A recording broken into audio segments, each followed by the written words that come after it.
मंगलदायक जय हे भारत भाग्य विधाता जय हे जय हे जय हे जय जय जय जय हे जन गण मन अधिनायक जय हे भारत भाग्य विधाता Punjab Sindh Gujarat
other side you can close off.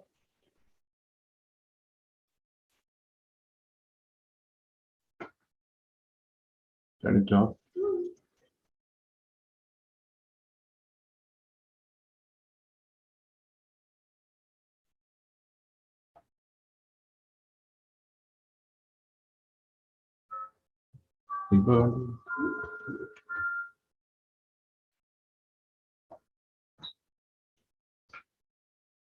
ഇപ്പൊ വേണ്ടല്ലേ ഞാൻ വീഡിയോ സ്റ്റോപ്പ് ചെയ്തു. Close the video. ഇനി എന്ത് വേണം? You want to see the chat? Oh, the host has asked you to start your video. Okay. ഇത് of ചെയ്തുണ്ടോ?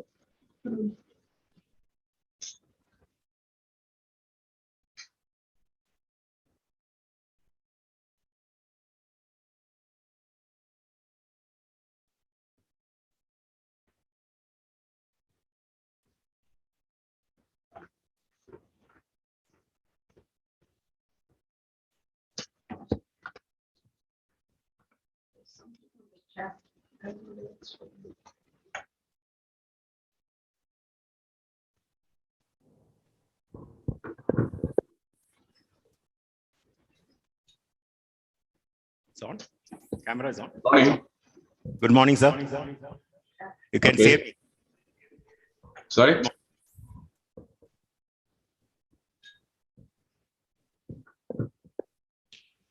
You can hear me? Yes, I can hear you.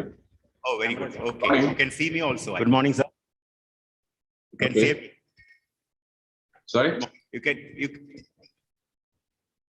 It's audible? Is there any Yes, echo? I can hear you. Oh, very good. Okay. Yes, I can hear you. So I think you want to share the screen and see. Good morning, sir. You want me to start the presentation now? Just to see whether it works. I think it's audible. Is there any echo? Make it most. I can hear you. Oh, very good. Okay. Yes, I can hear you. So I think you want to share the screen and see. Good morning, sir. You want me to start the presentation? I don't know if you are asking me. Yeah. You want to share? You want me to present the? You want to try it out now? Okay. Start the session another 10 minutes.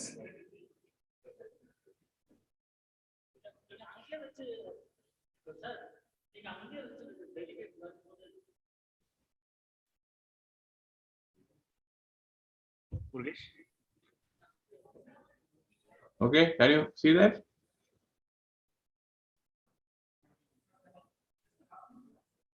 Yeah, I think you have to accept as host. We have given you the host this thing. You need to accept it. You can accept as host. Where do I accept it? Once more you put it, Mukesh. And now you can. Oh, okay. You are the host now, UPASI. Okay. Yeah, you can share the screen. Okay, I'm sharing the screen. Okay. Can you see that? Yeah, Victor, can you come? I'll just have to go. 2 minutes.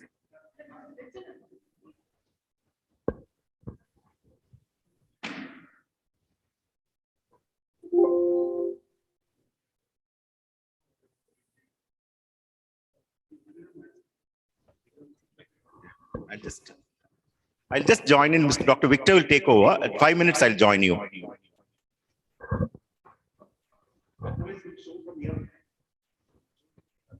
Good morning, sir. Good morning. I don't know who is talking and. Victor, UPASI. Yes.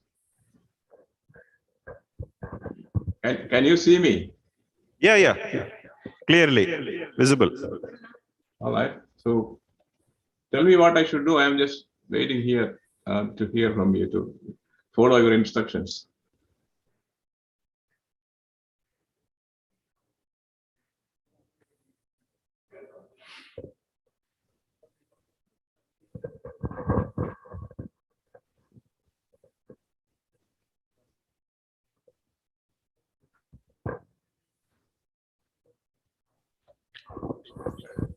Bhupati, ಎಲ್ಲ screen visible இல்லையா?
I'm just sitting here, waiting your instructions.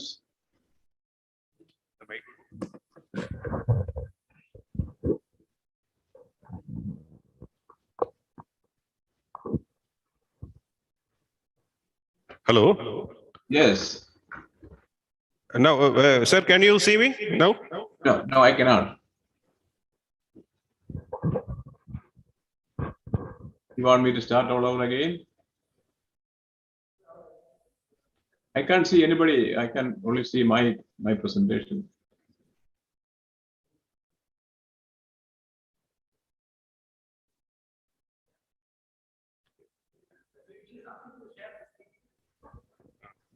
Uh,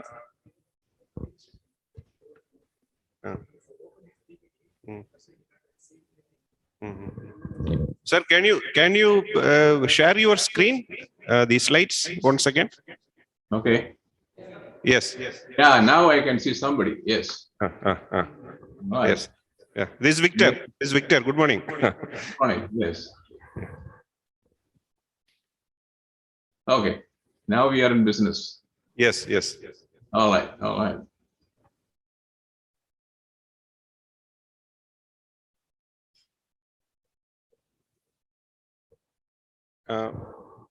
Rajkumar, we can show him the hall arrangement. Yeah, I would like to see what's going on here because I don't know. I have no idea what's going on. No. Okay. No, it's disconnected. Huh? No, but only. Yes. Now, yes. Slowly you rotate 360 degrees.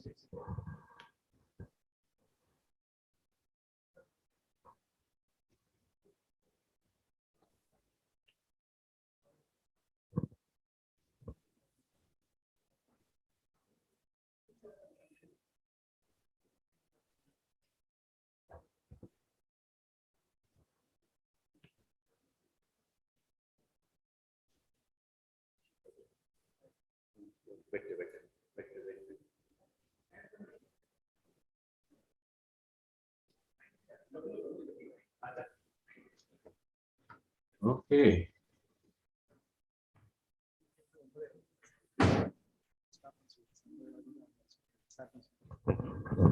No, I just showed him the hall view 360 degrees.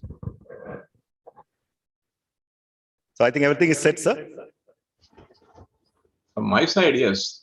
Yeah, fine. We are also in another 5 minutes. We'll start. All right.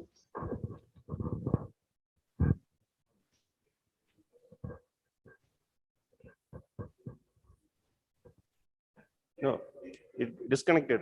Murugesan, it disconnected the view.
In 5 minutes, we'll start. Okay.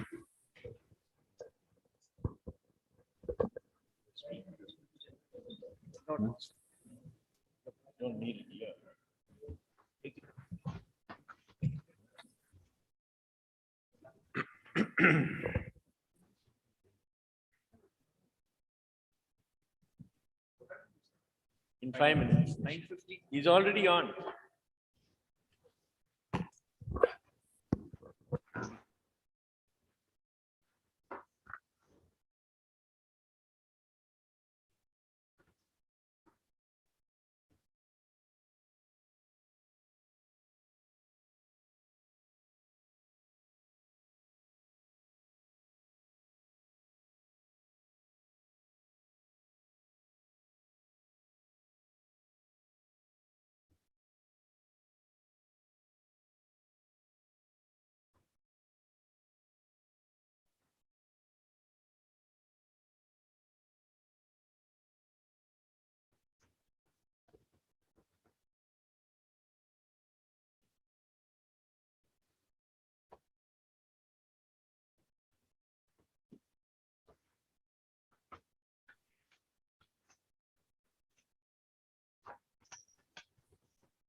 No,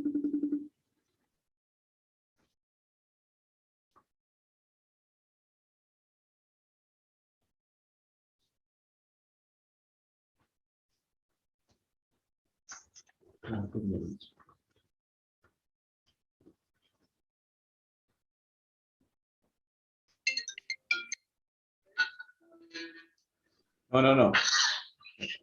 Please, disconnect it. Right. Yeah.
Distinguished delegates, ladies and gentlemen, a very good morning to all of you.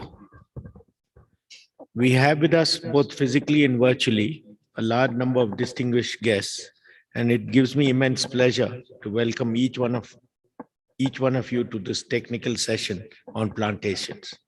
And we commence the 128th annual conference of the United Planters Association of Southern India. We have with us today three eminent speakers, luminaries in their fields, and quite literally from three corners of the world. Please accord a warm welcome to each one of them when they join us virtually. Our first speaker for the day is Dr. P.K. Ramachandran Nair, a distinguished professor amongst many designations at the University of Florida in the USA. Then we have Dr. Mary Lou Arpaia, a professor of extension in subtropical horticulture at the University of California, also based in the USA. As the third speaker of the day, Mr. Graham Seth, the CEO and co-founder of NutriTech Solutions, who joins us from Queensland, Australia. Before we go ahead with this session, my thanks go to these three speakers who agreed to share their vast knowledge and present to our annual conference this year, the first of its kind for us at UPASI, a virtual webinar. And as they join us from across the world, I especially thank them for adjusting their sleep and work schedules to accommodate to our time zone. We will begin the proceedings with our first speaker, Dr. P.K. Ramachandran Nair, who is doing his presentation from Florida, where it is close to midnight. Dr. Ramachandran Nair, apart from his Global Achievement Awards and his many books and publications, has 6 doctoral degrees, cumulatively probably more than all of us gathered here today. Dr. Nair's topic for today's paper is multi-strata agroforestry systems with plantation crops, environmental integrity, and ecosystem stability. Let me now welcome Professor Ramachandran Nair to make his presentation.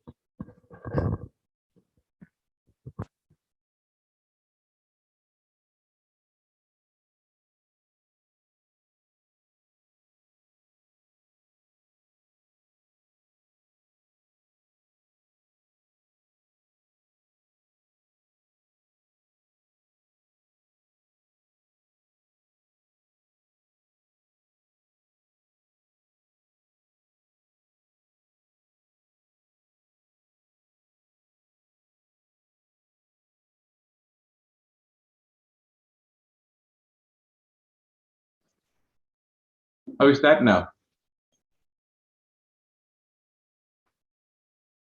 Can you hear me now? No.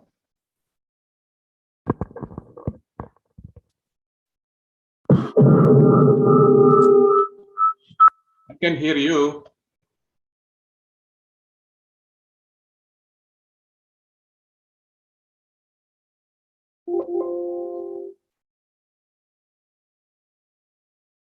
So, what do we do?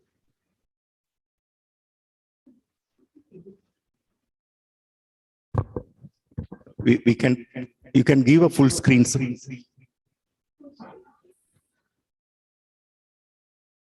Yes, but there's no audio. Can you hear me? We can hear you. We can hear you. Okay, all right. So, okay, we can start now. All right, we are in business. So I'm sorry about that confusion. So, thank you very much for that introduction. I consider it an honor and a privilege to be able to be here to participate. If you can give a full screen of your presentation, you can give a full screen. This is a full screen. Okay, fine. Okay, all right. Can I proceed? May I proceed now? Can you hear me? Yes, you can go ahead. Okay, all right. Thank you very much. I'm pleased. I'm honored to be here to take part in this important conference. My serious professional career started with plantation crops at the CPCRI in Kasaragod, and that was 50 years ago. And so I have some ideas about as to what plantation crops are, but I don't know. Frankly speaking, one of my problems is that I don't know who I am speaking to, in the sense I know you're all planters and you're from UPASI. I had heard about UPASI, but I had not taken part in any of the UPASI deliberations. So I know you're planters. I don't know who else is listening to this presentation. One of my long-term friends, Dr. Nambudiri, former director of CPCRI in Kasaragod, said that he would be watching my presentation along with one of our mutual friends, Dr. Achyutan Nair. So if they are present here, I just want to say a special hello to them and to anybody else whom we know, who may know mutually. One of the difficulties in talking to an audience that I don't know is that I know who I'm talking to. I don't know what level of presentation I should be making, but I'm sorry, I had told the organizers that I will not be going into too much of technical details into any of the other things. So the topic that was assigned to me was multi-strata agroforestry systems with plantation crops. As the chairman mentioned, environmental integrity and ecosystem stability. Agroforestry is just as an introduction. So agroforestry is an interface between agriculture and forestry, or the purposeful growing of trees and crops in interacting combinations or different objectives. So let's go to. I mean, we all know what plantation crops mean, but maybe we understand the concept of plantation crops in a different mindset. So these are, in my thinking, tropical tree crops. These are crops all right, but they are also plantation crops. I should preamble this by saying that there is some sort of a stigma to the term plantation here in the United States.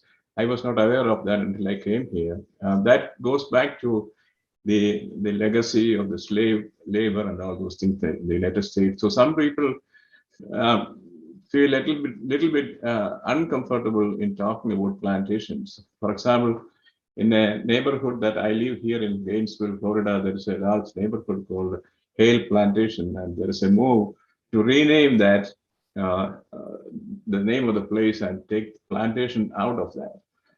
Because there are these are some politically motivated moves also. There are things of that nature going on. So the term plantation sends some sort of a discomfort to some people here in the United States. But we all talk about plantation crops. In fact, we have your association that is 128 years old, and the CPCRI and all that. Okay, I just wanted to mention that in the context. So when we talk about plantation crops, we are talking about rubber, oil palm, coconuts, coffee, cacao, several other species that, I mean, I don't have to mention all those things. An important feature of these crops is that they're all adapted to humid lowlands with rainfall above 1,000 millimeters per year. And an important distinction of this group of crops from other trees, like trees grown in forestry and forest plantations, an important distinction is that these tree crops are harvested frequently. Sometimes rubber is harvested, of course, almost every other day. As you are all the experts about that. Coconuts are harvested once every month or something like that, and they are harvested frequently, unlike other tree plantations in forestry. Forestry plantations are only harvested at the end of one rotation cycle. So that's a major difference, and ecologically and scientifically, it makes a lot of difference, because I look at this thing from an ecological perspective of a plant producing a lot of biomass, some of which is converted into economically useful products, and these are harvested. And in a short duration crop like rice and wheat and maize and all that, the duration of the crop itself is short, 4 months, 5 months, or 6 months, something like that. And whereas in these tree crops that we are talking about, they are tree crops, but they are harvested frequently. But the thing is, only a very small proportion of the total photosynthate, total biomass that is produced by these species will be harvested and taken out of the place where the tree is growing. It is not like in annual crops. So that is a major distinction ecologically and scientifically between these crops and the annual crops. And this is also a distinction between these crops and trees, as in forestry species.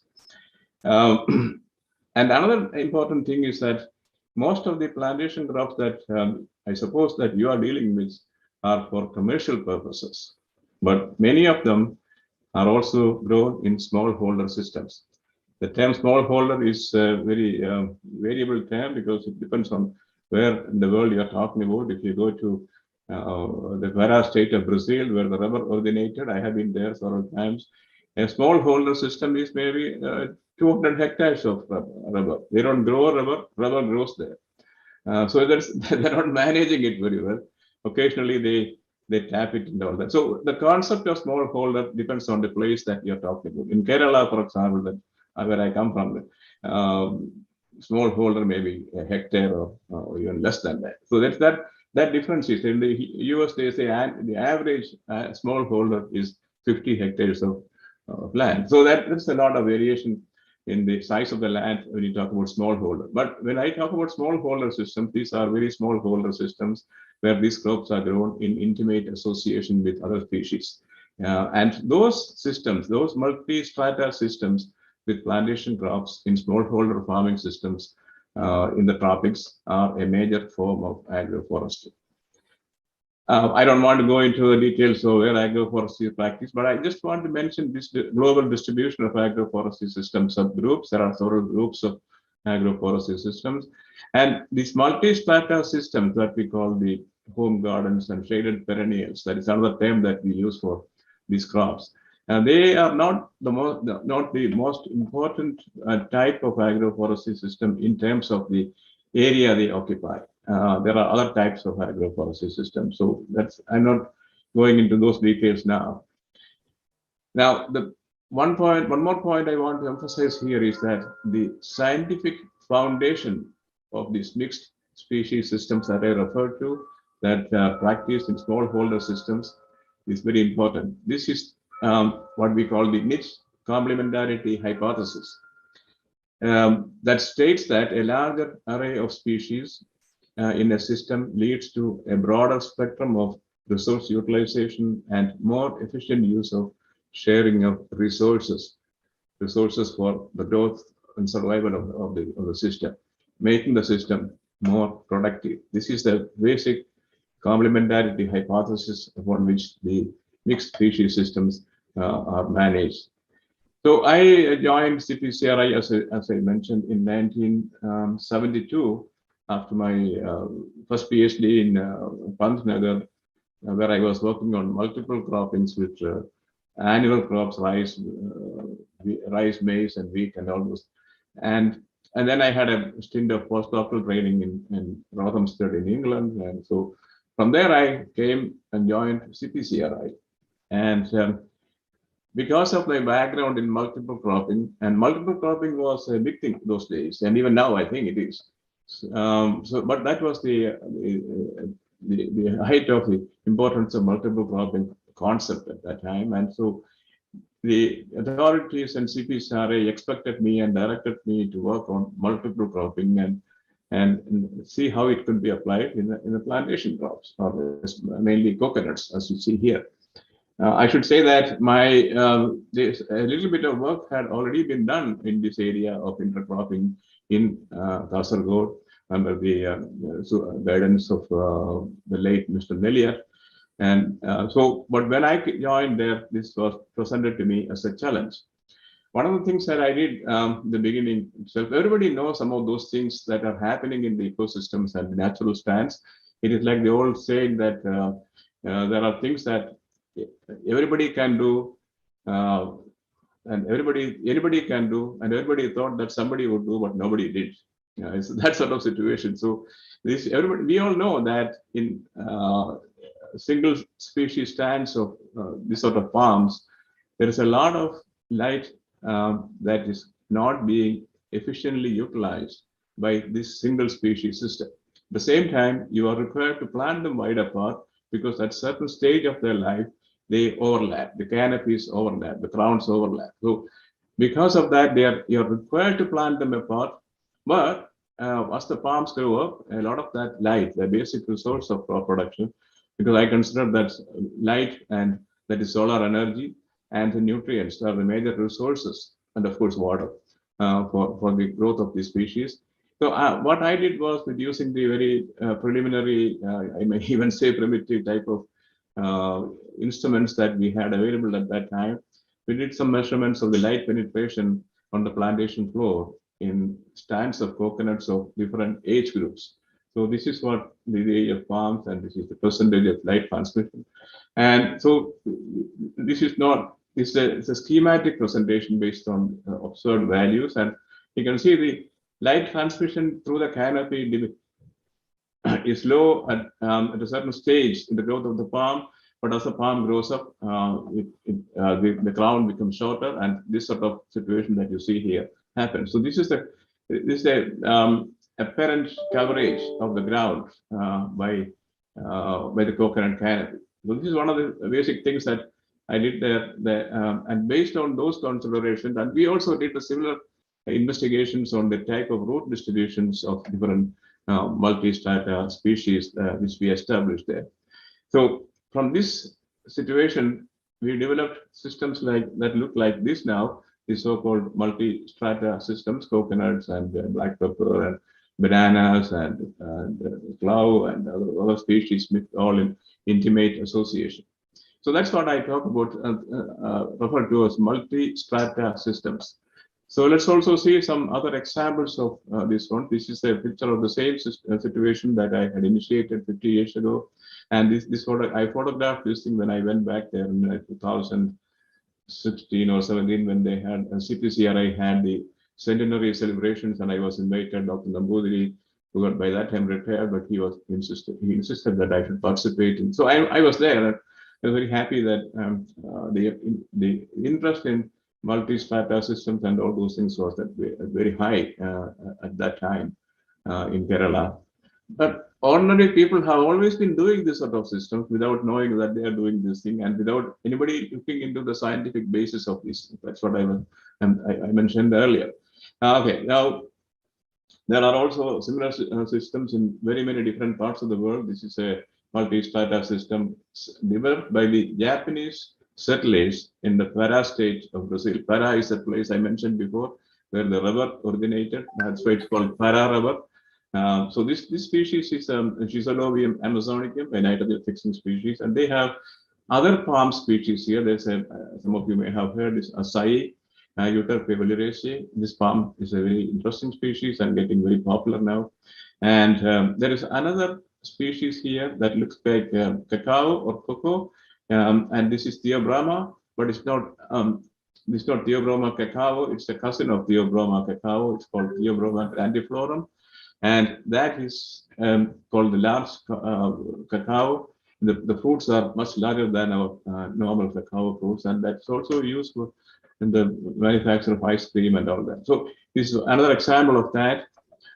So this is something very close to where you all are. I had some studies with one of my PhD students and some other associates quite recently, a couple of 5 years ago, in Kopa in Karnataka, and this is the tea under the light shade of Grevillea robusta, and black pepper is trailed onto the trunks of the Grevillea. So the concept of multi-strata system there. This is a system that you all are familiar with in the Areca palm or the betel palm, Areca catechu, and cacao, and the other prominent multi-strata system in that part of the world. This is an interesting type of multi-strata system that does not include the plantation crops that we are talking about, but the same concept is here. The understory species, our curcuma turmeric and mango tree, and so this is a Populus poplar, Populus deltoides. This is in Yamunanagar district in Haryana.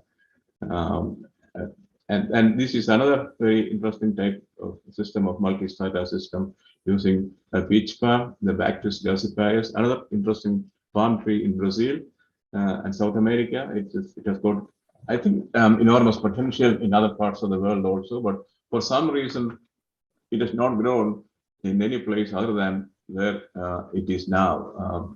They have been trying to cultivate in other places also. This is, I mentioned this because this could be one of the opportunities for the plantation crop people to think about.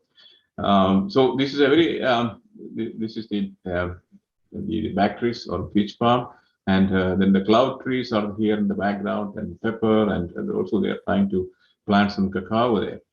So I'm just showing some examples of these systems, and this is of course your favorite rubber tree, young rubber tree, and black pepper is planted in between.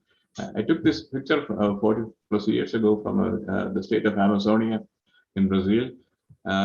They had a problem there at that time. The pepper was very good because it was producing a lot of pepper and they're getting a lot of money out of that, but the pepper would die in about 8 to 10 years time because of the, they didn't know why it was dying, and they said it was a problem with some fungus, fusarium, or in combination with some soil problems and all that. Nobody was sure why the pepper was dying, but people made use of that situation to plant rubber in between pepper plantations. So this is another concept of another example of the same thing.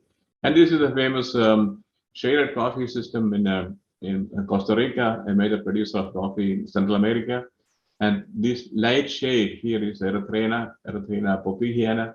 That's a species that they use there, and that is the light shade, the light colored canopy, and the lower canopy is coffee. As you know, coffee, the discussion on whether or not to grow coffee under shade, as we call sun coffee versus shade coffee, is as old as coffee itself. People have still not come to a conclusion as to what sort of production they should do, but it's very well established that coffee grown under shade produces coffee berries of very high quality, very good aroma, and fetches high price, but the production is low. So this is where you have to balance between the quality and the quantity. So this is another example of multi-strata system, and this is also from Brazil. Oil palm is planted with another palm tree. I mentioned this before, acai, the Uttarpay, that is a very popular species in palm in those areas, and they have also cacao in between and some timber species, and they are experimenting with this. And this is the vanilla agroforest in Madagascar. Madagascar produces, as you know, 80% of the total vanilla of the world. So these are some examples, very sprinkling of the examples of different multi-strata systems involving crops that are familiar to you. Now, this intensive and integrated tree and crop production systems also involve other types of combinations, like this one. One of the species is one of your species, like tea.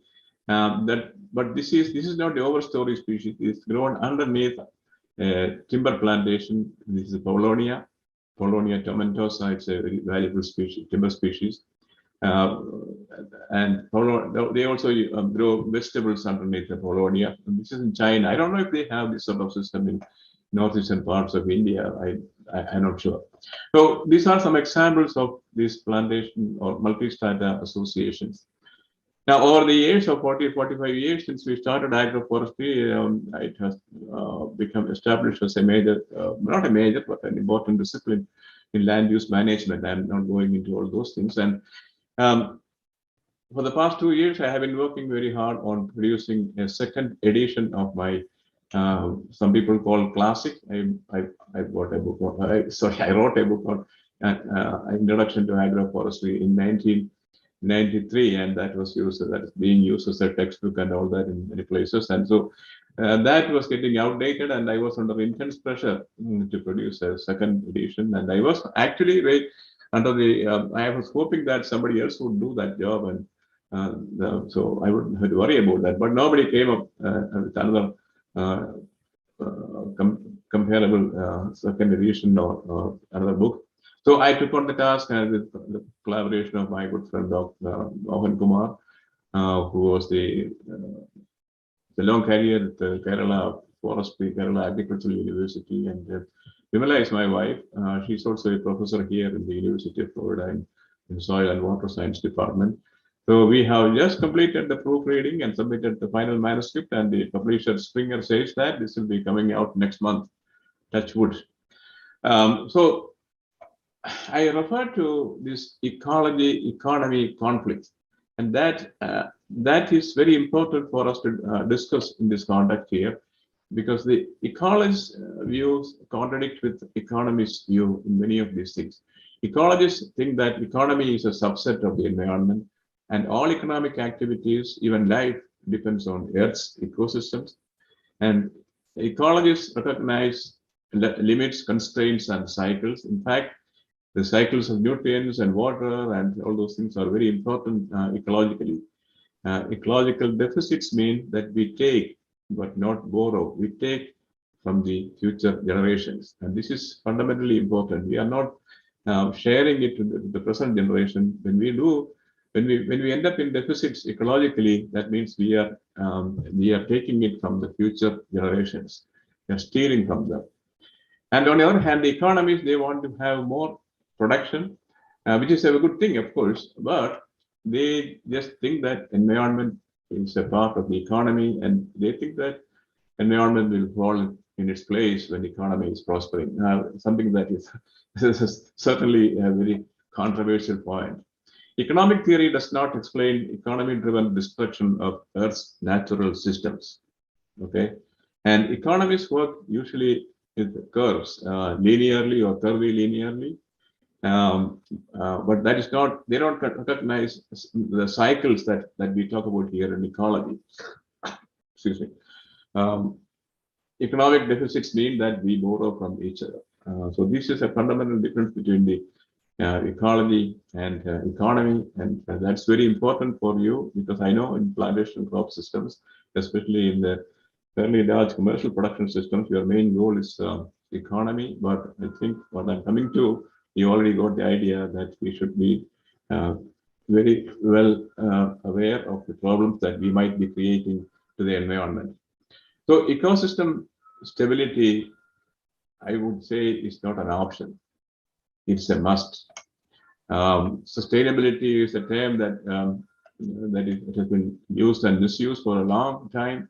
The definition proposed by the World Economic this Commission that in 1987, it is still being used. It says meeting the demands of the present generation without compromising the ability of future generations to meet their own demands. This is an underlying concept of sustainability, which we often ignore in commercially motivated production systems. And this is a point that I have already mentioned. And this fact is often forgotten or ignored in the push for economy at the cost of nature. This, I think, must change. It's easy to say that it must change, but change is a very difficult thing to happen. You may have heard, the high school lessons that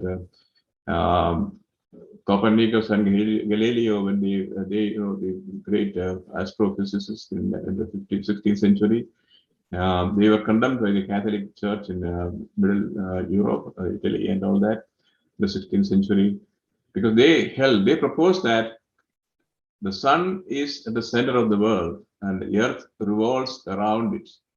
That was a very, that proposition was very irritating to the Catholic Church. And so what I'm saying is that when people have very fast belief in certain things, changing that concept is not easy.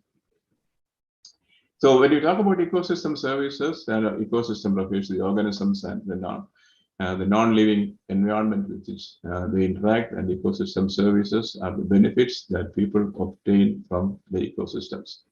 And the United Nations undertook a major assessment, ecosystem services assessment about 20 years ago, and large 5 volumes of the ecosystem assessment report are available. They categorize the ecosystem services into provisioning, regulating, cultural, and supporting services. And this schematic here on the right side shows the different types of services, ecosystem services provided by the agroforestry systems: economic, regulating, socio-cultural, and ecological. Some of these things are very, very critical for the survival of the ecosystem.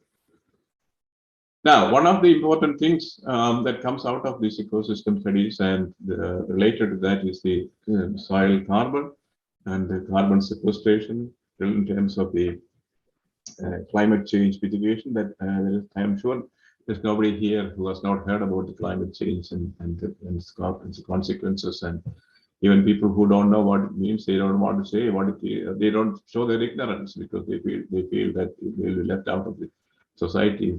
They say that they don't know what carbon sequestration is or climate change is. So everybody, even if you have people who are not familiar with that, what it exactly means, they say, oh yeah, carbon sequestration or climate change. The fundamental thing that I want to mention is that soils play a major role even in the global carbon cycle. The soil inorganic carbon content is about 750 petagram. A petagram is about 1 billion ton or 10 to the power of 15 grams. And the total soil carbon pool is 3 times the atmospheric pool. The soil carbon pool, total carbon pool, inorganic and organic, is about 3 times the atmospheric pool. So soil carbon is a major component of the total carbon in the atmosphere.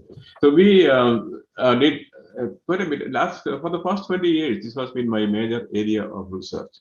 We did a lot of work on, I would say a lot, quite a bit of work in different parts of the world according to a protocol that we developed, and we made some hypotheses based on available knowledge and investigated that in a number of systems, agroforestry systems in a few different places around the world. One of them was a silvopastoral system in Florida, here in the USA.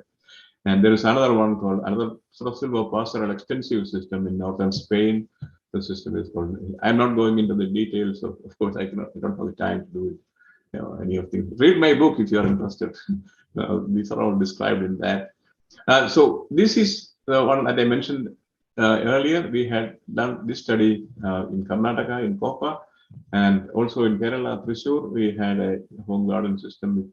So this one and this one They involve plantation crops.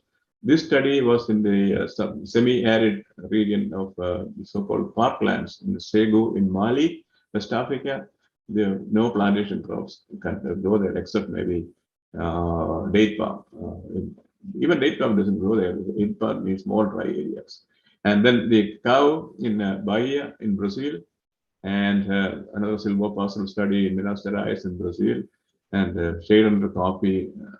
Sorry, coffee under shade in Costa Rica. So we had one more site that is not incorporated in this slide. So we had these 9 study sites, or actually we had 10 study sites. I personally was involved in setting up all these studies, went to the students and postdoctoral associates and all that to go to places. We went to those places, established contact with the researchers there, and it's a laborious process. And I set up all the experiments and gave instructions to my people to collect data, how to collect data and all that. They collected soil samples and all that according to the protocol, and we brought the soils back to the lab in Florida and analyzed. And we did what researchers do. We analyze them, analyze the data, publish papers. That is what we do, scientists do. So we have quite a bit of data on this subject of carbon sequestration in agroforestry systems. A summary of results from these different places. By the way, so various publications have been produced out of these things in international peer-reviewed scientific journals. So the summary of results include that tree-based systems compared to treeless systems had higher soil organic matter content stocks in deeper soils. This is a very important, this adjective here, deeper soil, is very important. Some of you in the audience who are listening here may have some idea about soil science and soil sampling and all that. Some of them may even be soil scientists. And so if I may ask, to what depth of soil do you collect your soil samples? To what depth are you collecting soil samples from? Soil science developers in support of the agricultural production systems, and so soil sampling is traditionally done in the superficial layer of the soil, like up to 15 centimeters or 20 centimeters depth, and sometimes even up to 30 centimeters of depth. But we know our trees that we are talking about, they go much deeper. The roots go much deeper, and in all these studies that I mentioned in our study sites, we collected soil samples from at least a meter depth. And so when you have this much of data from this many places, we can make so many conclusions. But we present only the more important ones here. One of the observations was that the C3 plant, that is plants generally, they follow the 2 major types of photosynthetic pathways. One is the C3 plant. All trees belong to C3, and many major agricultural species also. And then some of the important agricultural species are the C4 plants. Our conclusions, our study showed that C3 plants and trees contributed to more recalcitrant carbon than C4 plants. And let me try to explain this. Some of you may know this, but let me, because I don't know the audience, let me explain this for the benefit of others who may not know. When I say recalcitrant carbon, that means carbon or organic matter that is relatively resistant to decomposition. Let me explain. You go to a rubber plantation and there's a lot of accumulation of the leaf litter and all that. Take a heap of that and bring it to a lab or some other place and keep it there for, let's say, 2 weeks, or spread it on another soil surface and go back and look at that. Make sure that it is not blown away by wind. You go back there after 2-3 weeks time, you find that it is all gone. Where did it go? It decomposed. It decomposed, and the biomass that was present there was liberated back into the atmosphere, mostly as carbon dioxide. So if a tree produces a lot of biomass and it brings in a lot of carbon, people say, oh, it is sequestering a lot of carbon. No, that is false. That it's not sequestering. Sequestering means you are keeping it there for a long period of time. So produce some species producing a lot of biomass, that does not mean that they are sequestering. To what extent that carbon that is produced to what extent that it becomes an integral part of the soil and it remains there and it is resistant to decomposition. That is the important thing, and that's what we mean by recalcitrant carbon. So there are lots of other summaries that we can talk about. One of the good things about the plantation crops, some of the plantation crops that we are talking about, the shaded perennial, another term of shaded perennial systems, are comparable to forests in soil organic carbon storage. That is very important, because forests are supposed to be in the higher end of the hierarchy in terms of carbon storage, and the shaded perennial systems or the plantation crop systems, they are very close, and sometimes like cocoa systems and all that, they are as good or sometimes even better than forestry systems in terms of carbon storage. So let me leave that and go to because I know my time is also coming to an end. So if we can get some lessons from the green revolution experience, it was a big thing in the during the last 3 decades of the past century. The green revolution, it was a wonderful thing in the sense that it helped us avert large-scale hunger and malnutrition in many parts of the world, including India. So lots of technology-based outputs were made to support production of large levels of high amounts of grain and agricultural commodities, better seeds, more fertilizers, irrigation, improved implements and machinery, and so on and so forth. So that was great. Green revolution was great so long as it lasted. But what happened was people were, in India, for example, I know people were hungry, and administrators and policymakers were desperate to make, whatever that helped to produce more food. That was wonderful. But at that time, we were not looking into the side effects of that. Well, what could be the side effects? And nobody had any time to think about those things, because many of these green revolution technologies have caused eroding soils, declining soil fertility, advancing deserts, deteriorating environmental quality, diminishing biodiversity, increasing disease incidence, wrecking the climate, and widening the divide between the rich and the poor in the society. So these are some of the side effects that a single farmer who produces a bumper crop may not be paying much attention to any of these things. But a society should do that. Administrators should take all these things into considerations, because this is very critical for the continued health of the society and the environment. See, the problem is that the industrialized land use looks good because it measures its own success narrowly, but it ignores the costly side effects. So if you look at the paradigm shifts in land use systems, starting from about 1700, when Jethro Tull produced the horse-drawn cereal in England, and from there agricultural research developed, and several paradigms were used in the forward march, and biotechnology, agroforestry, no-till farming, and so many things have happened. And we don't know what is in store. And a lot of people are now, a lot of scientists are spending a lot of their efforts in quantifying all these things using all the modern technology, computers and computer models and all those things. So are they, well, that's the way things are going. I just wanted to present that to you. Okay, so what is the way ahead for plantation crops? Albert Einstein, supposedly the greatest scientist who lived on, of course, he's a physical scientist.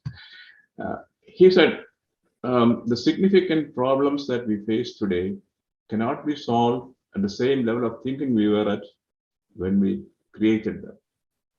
Let me say that again. The significant problems that we face today, we had a mindset at that time when we created those problems, but they cannot be solved at the same level of thinking we were at that time. We need to have a new thinking, different type of thinking about that thing. That is what this says, and this is very critical. So who am I here to talk about what we need to do in plantation crops? I don't know much about these things. I'm just showing these things in a very general way. So what are some of the challenges to you?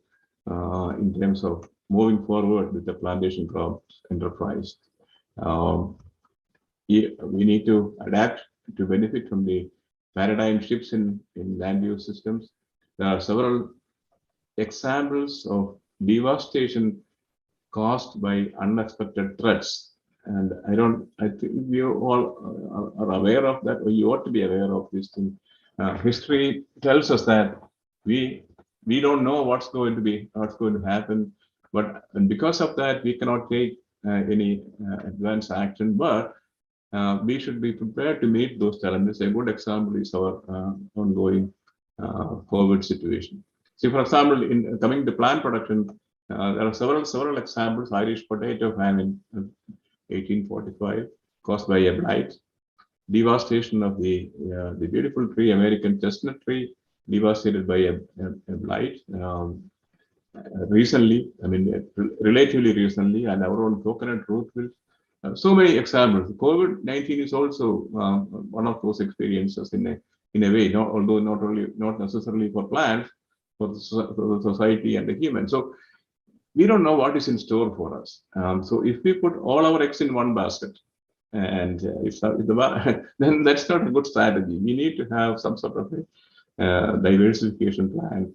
If something like that happens, what would you do? Then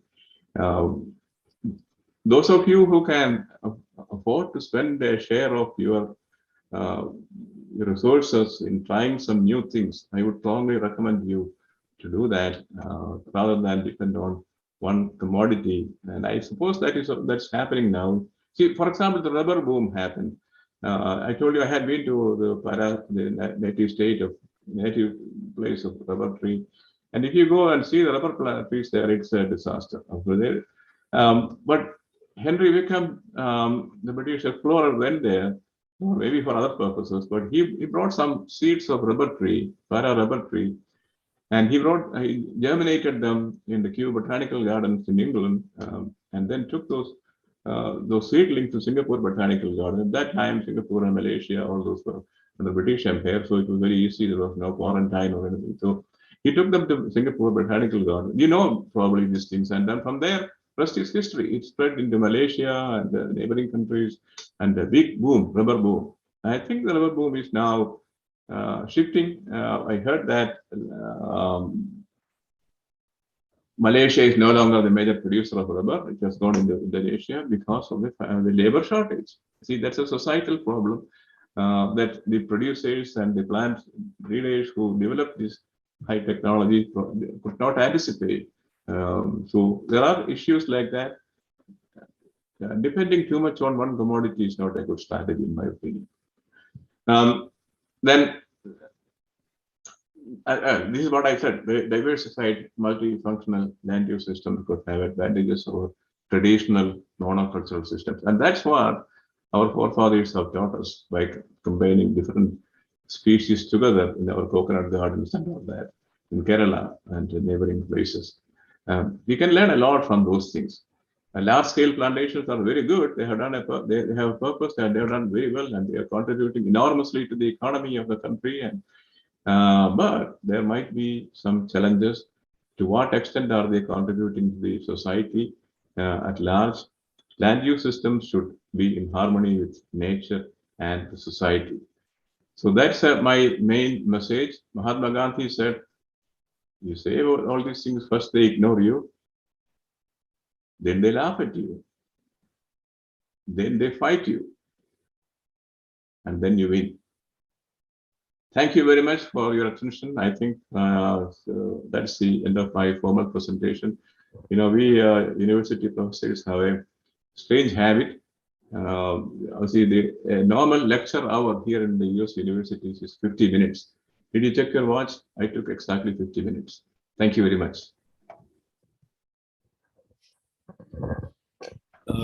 I thank you, Professor Nair, for your learned presentation.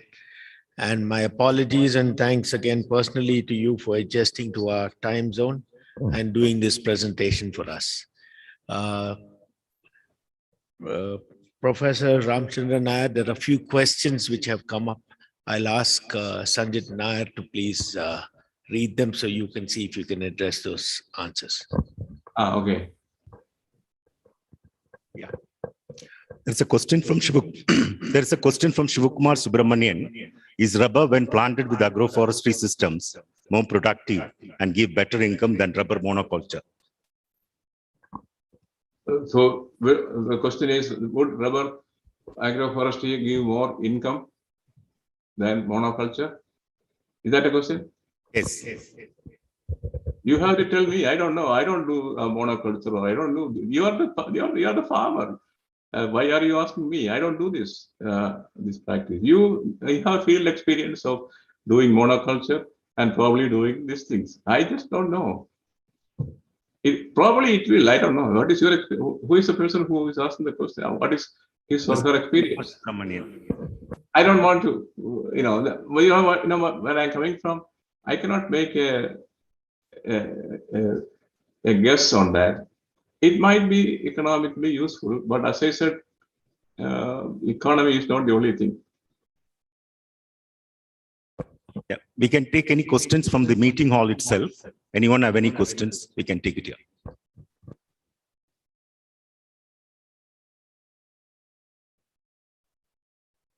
There are several comments here, but none of them that is on the chat box. I see several comments, but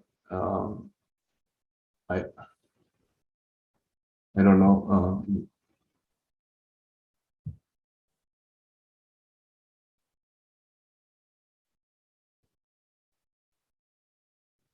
Kumar Guru can stand and talk. Good morning, Professor. I'm happy to hear your presentations. So I have only one doubt.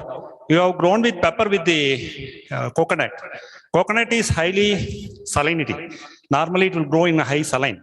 What you planted proper, is it highly salt salinity tolerable or normal variety? When I was involved in this experimental planting, it was a normal variety. I don't know what they are doing now. Because especially for coconut, more amount of sodium is required, whereas other crops doesn't require sodium. That's what I. Well, I'm not sure about that. I'm not quite sure if the coconut needs more sodium. What you want to say perhaps is coconut can tolerate more sodium. Yeah. It may not need that. And the reason is that the ionic radius of sodium, Na, and potassium, K, these are very similar. So sodium can perform some of the functions of potassium in the plant body. And coconuts are a group of, that's a plant that can, to a great extent, substitute sodium, potassium with sodium. And so coconuts can make use, they can withstand higher levels of sodium. That's my understanding. Not that it requires that. In other words, coconuts will also grow, to my understanding, in places where sodium is less. Okay, spikes are same, sir. What normal we are getting in the spike in the pepper, but you are getting it coconut. Spikes in the pepper. Number of spikes. Yeah. So when it is grown on the coconut, how do you find it? Sharing your experience, that's what. So my dear friend, I told you I'm not dealing with this sort of a plant association now. It's about 40 years or 45 years that I know what's going on, but I'm not working on those things now. Okay. I started with those things in the early part of my career when I joined CPCRI, but that does not mean that I'm continuing that sort of things now. Certainly not. Okay. Thank you. Okay. We'll take one more question from Chiramel George. He's asking, among various multi-strata cropping, you explained, do you have any suggestion for Kerala state? Among various multi-strata cropping. I got a question. I think most of the things that I mentioned could be applicable to some places in Kerala, and there could be many others that people are already practicing. I just don't know. People who are in the field, I mean, those people who are in the field, they should have familiarity with these things and understanding about it. I go maybe once a year, or even now in the past 2 years, I hadn't even gone to Kerala because of the COVID situation. So I don't know what's happening there. You may have to ask some other people who live there and who are, more knowledgeable about these things. Yeah, Dr. Sibi Matthew is asking, carbon removed by way of crop, for example, tea, can be good way of carbon sequestration. Similarly, all plantation crops sequestration good amount of carbon dioxide. Well, I'm glad that question has been brought up. One of the things I want to mention is that I don't know about if the product removed is leading to carbon sequestration. That I'm not quite sure how that can be considered as a sequestration. But one of the issues that I wanted to mention, which I did not, and this prompts me to say that, is some of the byproducts in the plantation crop business, plantation crop industry and production, some of the byproducts, they could probably be used in a more productive way for making biochar. And now there's a lot of interest in biochar for augmenting the plant growth and soil health and all that. See, the shell of the cacao and the shell of coconut and some of the things that you get from as byproducts from these plantation crops, they could probably be profitably utilized for biochar production. Now, whether the byproducts from the plantation crop tea and all that, whether that is sequestering carbon, I just don't know how that works. Where does that go? Is it going to the soil, or once it is taken from the plant, and is it put back into the soil? I don't know how you can call that carbon sequestration. Sequestration means it is, it's permanently placed there. It's not easy to remove that. Once you take it out, it's not sequestration anymore, in my thinking. I think we need to discuss this thing.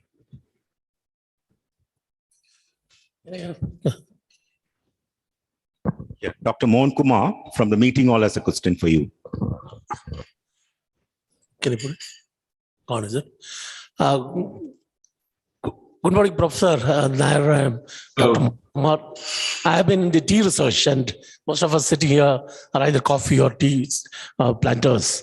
So this is not really a question, but some of the comments also I would like to make some mention here. See, we all want to have everybody complains that tea is grown as a monoculture. Nothing can be grown, but there are reasons for that. Tea is a tree crop. We cut it down to particular shape to harvest the crop. But then we cannot grow many other agroforestry as part of tea because it will compete with tea also. So except for some shade trees, what we need. And even shade trees are very specific. North India or in South India, we have only a specific shade tree where that has to be pollarded, that has to be sort of trimmed to our requirement. So because of all these things, probably we are not going to have much of an agroforestry within tea area if we look at. But people have tried some tea grown under rubber, especially in Guwahati, in Assam, Northeast Rubber Board has done it. But I don't think it was a great success. But wherever we have shade tree, we do maximum put in pepper way of growing it. That's for economics as well as basically it's an economic thing. But as an forestry, it is something like we cannot get into many tree species into tea area. But there is a provision that we can go in for other crops in the areas where tea cannot be growing in estate areas where totally is abandoned. You can go for many other crops. Of late, different state governments have approved that. You can go in for any growing medicinal plants, growing for other tree species, fuel species, all that can be done. But within the tea crop, it's unfortunately, we may not be able to go in for many large-scale agroforestry crops. That's just my observation, and I just thought I'll share with you. Thank you. Thank you very much. Excuse me.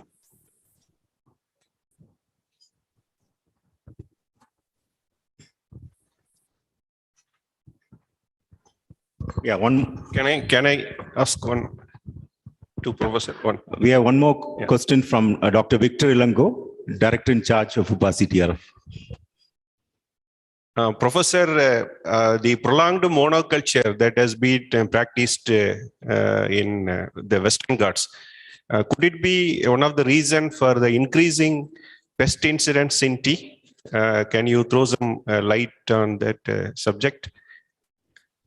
It is very likely, but I cannot talk about that authoritatively without any data, but it is very likely, judging from the experience that we have from the continuous monocultural production of other species, it is very likely that what you are saying is it could be right. I think your scientists should collect the data on that thing and come to a definite conclusion. That's all what I can say about that.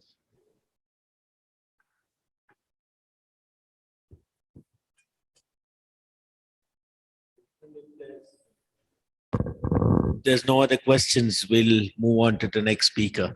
Would like to thank Professor Ramachandran Nair once again for this very thoughtful presentation today. Thank you very much, sir.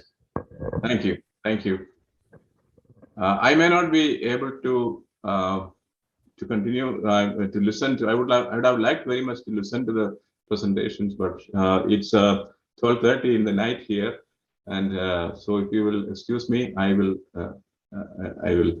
leave the audience. Okay. Yeah, that's perfectly fine, sir. Thank you.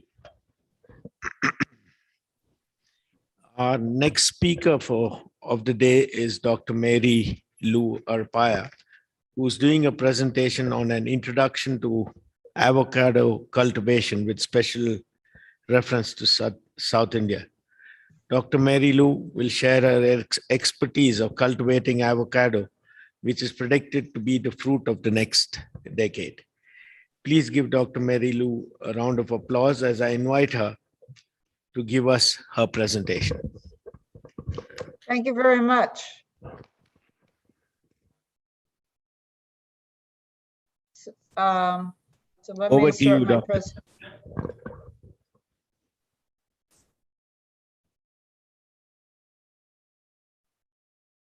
So hopefully you can see that. I'd like to thank the organizing committee for inviting me to give me this opportunity to share with you some thoughts about avocados.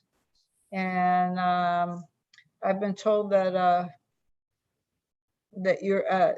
that in southern India, you're considering that perhaps you want to grow avocados on a commercial basis. So I'm going to give you an overview of avocados. I want to thank the organizers of this meeting and also Mr. Ken Blades, who gave me some input on the types of information that potentially you're interested in.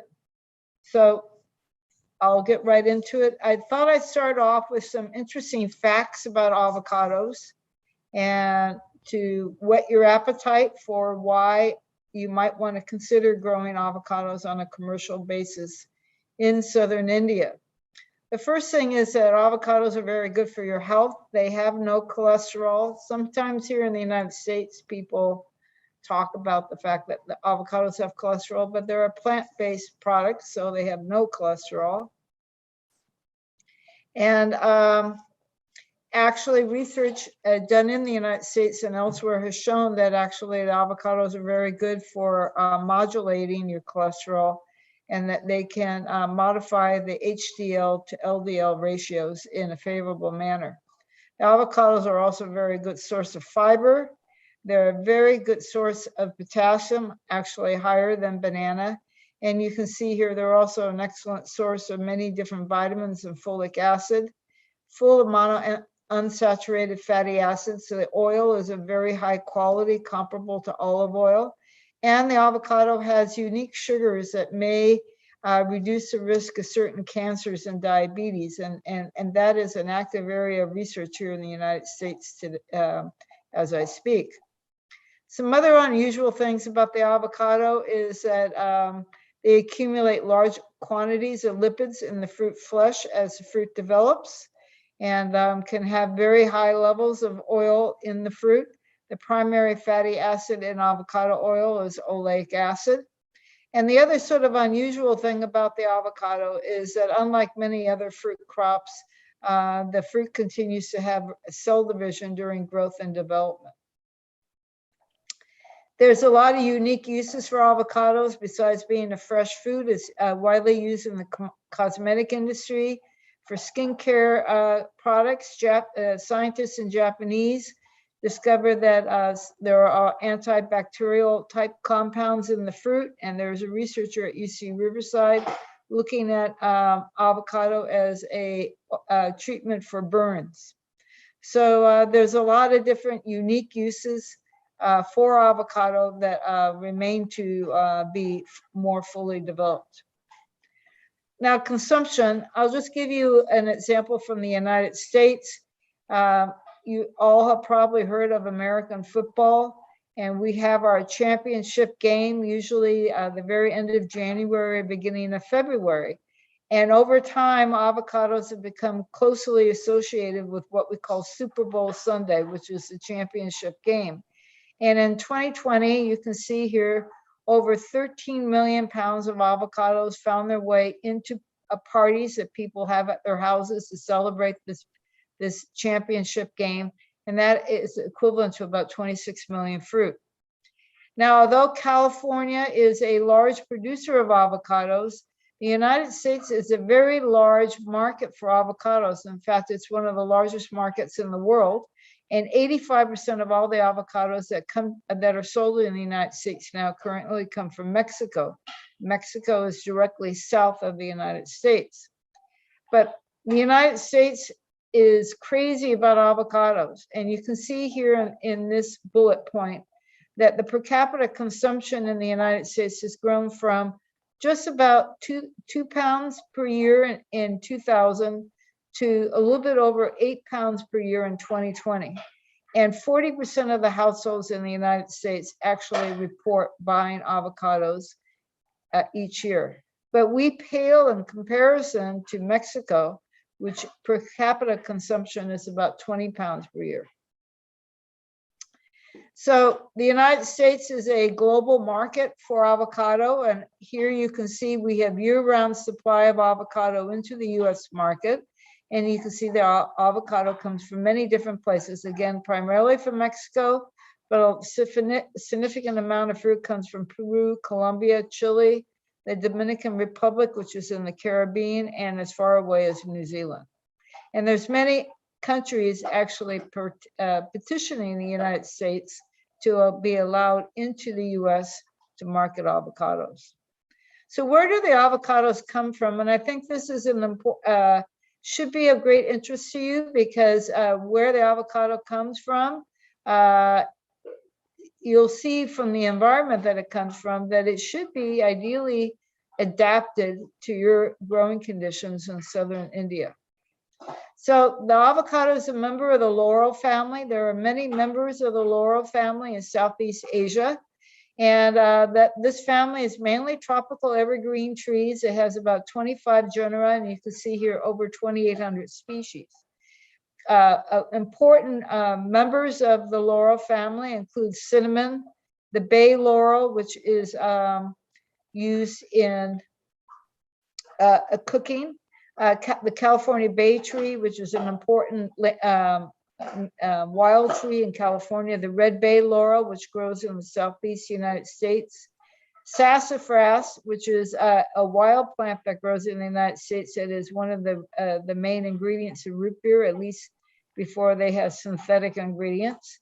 And in the United States and in Central America, there are many different species of Persea.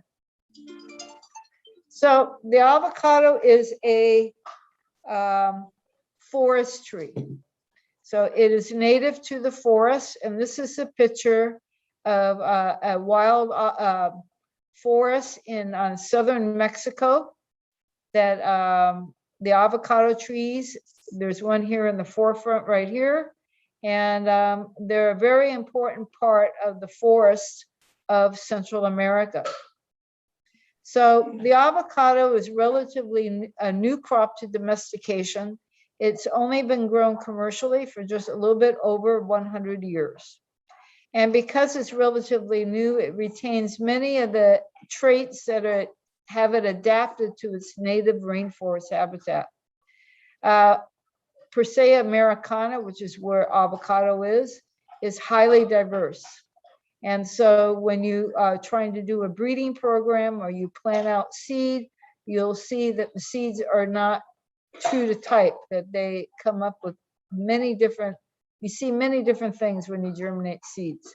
And the other thing, because we've only been growing commercially avocados for just over 100 years, the physiology and genetics of the tree are still poorly understood. Now, this is rapidly changing now because more and more researchers are involved in avocado research, but we're still at a very primitive point in our knowledge of avocados as compared to something like table grapes or apples or bananas. So commercial cultivation actually worldwide really began in the United States, with both California and Florida leading the effort, primarily California. But as I said, there's only a handful of researchers around the world until very recently that have focused on doing research on the crop. There's even fewer looking at plant improvement and the genetics and the understanding of the genome so that we can improve what we have. So this tree, again, lags way behind in knowledge compared to other tree crops. And what you see in the pictures here is some pictures of its native habitat in southern Mexico and in northern Guatemala. And also you can see in that lower left panel, the diversity of what you can see in terms of fruit size, fruit shape, and fruit color. So although the tree is relatively recently commercially cultivated, in some ways it's similar to the mango, because the avocado has had a very important history in the history of the Mesoamerica society. And this is a picture by Diego Rivera, who was a very famous painter in Mexico, depicting the offering of avocados and other fruit and items to the emperor of the Aztecs. Seeds are found in the archaeological record that shows a long history of cultivation. And the word avocado is derived from Spanish, and it's derived from the Aztec world, and I can't pronounce it, aguato. It also has many other names such as palta in Chile, alligator pear in Africa, and again, avocado in the United States and most of the rest of the world. So the avocado has been used for food for thousands of years. Fossilized seeds have been found, and this picture here in the picture on the right is a fossilized avocado seed that was found in Oaxaca, Mexico. And you can see it dates back to about 800 to 1200 BC. So there are 3 land races of avocados, and this becomes important, I think, in terms of what we're going to be talking about today. We have the Mexican, Guatemalan, and the West Indian or Antillean land races. And they're quite different from each other. But another important thing to realize is all 3 land races easily hybridize together. And in fact, most of the commercial varieties that we have today are complex hybrids, mainly of the Mexican and Guatemalan land races, but also the West Indian race. So in this picture, the purple is where the Mexican land race originated. These are the highlands of central Mexico.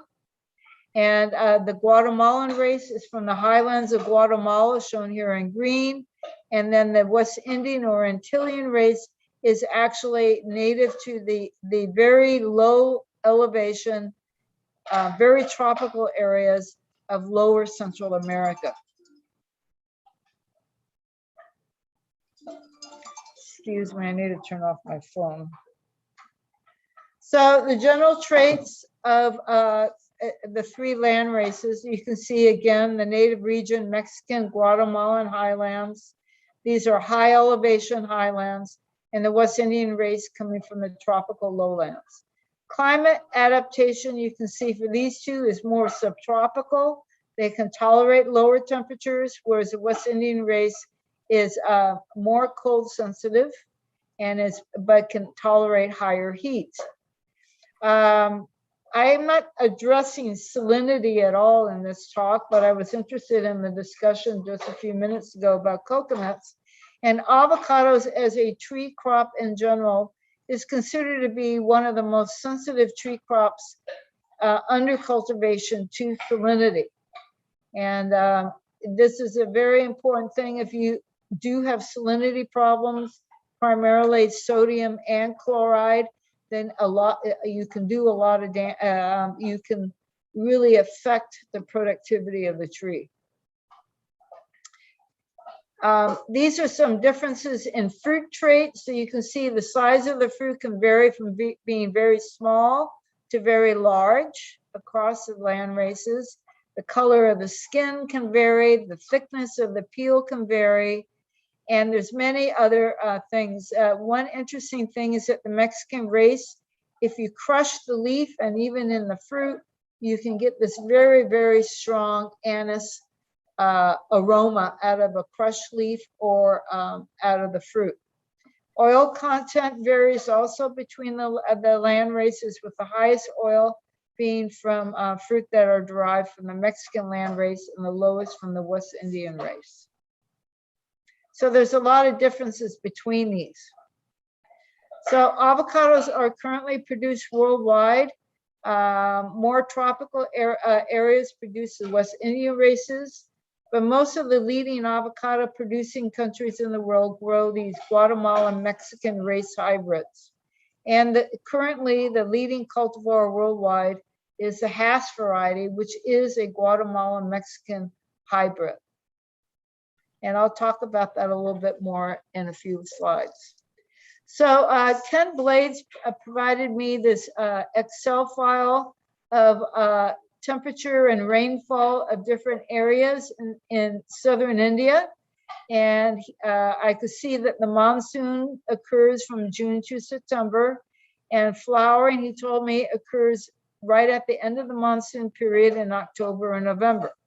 So there's a few things we can conclude from looking at this data that he provided me. So one thing that I believe is that the avocado should be able to tolerate the high temperatures in all the areas, but perhaps the West Indian land race would be better adapted to your low elevation areas. It doesn't mean that you could not grow Hass and Guatemala and Mexican hybrids, but you might have to modify your growing conditions in order to do that. I see no overall problems with the low temperatures, but the minimum temperatures at the higher elevation are really borderline for successful fruit set, and that would be something to consider and to examine in greater detail. In your dry months, I see that you have virtually no rain. Avocados do need irrigation. And so you would have to plan, most likely, that you would have to supply supplemental irrigation during the dry months. Without this, I would be afraid that you would have excessive fruit drop and perhaps result in small fruit size.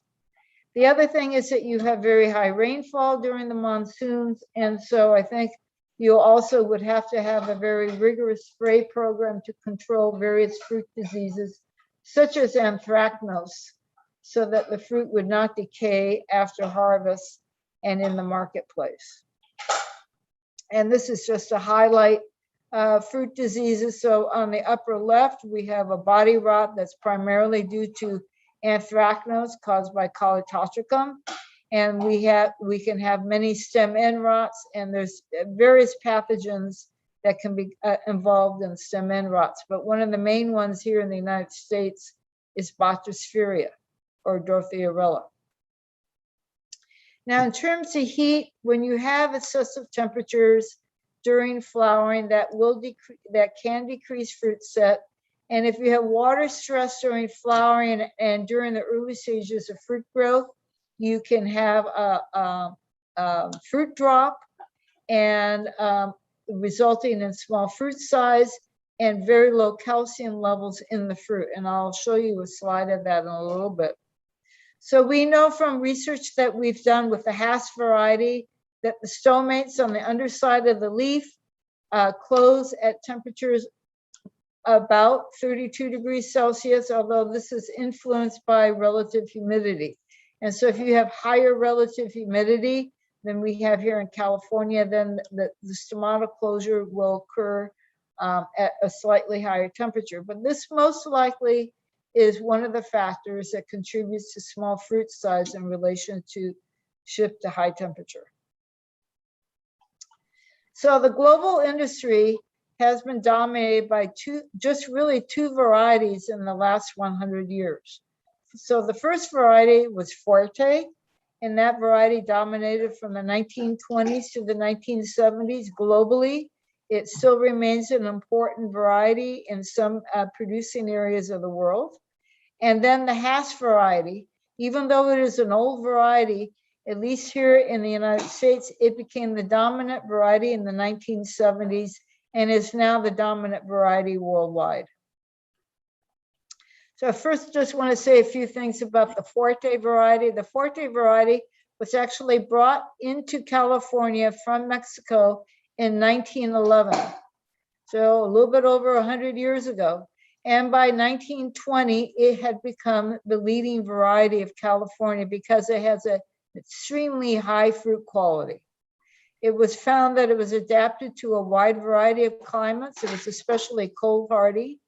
And downside is that it tends to be a very large spreading tree, and it was recognized early on to be have erratic or severe alternate bearing, so having a very high crop one year and a low crop the next year.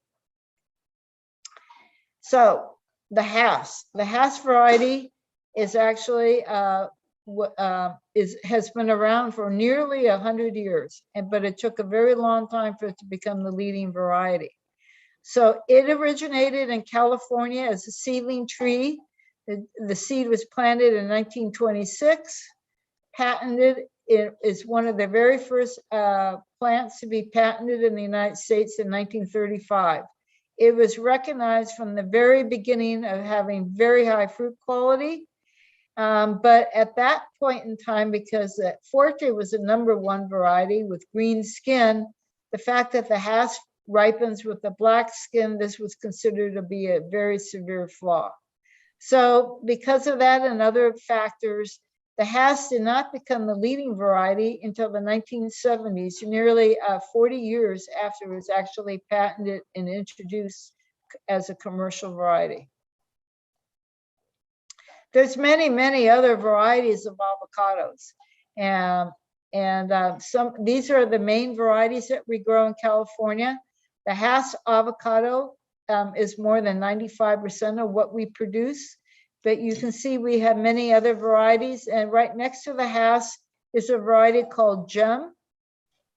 This is a University of California release. It was released in 2003 into California, and in recent years now, it is the second leading variety in California. Now, it's only a few percent of the entire production, but it is gaining in importance because this variety has less alternate bearing than Hass and tends to be more stress adapted than Hass to fluctuations in temperature and other environmental stresses.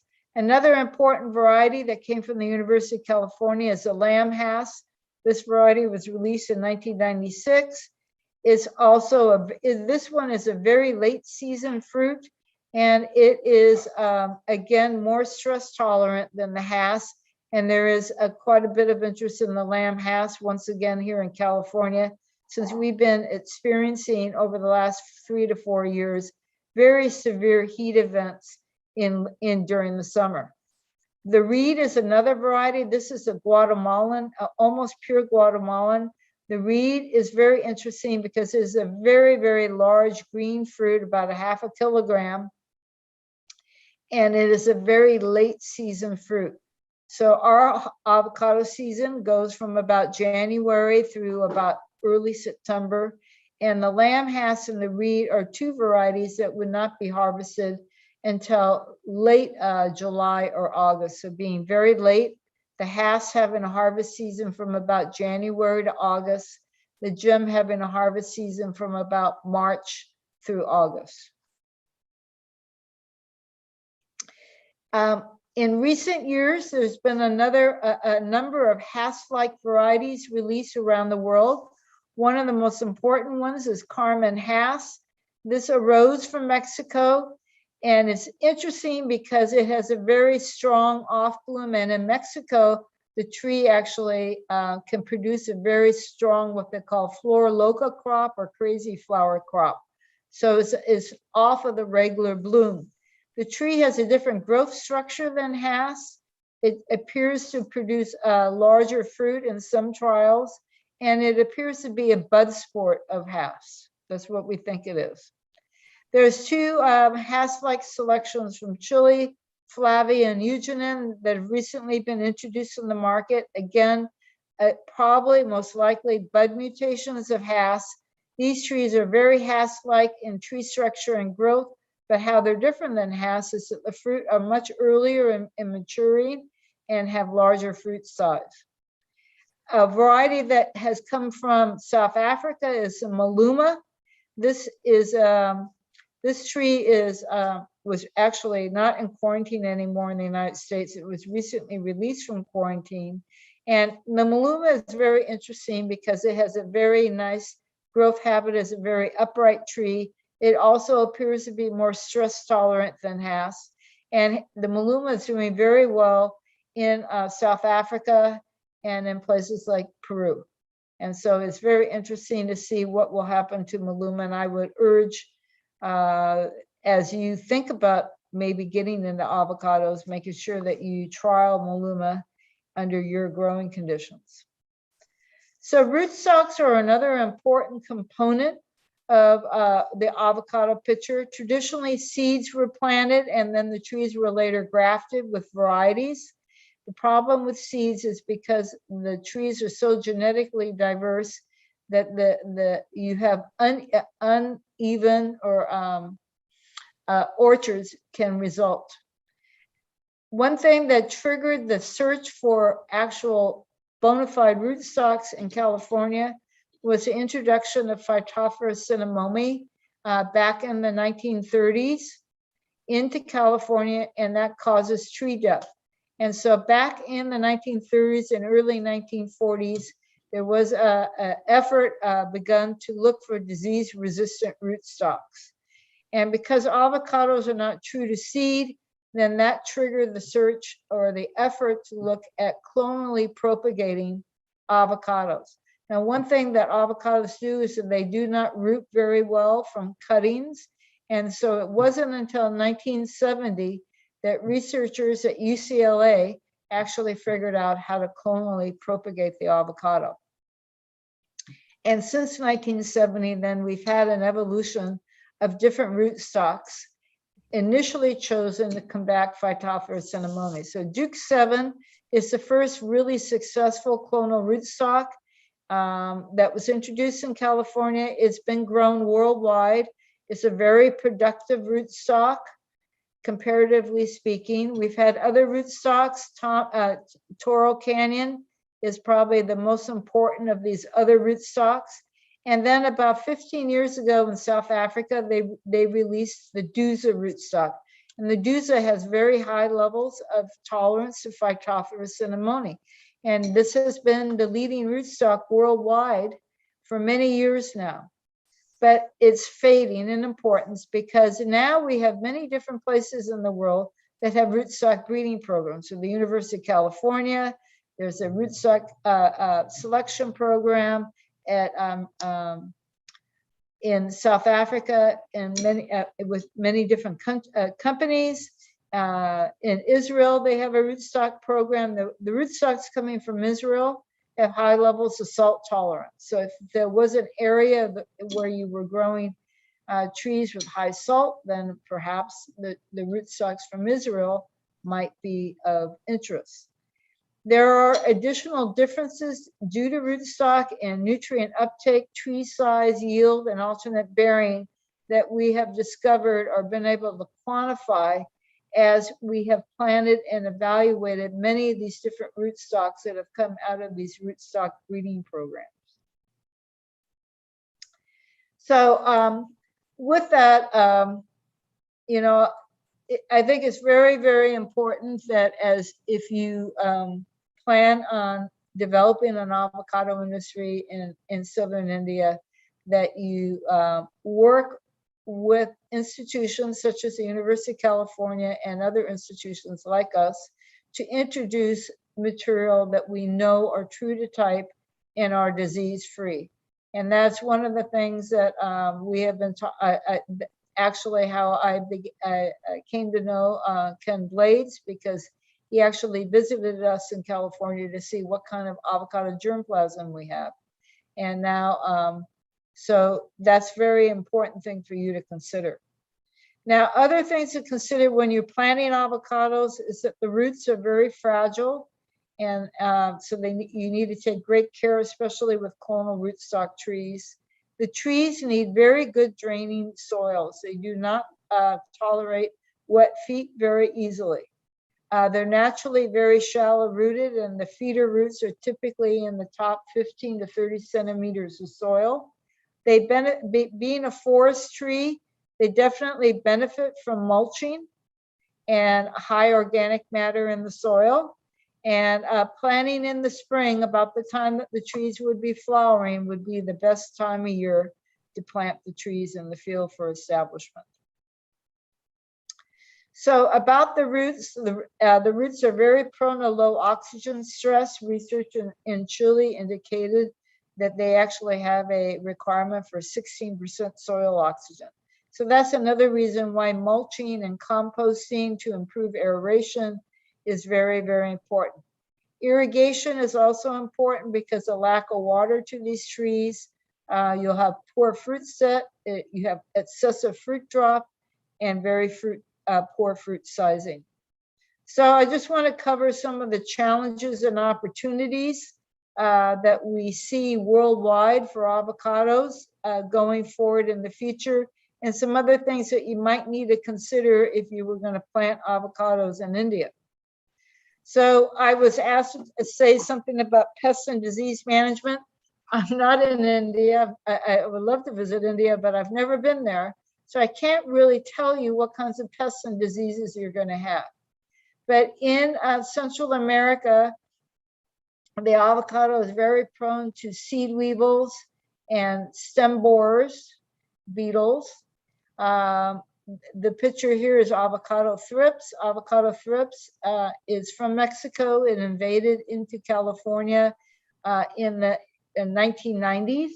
We also have another pest from Mexico called the Persea mite. So obviously it's a mite. And more recently in California, we've gotten an insect from the Caribbean called avocado lacebug. So, but in general, in California at least, we don't have too many pests.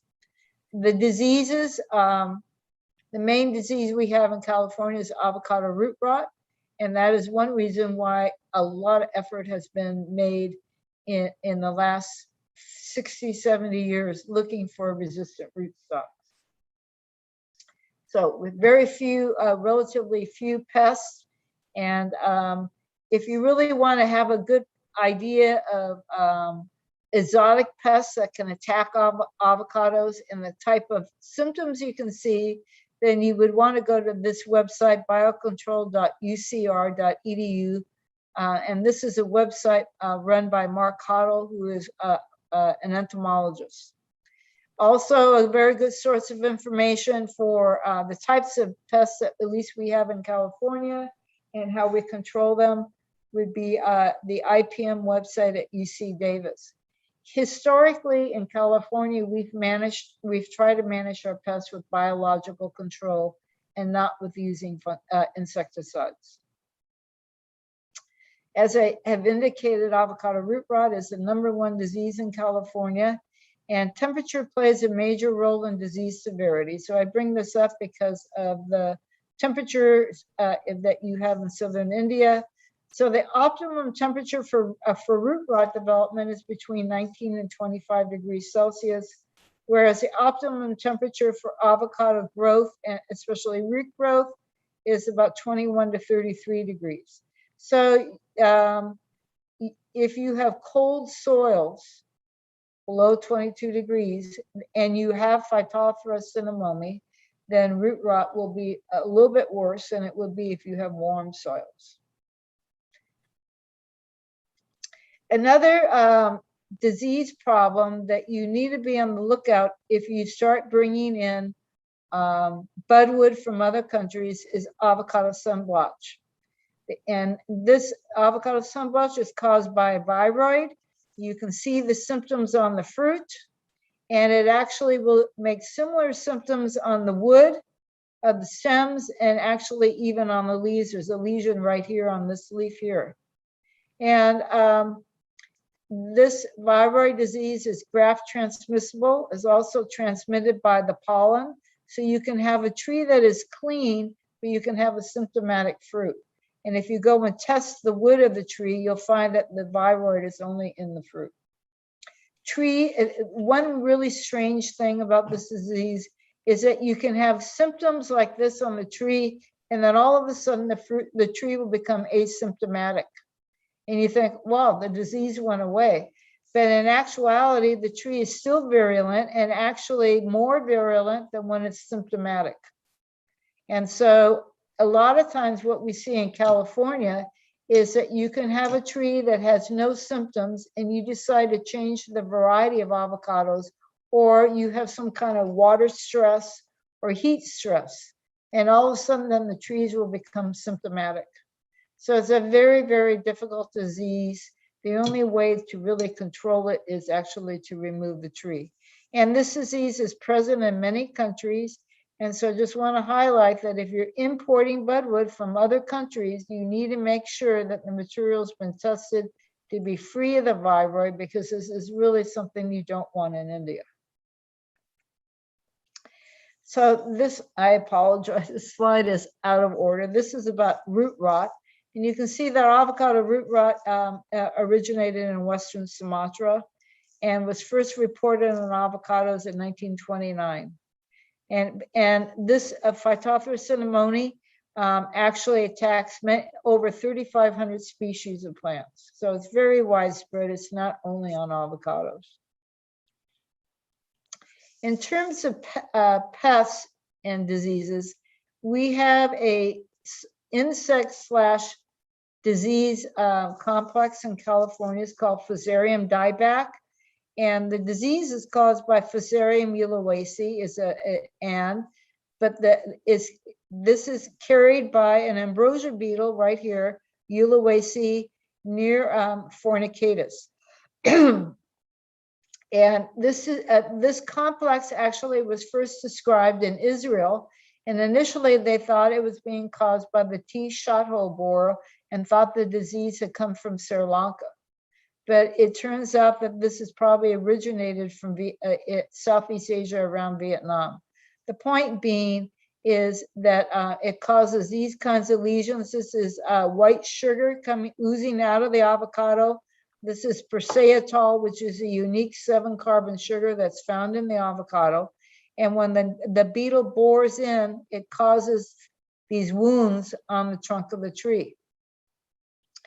Fortunately, even though it looks awful, you can get a branch dieback, but it typically will, unless the tree is stressed for another reason, this is not a fatal disease. But there is another ambrosia beetle, Xyloborus glabratus, that was accidentally introduced into the southeastern United States. And one of its symbiont as an ambrosia beetle is Raffaella loricola. And this, even though the native laurel trees of Southeast Asia are tolerant to this, when it was introduced into Southeast Asia, the southeastern United States, our Persea species could not tolerate it. And so this causes very rapid tree death within a span of 28 to 30 days. So it just takes, it isn't the beetle killing the tree, it's the fungus that the beetle carries, this Raffaella, that causes a wilt disease on the avocado.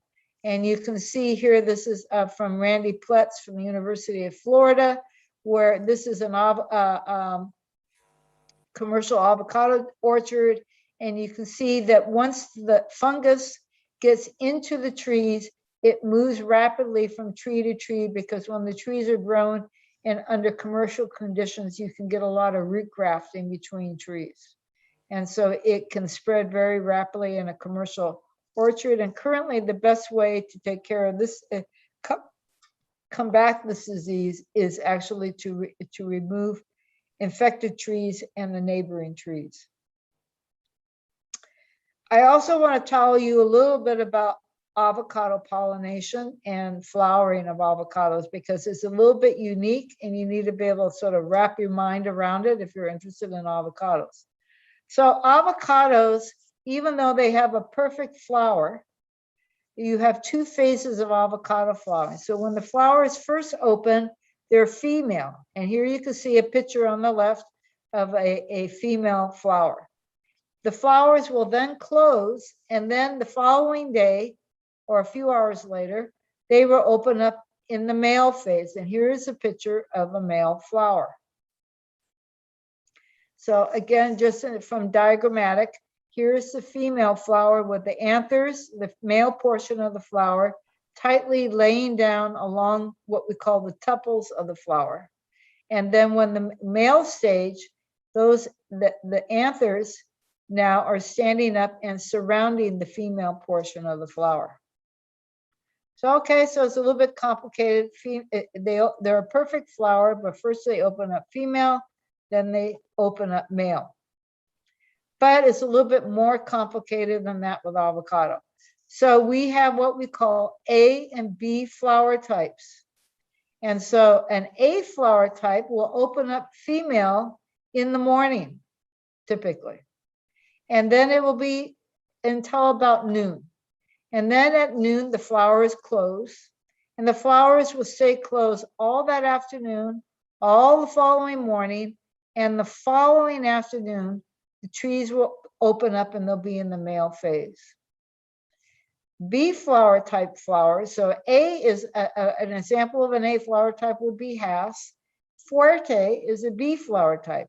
And you can see that one opens up as a female flower in the afternoon. It closes overnight, and the following morning, it will open up male. So it's very, very confusing, but it all suggests that by evolution, the avocado tree evolved this way to promote outcrossing, or the gathering of pollen from trees other than itself. And so the sequence then, when you plant an avocado orchard, is that you want to have a mix of A and B flower types, so that during the male phase, they can provide the pollen to the female phase of the flowers. So that's one thing. And you also need a vector or something to carry that pollen. So typically in avocado orchards, we use European honeybees. Now, I was told that you have a lot of dooryard avocado trees in southern India, and it probably would be worthwhile perhaps to have a study to see what might visit the avocado flowers and that is contributing to fruit set. So here's a list of A varieties. So we have Gem, Hass, Lamb Hass, I told you about those. And the B flower types would be Bacon, Edinger, Charvel, Surprise, Zitano, and Forte. It's missing from this list, but Forte is a B flower type. So you should usually have a combination of that. Typically, since we're growing primarily Hass these days, the recommendation is that you would have 11% of the trees as a B variety. I also was asked to say a few words about nutrition. Avocados are unique in that the trees are very efficient in recycling nutrients from the leaf mulch, Once you start growing avocado trees, you'll see that as the trees grow, they build a very thick leaf mulch from leaf drop. The leaves typically only stay on an avocado tree about 12 to 14 months. They drop below the tree, and that builds up a natural mulch underneath the tree. Generally, we say that nitrogen should be applied every year. Occasionally zinc. In California, we have a tendency towards zinc deficiency. Potassium is required generally in twice the amount of nitrogen because the fruit is very high in potassium. And in calcareous soils, the trees tend to be iron deficient. So rootstocks, can they make a difference in nutrient uptake? And yes, definitely they can. And so as we develop more and more avocado rootstocks, there'll be more and more of an opportunity to have rootstocks that may be more suited to different soil conditions. The avocado roots have a unique morphology. They have very few root hairs, and that means that they're only going to take the nutrients up in the root tips. So this is a picture of avocado roots, and you can see they're growing. Here is decaying leaf matter. So I took this picture by just removing the leaf mulch underneath a mature tree, and lo and behold, there are all the avocado roots. So the trees are very shallow rooted and low degree of root branching. So healthy roots are a key. So disease management is important. We like to use mulches and composts. We like to avoid irrigation water that are high in chlorides and other salts. Where we do have that's a problem here in California. So we do a lot of leaching. And we know that having healthy roots is the key to having very good fruit quality. So avocados do well with a soil pH of about 5 to 6.5, although they will grow in slightly higher and slightly lower soil pH. And the most important elements here have the red checks. Here, nitrogen, phosphorus, potassium, calcium, zinc, iron, especially in calcareous soils, and boron. Boron is not generally a problem in California, but in areas with high rainfall, highly leached tropical soils, boron can be a big problem, like in areas of Mexico and in South Africa, Tanzania. These areas where that are more tropical, it's very easy usually to find boron deficiency. So that's something that you need to be aware of. Now, around the world, we usually practice leaf analysis, but it's very controversial what the range. So what the range here is on the left, the far right, is the range for the leaf analysis standards we have in California. But if you went to the literature in South Africa or Australia, you might see slightly different numbers. In some places of the world, they say don't do the leaf analysis, but you should use the stem of the fruit or the pedicel, or even doing fruit analysis. So it's sort of controversial, and there's a lot of unanswered questions, but that's what it is these days. So there's complex relationships between the different nutrients, but the two most important ones when you review the avocado literature is the relationship of calcium and nitrogen. So people tend to apply too much nitrogen. It makes the tree excessively vigorous, and it can also impact the uptake of calcium, which is very important for the post-harvest quality of the fruit and for disease tolerance. And there is evidence in the literature that fruit storage life is decreased with high nitrogen. Calcium is interesting because calcium is not highly mobile in the tree. It's taken up by the roots in the transpiration stream. So if the trees are water stressed, they're not going to take calcium up. Now this is older data that was collected in South Africa, where they showed that the main peak of calcium uptake coincides with the time of maximum cell division, around 6 to 8 weeks after fruit set. And another study in South Africa looked at good and poor irrigation. In this case, poor irrigation is deficit irrigation. And sure enough, because the calcium moves from the transpiration stream, you can see that the calcium levels in the developing fruit are much lower than in a tree that has sufficient irrigation. So that's a very important thing to remember.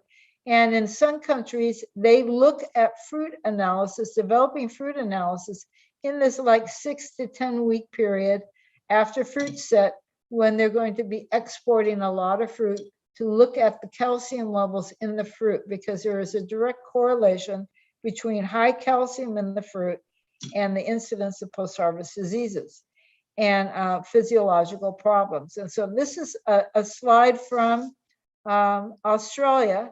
So on the lower axis, you have increasing calcium.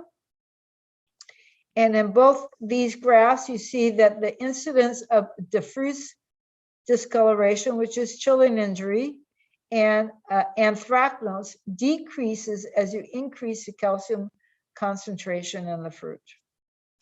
So calcium is very, very important. Because the tree and the fruit are very high in potassium, and they use a lot of potassium, you can get potassium deficiency. It's not too common in California, but this is symptoms of potassium deficiency. I have to say this middle leaf looks a lot like if you had avocado lace bug damage as well, if you had that pest in your orchard.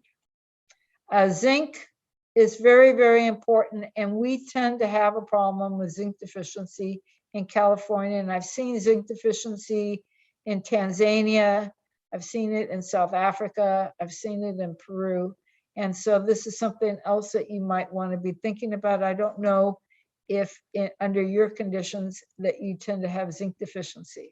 This is the symptoms of zinc deficiency in avocado. You typically can get very round fruit. These are Hass, but they don't look like Hass. They're very round. You get mottling of the leaf, and you can get this sort of compressed witch's broom type growth with very narrow leaves. It's similar to zinc deficiency symptoms in citrus from that perspective. Boron, this is symptoms of boron. You can get these malformed fruit like this, and you can get these little shot holes in the leaves, and that is related to boron deficiency. So I like to think of the avocado tree as a factory, and the output of the factory is the fruit. But what is the backbone of it? What is the production line of the tree? And that is really the leaf, because that's where photosynthesis takes place. And so I think that's really important. So I just wanted to spend a few minutes about that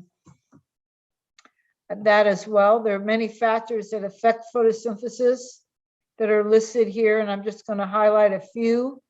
I think for you in India, this is a good thing that the avocado leaves reach their light saturation point with only 1/4 to 1/3 full sunlight.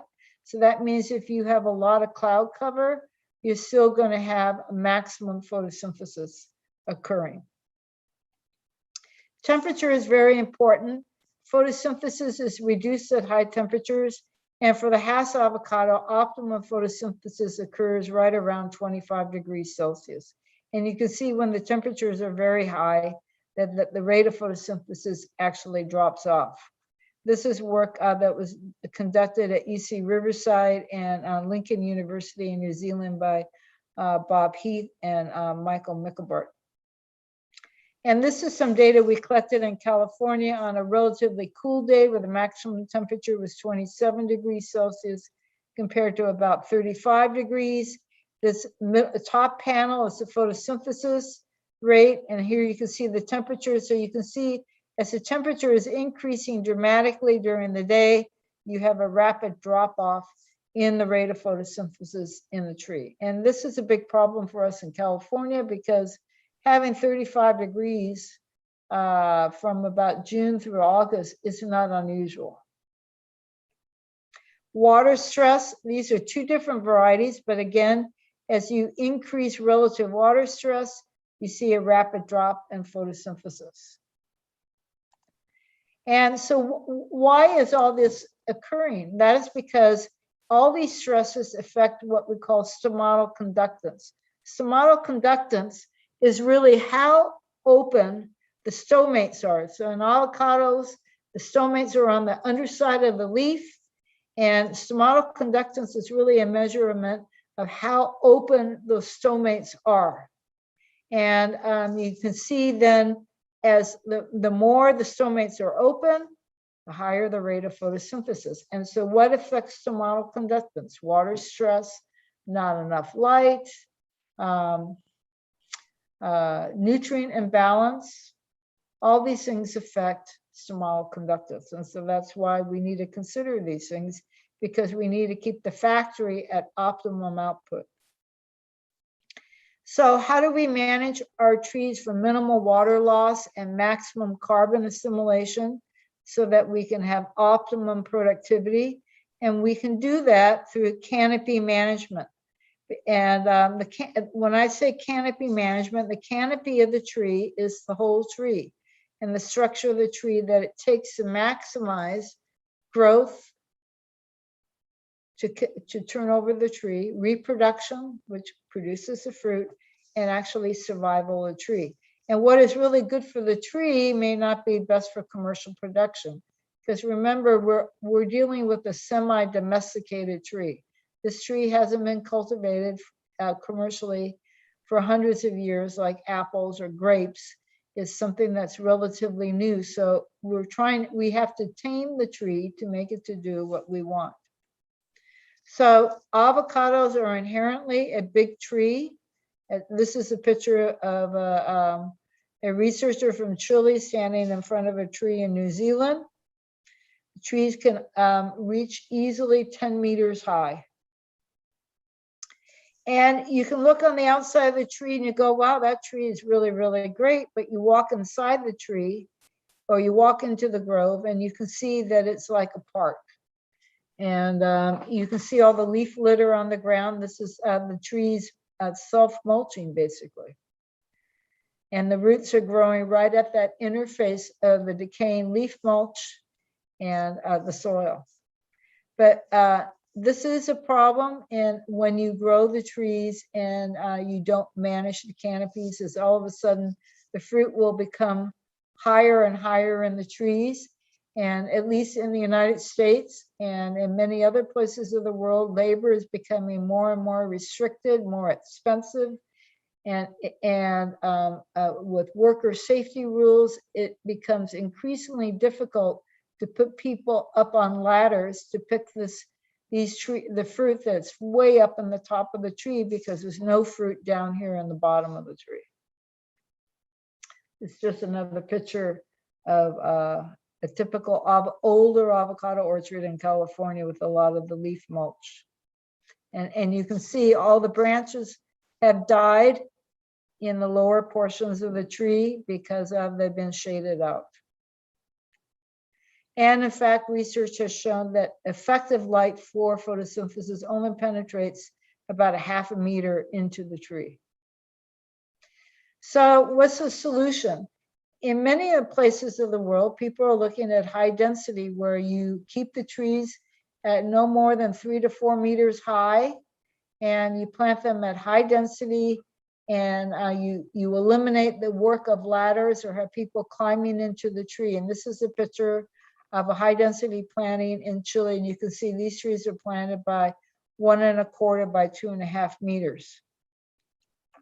So how do we achieve small trees?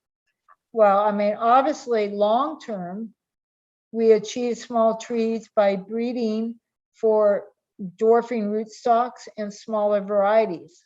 And we're making progress very slowly in that regard.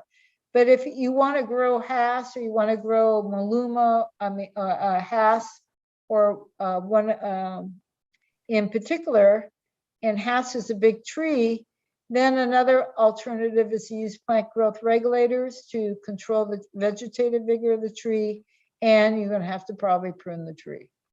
And so that is just something to think about as you think about whether you want to grow avocados or not.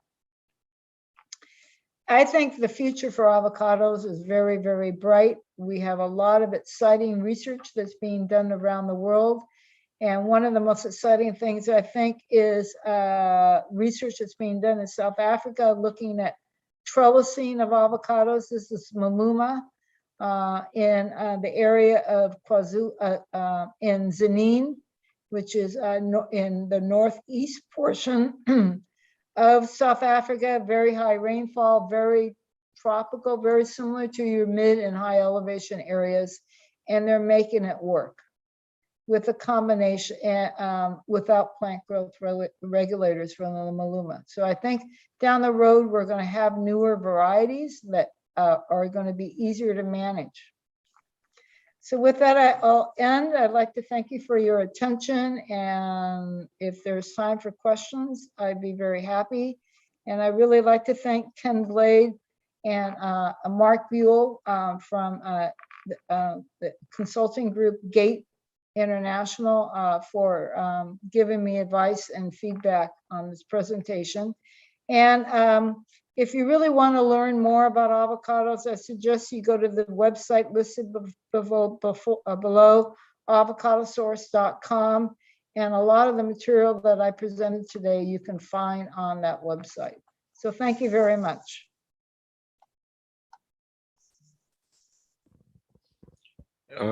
I thank you, Dr. Mary Lou, for your insight in cultivation of avocado as an intercrop for tea and coffee plantations, and cultivating varieties of avocado for all elevations.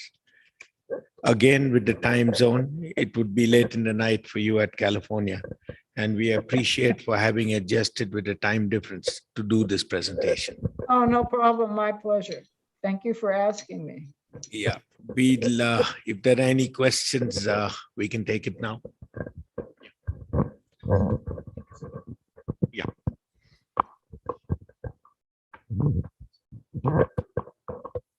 Dr. Mary Lou, my name is Sanjay Cherian. We wanted to know your inputs about cultivating avocado as an intercrop in tea, because avocado is not a plantation crop here in India, in South India. I think that you could probably do that. I've done a little consulting in Tanzania. They have some of the same regulations you have in India. And so there are some tea growers that are interplanting tea with avocados with some success. In Mexico, before avocados became a big commercial crop, it was very common for the avocado to be used as a shade crop for the coffee. And in fact, I've also seen that in northern Kenya around Arusha, where the avocado is being used as a shade tree for the coffee. So I think you could do that. And I saw it being intercropped with bananas in Australia. Thank you. We have a question from the meeting hall, Mr. Ajay Tippaya.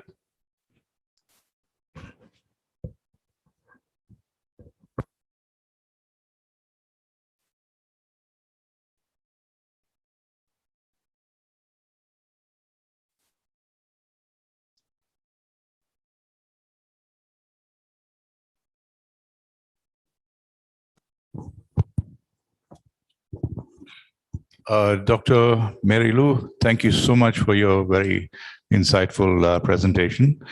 And I am primarily a coffee grower, also growing avocado. So I would just like to ask you this question. Does the presence of the oleic acid vary greatly from different varieties of avocado? And how much does this variation play in the part, in part as the taste of the avocado? And I would also like to know if you would be in a position to advise us in South India if we could focus on a particular variety of avocado, growing a particular variety of avocado. Thank you so much. Well, that's a great question. And in fact, two things is that there is an old report in the South African Avocado Growers Association yearbook that you can find on Avocado Source, where they talk about the composition of avocado oil and how it's influenced by environment. So you might want to look at that one. And then in terms of differences between avocado cultivars, we just published a paper where we compared the oil composition of gem avocado compared to Hass avocado. And what we found in that study was that the gem avocado has about 30% more oleic acid than the Hass avocado throughout the harvest season. Now, how does that influence the flavor of the fruit? We also did a lot of, we did a train panel, and we also did a consumer panel comparing the gem to the Hass. And there was slight but not significant differences detected in terms of the flavor of the fruit by both the consumer panel and the but maybe these two varieties are too closely aligned, and it would be worthwhile to look at you know, a wider range of avocado varieties. The main thing that people seem to pick up on avocado more than what I would call flavor is texture. There's large textural differences between avocado varieties. And in our breeding program, I head up the breeding program for the University of California for new varieties. And we have texture is really, really different between some of the selections that we have. And it's an area that we're looking at it actively. We've been looking at the volatile active compounds that give the flavor of the fruit and looking at how those change over the harvest season. So it's an area that we're actively looking at. There's no clear answer except to say that I know from reading the literature that the environment does influence all these different things, and the maturity of the fruit, the fatty acid composition of the fruit will actually change over the harvest season. So I'd be more than happy to work with you and your association on trying to figure out what avocado variety to grow and under your conditions. Mr. MP Ganapati from the meeting hall, I have another question for you.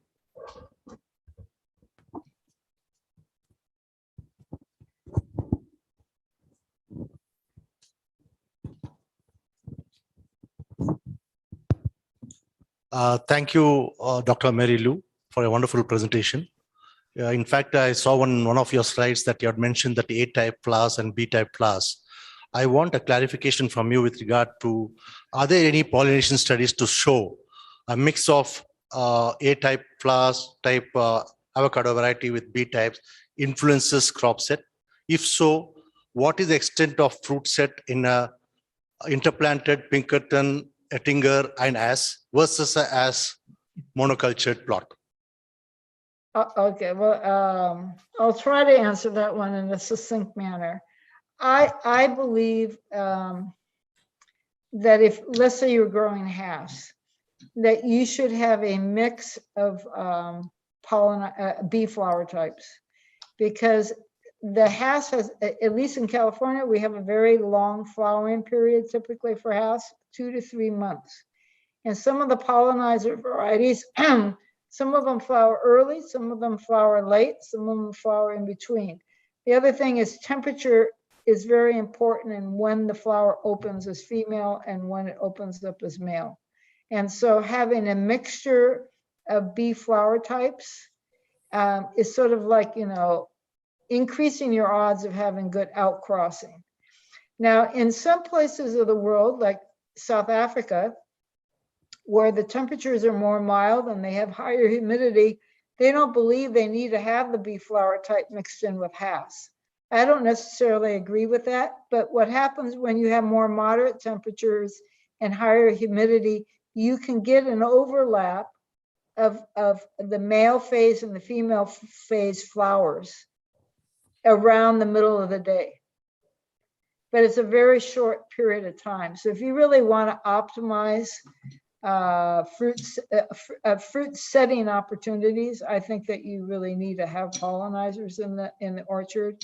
And I would advise to have a mixture of varieties so that you can take advantage of the fact that if you have the right conditions on a particular day, that you have some kind of pollen. The other thing is you do need to have honeybees or something else, bumblebees, something to move that pollen around. There is some suggestion in the literature that wind is sufficient. I don't really believe that myself. I think that the flowers are designed to have it be insect pollinated. Yeah, we have one more question we'll take from the meeting hall, Mr. Prashant Ayyappa. As we are behind the schedule, I think many questions are there in the Q&A. We'll send you, ma'am, and we'll get it replied and we'll inform all the participants. I have, Mr. Prashant. I have two questions for you, Dr. Mary Lou. One is similar to the previous question. Is there a specific ratio of A type and B type to be planted for commercial cultivation? That is one.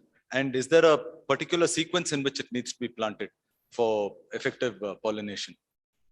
So if you... I have one more question. The other one is Okay. about, you said it needs irrigation during the drought. So what is the water requirement of the plant? How much water per plant do we need to irrigate? Okay. So to go back to the pollination, typically what is recommended is 11%.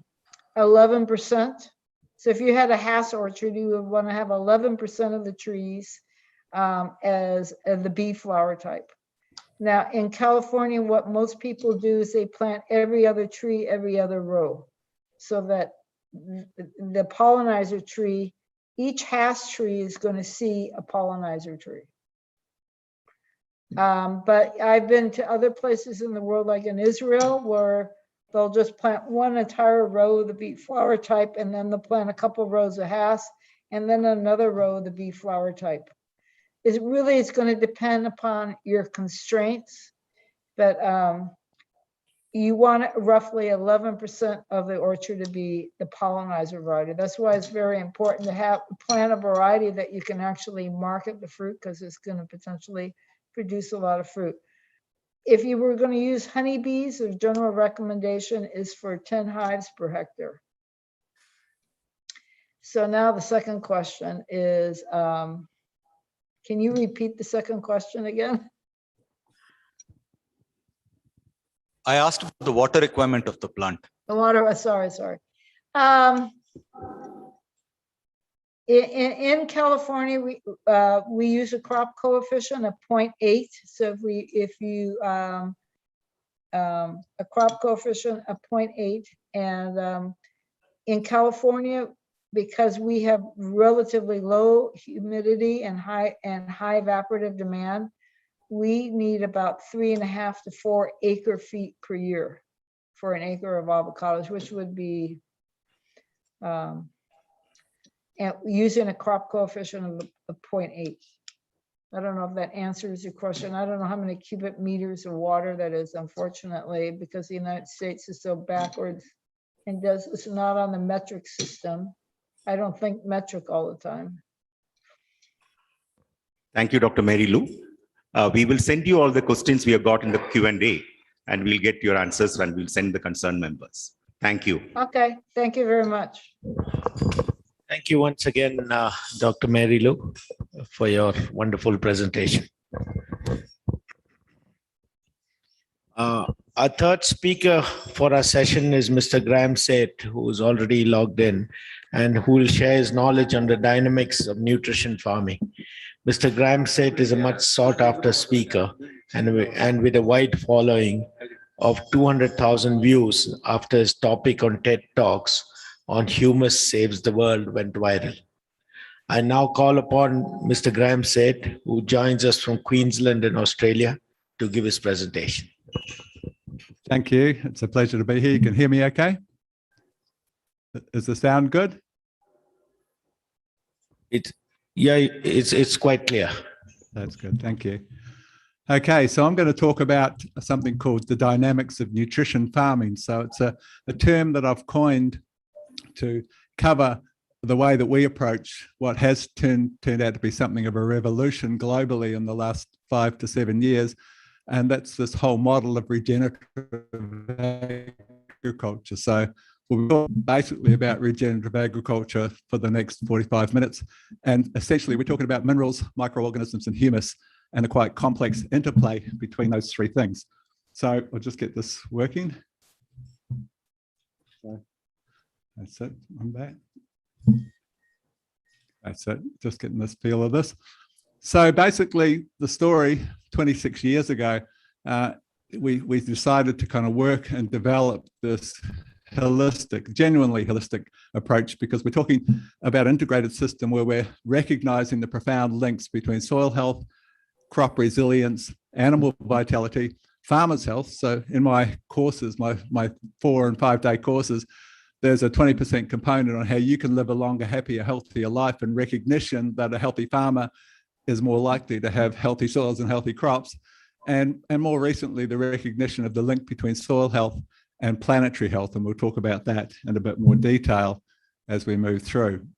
So what started as a trickle of interest in this approach 26 years ago, as I said, has exploded into something of a revolution. Just to give you a bit of a concept of the kind of work that we've been doing for the last decade or so, training some very large growing organizations, the Dole Corporation, who for a long time have called themselves the largest food producers on the planet, but they're not. They're second to a Belgian company called Greenyard Farms with a $6.6 billion US turnover.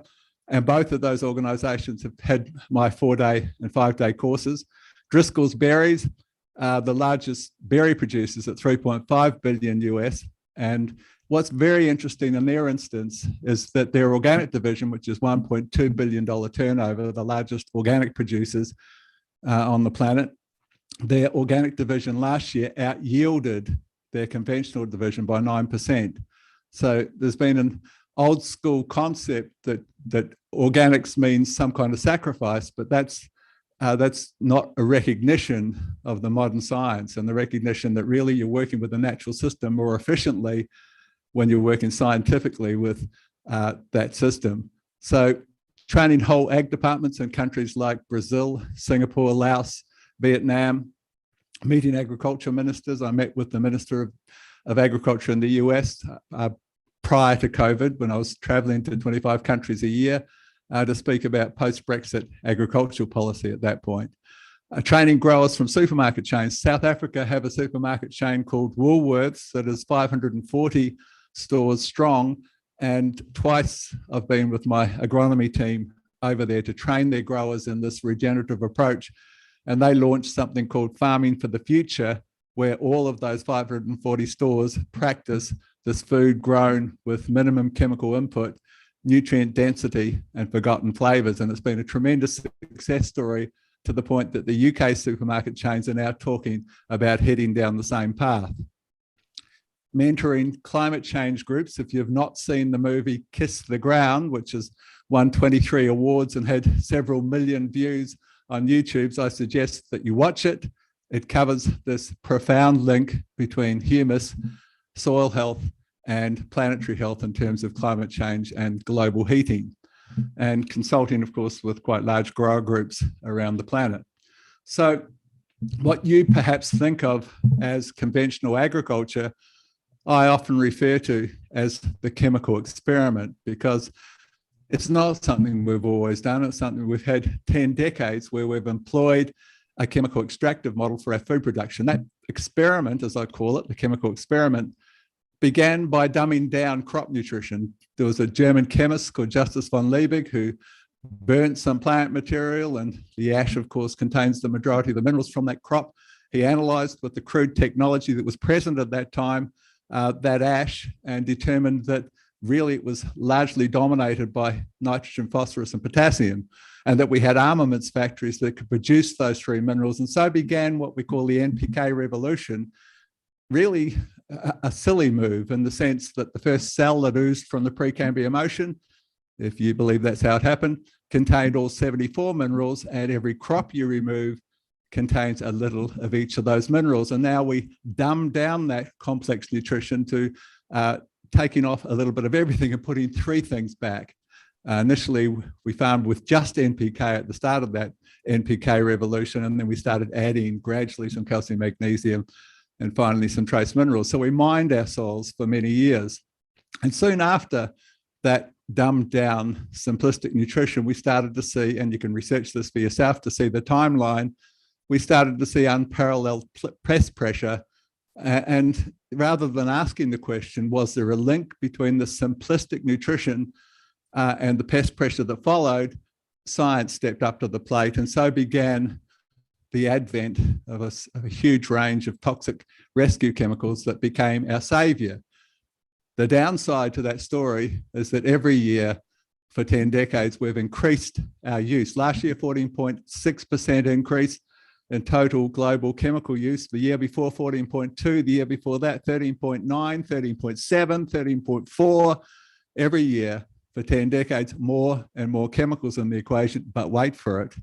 Every year for 10 decades, more and more pest pressure globally. So it's kind of like the definition of unsustainable, putting more and more on for less and less response. And so that's part of what's driving this wake-up call, this regenerative revolution. So let's talk about some of the other drivers for the wake-up call. Number one, topsoil, according to Professor Ratan Lal, who of course is of Indian origin, a lead soil scientist from the US.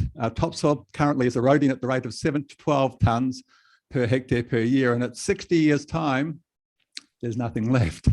Now, there's nothing more precious than that thin veil of topsoil that, that we're eroding at that tremendous rate. And we can't feed perhaps 10 billion people in another 15 or so years with no topsoil. It's not possible. It's more important than gold, silver, platinum, lithium.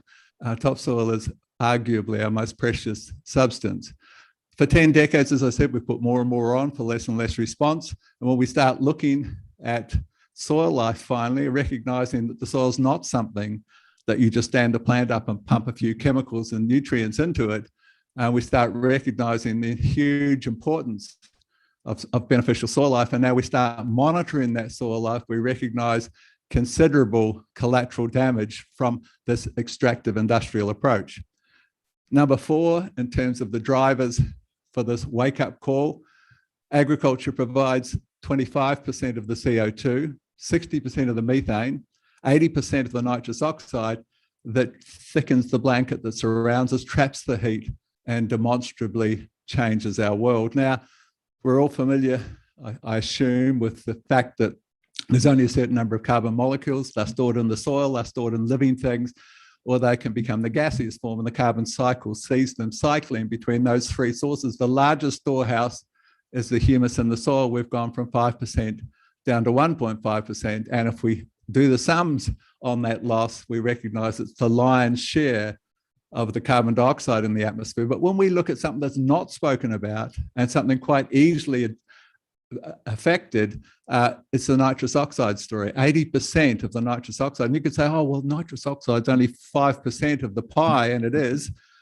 but it's 310 times more thickening of that greenhouse blanket than what CO2 is. And it's something that we can quite easily, and this is very much what I teach, is how to manage nitrogen much more efficiently than what we are currently. And then we see the issue of chemical residues in our food chain. We look at a study of children, 1,400 children, 700 from towns, 700 from rural regions, and they looked at the 13 most commonly used farm chemicals and the presence of those chemicals in the hair, urine, and tissue of those children. And to the horror of the researchers, they were unable to find a single child who didn't have unacceptable levels of all 13 farm chemicals. There are a couple of things involved here. One of them is the phenomenon of bioaccumulation.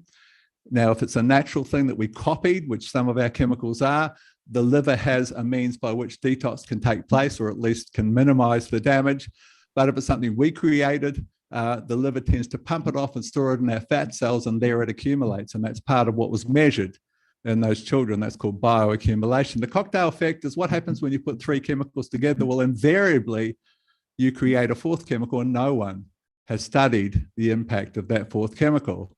And I'm familiar with a billionaire friend of mine from the US who lost 3 wives to cancer, who looked at 10 farm chemicals and 100 of their combinations and found 3 new class 1 carcinogens relative to those combinations. That's called the cocktail effect. So these are some of the things that maybe we need to look a little more closely at our food production technology. Carbon credits for building humus in the soil are an absolute urgent necessity, just to show the potential of sequestering carbon through carbon sequestration in the soil. 1% increase in organic matter in US soils and just cultivated soils, not the more easily done grazing soils, but this is cultivated soils. 1% increase removes 4.5 billion of the 8.2 billion ton contribution that the Americans put up into the atmosphere on a yearly basis. So it's doable, it's eminently doable, but we do need to start doing it fairly quickly. And what we recognize as the world is awakening to the potential of humus as a planet saver, the building of humus, we recognize that it's a biological process, and it's not hard to reason or to recognize that anything that's detrimental to that process will, from a legislative perspective, at some point be unacceptable. And one of those things I think that will be first to go, watch this space, will be the nematicides, because nematicides are possibly the most dangerous or the most damaging of the chemicals relative to soil life, particularly a very important soil life creature, which we'll talk about shortly, called mycorrhizal fungi. So as I mentioned, nutrition farming is about minerals, microorganisms, and humus, and the interplay between, and of course, water is in there as the 4th component because you can't do much without it. So we have in our work identified key levels of minerals, obviously, and very, very importantly, several key ratios that determine mineral efficiency. We've discovered a different way of looking at plant tissue analysis, where we found if we can maximize in the acceptable range what we call luxury levels of 4 minerals, and we call those 4 minerals the big 4. Those 4 minerals that we want to have luxury, calcium, magnesium, phosphorus, and surprise mineral boron. Calcium, magnesium, phosphorus, and boron we refer to as the big 4. So we utilize a system of in-field monitoring that gives us much more precision in mineral nutrition. We use a whole range of monitoring tools and so forth. And of course, we use soil testing and lift testing to a large degree, so, and certain types of soil tests. So in the ongoing treatment of symptoms, it's not accidental when you have a deficiency of a fungicide. Basically, if we look at medicine, veterinary science, and agriculture science, we see that the systems that have been based upon the treatment of symptoms. And the reality is that if we look at medical science, the largest killer remains heart disease, followed very closely by cancer. And number 3 is prescription medicine. Our medicine has become our 3rd largest killer. That's a symptom of a bankrupt system. We need to get back to root causes. As I said, there's a reason if you've got a fungal disease, always and very commonly that's linked, and it's why we call it nutrition farming, because very commonly that comes back to minerals, microbes, and humus, and the interplay between those 3 things. So it's all about getting back to root causes. So starting with a good soil test is really important, because informed nutrition is absolutely essential to avoid driving blind. And we mentioned that specific balance that determines productivity. So you need to find a lab that will give you a good coverage. We like to measure not just the 5 trace minerals, we like to measure cobalt, molybdenum. We also like to measure silica, in recognition of the 9 international silica conferences that have now identified silica as a major player in terms of plant immunity. So silica, it turns out, is a very, very powerful immunoliciter, and it's not available. You'd think, well, silica is the most abundant mineral or 2nd most abundant mineral on the planet. Clays are aluminate silicate, sands are silica, but the form the plant uptakes is called monosilicic acid, and we need 100 parts per million of that in our soils, and very, very few soils have anything like 100 parts. Usually it's 20, 15, 25 parts per million, and there can be tremendous gains in bringing in this immunoliciter, particularly when its secondary role is to strengthen cell walls, to buckle a hyphae of invading fungal diseases or small sap-sucking insects. Cell strength is a huge, huge player in terms of a proactive approach. So calcium and silica are the two minerals that determine cell strength. Simple little things like pH, for example, and recognizing the link between pH and mineral uptake. The width of the bar, if you look across, and the pH at the top there is where those minerals are most available. Where the bar is widest, that's where most minerals are entering or have the potential to enter your crop. And we can see at 6.4, all the bars are lined up at their that's the most uptake possible as a pH of 6.4 with a water-based pH. And we can see what happens if you're acidic. There's a whole range of minerals that are shut down, and very commonly in this country, because of high magnesium and high sodium, we see soils at 8, 8.5, and realistically, you can see where you are at that. You've got problems with iron, manganese, boron, copper, and zinc, and ideally you address that with a foliar spray, even a do-it-yourself foliar spray that includes those 5 trace minerals. You've got what you've got, and that's how you're countering that, and it's very much part of the pragmatic approach that is nutrition farming.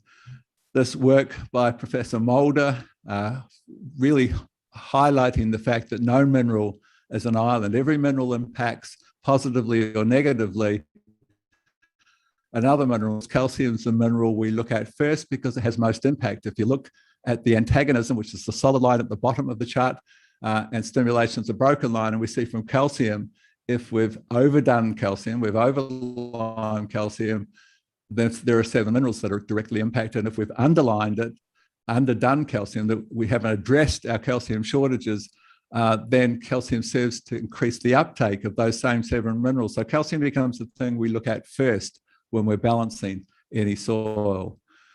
And when we talk about that interplay between minerals, this is a simple chart developed by some of my Dutch agronomists looking at the concept of just antagonism, not stimulation, but just antagonism. And we see here that everything in each of those quartiles impacts everything else in that quartile. So we see that if you've got too much magnesium, you'll impact potassium and then calcium and perhaps ammonium, nitrogen, and sodium. If you've got too much iron, it shuts down zinc and manganese. You've got too much zinc, manganese, and iron are impacted. So it's a nice, simple little demonstration of that interplay and to understand that interplay in your own crop. So when we talk about key ratios, that's what one of our soil tests looks like. You can see we're measuring selenium, we're measuring cobalt, molybdenum, and silica in that soil test. That's a comprehensive kind of soil test that we like to look at. And we talk about certain ratios, and we don't have time in this particular forum to discuss how and why those ratios work, but you can see there are 6 key ratios, the most important of which the calcium-magnesium ratio, which determines how well a soil breathes. So it's hugely important because gas exchange is one of your 2 primary focuses. You are managing how well your soil can breathe, how well CO2, how well oxygen can be uptaken into that soil or diffused from the atmosphere into that soil. The organisms, the plant roots, utilize that oxygen, then they breathe out, and our CO2 diffuses up, and the tiny little pores called stomates suck up that CO2, combine it with water and sunlight, and that's how you grow things. And the better you do that, the better you do. So it's very simple. You're managing gas exchange, and the ratio that has most impact on gas exchange is called the calcium to magnesium ratio, but that's just one of 6 ratios, and that's just the rationale behind the particular ratio. We mentioned the big 4 when we're looking at leaf test. Here's an example of a tissue test. And we can see here that we talked about, if you recall, the 4 minerals: phosphorus, calcium, magnesium, boron. Why? Talking phosphorus, we can see the acceptable range there, second from the top, 0.24 to 0.49. In this particular crop, we want 0.49. That's a luxury level. Calcium, 1.47 to 4.42, we want 4.4 or 4.42. We want it right at the top end of the acceptable range. That's a luxury level.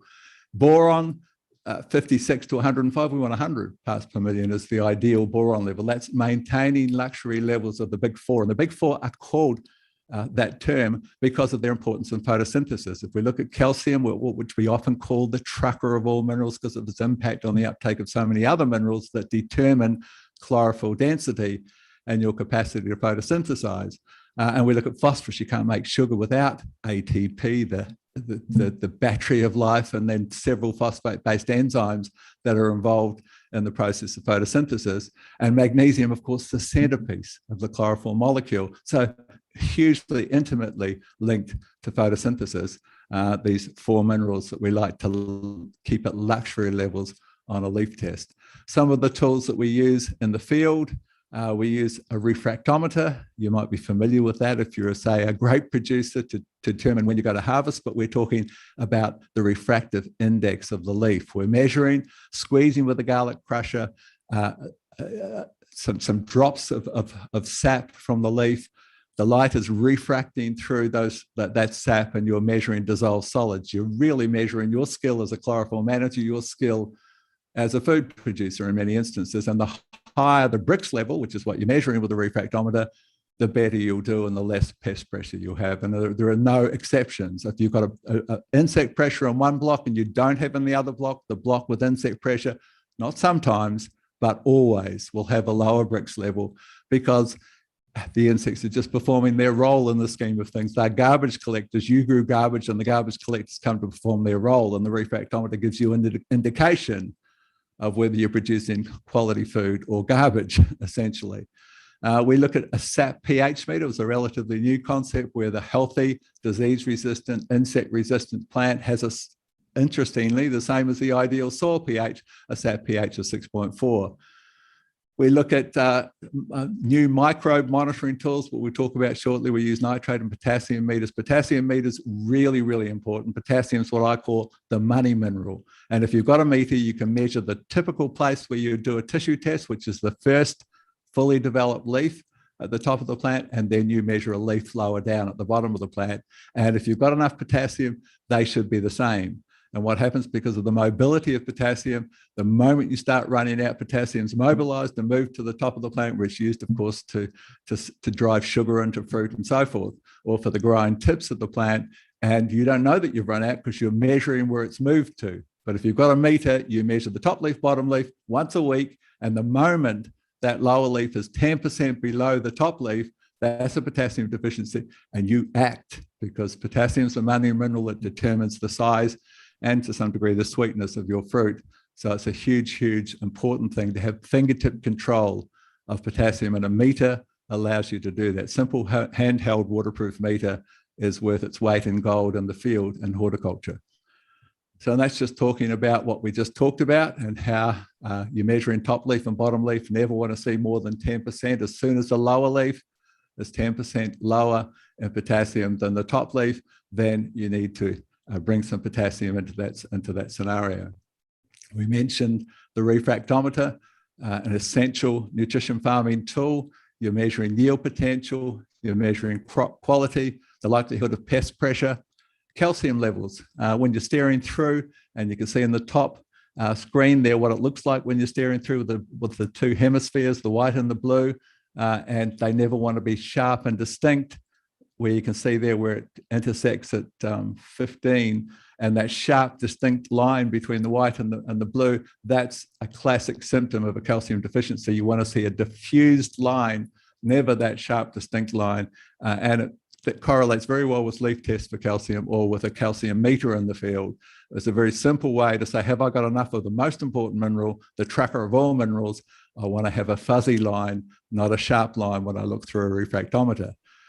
And it gives you an indication of what works best. Whatever gives you the best Brix increase is something worth following, because high Brix crops will have greater density, higher nutritional value, and they'll always have lower levels of nitrates, because nitrates are carried in with water that dilutes Brix levels. And so higher Brix levels reflect lower nitrate levels. We mentioned SAP pH, and 6.4 is where we're aiming for.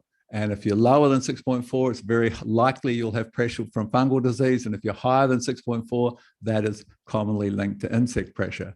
So we won't talk too much about how that works, but it is a remarkable little tool. All of my agronomists in many countries in which I work use SAP pH meters as a monitoring tool to see, particularly from a pest pressure perspective.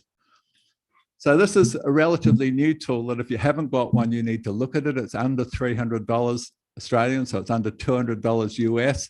And it's a little tool called a microbiometer. And that's been the missing link for in-field monitoring for a lot of years. We're talking about, it costing in this country anyway, probably $250 to $300 to monitor soil life and to find out where you're going, find out whether inputs that you are using or strategies that you're using in the field are actually improving and increasing your microbial biomass. And so what I've found prior to COVID, when I was traveling to 25 to 30 countries a year, was there was no exceptions. The higher the reading of microbial biomass, the better you did on that. Was always the most productive block was the block with the highest microbial biomass. And that's a great tool for growers to understand that that's what soil life is. It's their hidden workforce. You look after it and it looks after you. And when you see the figures and you say, oh, that is my best block on it, and it does have the highest reading, then you understand the importance of that life beneath your feet. So hugely important, the microbiometer, inexpensive, tied to a smartphone app, very nice technology, 10-minute test, gives you a measure of total, you're aiming for above 400 on the meter, and the higher, the better.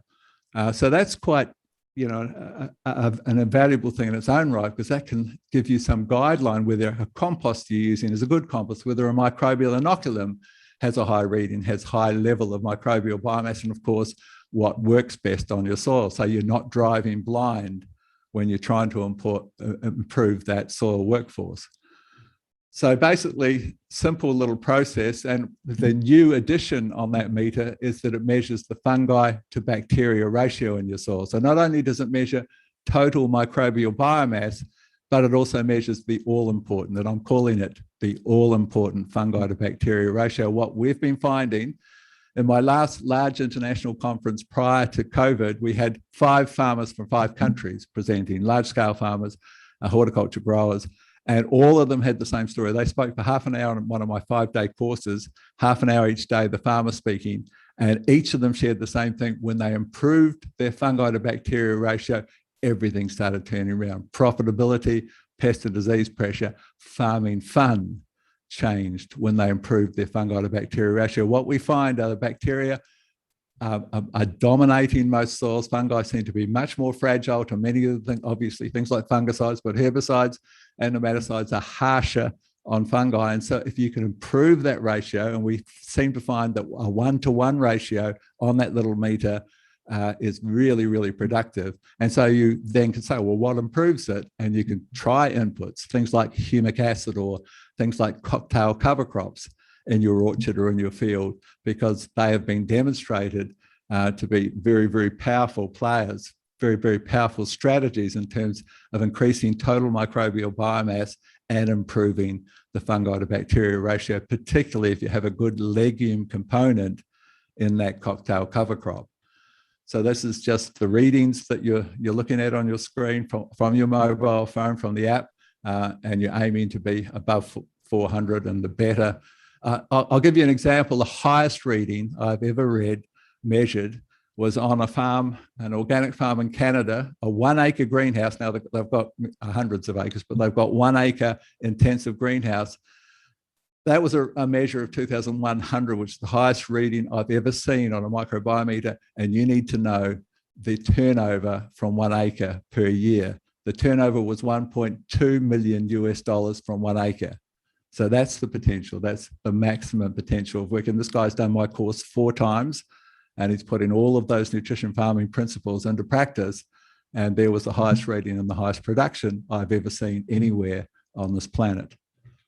So we talked about minerals, and we've talked about how we can monitor microbes, but let's talk a little more about the mastering of microbes, recognizing that this hidden workforce will determine your farming success. And we've assaulted them on all fronts in modern agriculture, and there can be some tremendous gains in bringing them back and looking after them and maybe introducing, we'll talk about some of the things you can do, developing practices that are microbe friendly, which of course includes reduced tillage, buffering our salts and buffering our chemicals, reducing our chemicals where we can, introducing new microorganisms, new microbial diversity in the form of microbial inoculums and compost and so forth, feeding soil life with cocktail cover crops. There's a photo at the top of a multi-species cocktail cover crop, this huge finding that in a multi-species crop, we want to have 5 species, 5 families of plants. And those 5 families are brassicas, cereals, grasses, legumes, and chenopods. Sounds like it's pronounced chenopods, but it's actually pronounced chenopods. And that mix of 5 has been shown to have a huge impact. It's actually only when you've got the 5 families together, there's a messaging between plant roots discovered by the US Ag Department when they were looking at this phenomenon. And the plant roots begin pouring out phenolic compounds only when the 5 families are present. And this outpouring of phenolic compounds, antioxidants essentially, stimulates soil life quite dramatically. And we see really the results of perhaps 3 or 4 cover crops in one cover cropping season, a really measurable change in soil structure, soil life counts, and so forth. That's the concept of cocktail cover crops. Stimulating, creating optimum conditions, stimulating microbes with humic and fulvic acid, for example, the 2 most powerful fungal and bacterial stimulants. Foliar fertilizing to fast track that chlorophyll density, which then, of course, produces more exudates. Remembering the plant gives away 30% of its glucose, it pumps from its roots to feed the soil life. And if you can fast track the production of that glucose by greening up and taking care of deficiencies more efficiently with a foliar, then there's a subsequent response in terms of soil life stimulation. Eliminating the most damaging chemicals and, of course, bringing back the most visible component of the soil food web, which is, of course, the mighty earthworm. So just we're only touching on things and what we can do in this short time, but we'll just touch on humus. Humus is this sweet-smelling, chocolate-coloured substance produced by microorganisms, and it serves as their home base and their support system. It's also the storage medium for all minerals, understanding that clay holds onto cations. Humus also has Velcro sites that can hold cations, but it's the only thing in the soil that can hold anions. Highly leachable anions like nitrate, nitrogen, or boron or sulfur can only be stored on the humus colloid. So hugely important in that context. As I said, it also stores the microbes, which is the bridge between the soil and the plant. There is a microbe behind every mineral. There are nitrogen fixers, there are manganese reducing organisms, there are potassium solubilizers, there are iron reducing organisms, there are phosphate solubilizers, and so the list goes on. There is a microbe behind every mineral. And if we can take care of that and recognize that, then we improve nutrient uptake dramatically if we look after our soil life. So continuing to talk about humus, it's our greatest water management tool. Currently in Australia, where we have so many droughts, we put our water in huge dams. We pump our water hundreds of kilometres. We put it out through centre pivots, flood irrigation with massive amounts of evaporation, and compare that to the figures on humus and its sponge-like capacity to retain moisture. 1% increase in humus gives us 170,000 litres of extra storage per hectare from a 1% increase. That's 17 litres. That's 2 buckets per square metre of water that now can be stored. There's no sunlight, there's no evaporation beneath ground. There's a sponge, the plant takes it as it needs it. There is nothing more effective than humus to manage what is rapidly being called the new gold, which of course is water. So humus is huge from that perspective. It improves the nutritional value of our food. It reduces chemical contamination. We see across the globe, we work in 57 countries with teams of agronomists in each of those countries, and the higher your humus level, the lower your need for chemical intervention and consequent chemical contamination of our food. So it's tremendous from that perspective. It's a major driver of plant and soil resilience. And as we said, the higher the humus levels, the lower the need for chemical intervention. You know, if you recognize with the huge work that's been conducted in the last 5 to 10 years on the human microbiome, this understanding that our 30-foot digestive tract houses 10 trillion organisms in that 30-foot digestive tract, and the importance of those organisms and the direct parallel between what those organisms are providing their host, us, and what the plant feeding all 30% of sugars to this army of organisms beneath its roots, and many of the compounds produced, including 7 or 8 B vitamins that turn out to be plant growth promotants and immunolicitors in 2 cases, very same B vitamins produced by our gut organisms. But if you recognize the importance of that the gut is linked to every aspect of our health, brain health, is multiple studies now with the link between healthy microbiome and a healthy and brain health in terms of all sorts of brain conditions. And you recognize, well, perhaps you don't want to drink chlorinated water because chlorine is a biocide that was obviously going to impact that life within. And basically, say you pour it into a carbon filter. You can get a jug with a carbon filter and you take out the chlorine before you drink that water. Well, that's what humus is in the soil. It's a giant carbon filter that cleanses soil contaminants and prevents nitrate leaching, for example, as well. So it's also in Australia, we had a dust storm that went from South Australia to the very top end of the country, several thousand kilometres, trillions of tonnes of dust. The Opera House, the very famous Opera House, turned red. My house, 1,500 kilometres away, my White House turned red. I had to water blast it clean. Huge amount. That's a loss of the glue that holds those soils together. That's a loss of humus. When rivers run brown, which they're not supposed to do, that's a loss of the glue that holds that precious topsoil together. So it's hugely important when we recognise the importance of topsoil.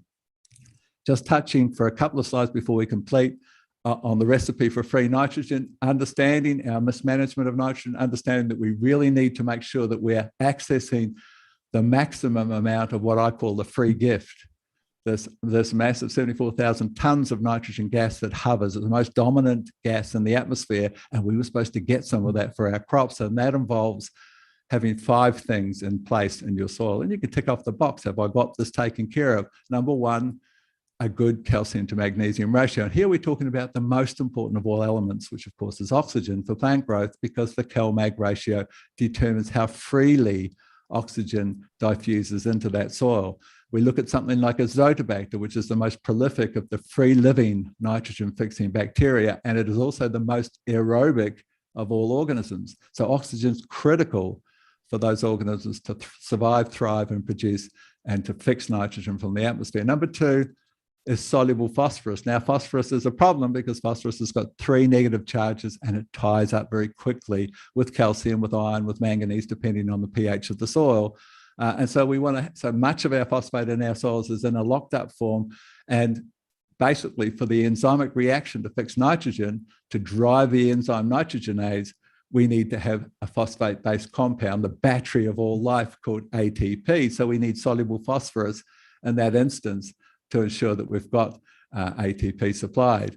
And how would you ensure that? Well, that's one of the reasons we want legumes as an underplanting in our tree crops. We put legumes under cereal crops. We will put legumes under rice, for example, which you might not agree with. A low-growing clover, for example, because part of the role of legumes is this release of acids that breaks the bond between locked up phosphate and calcium and delivers both of those 2 key minerals to the host crop.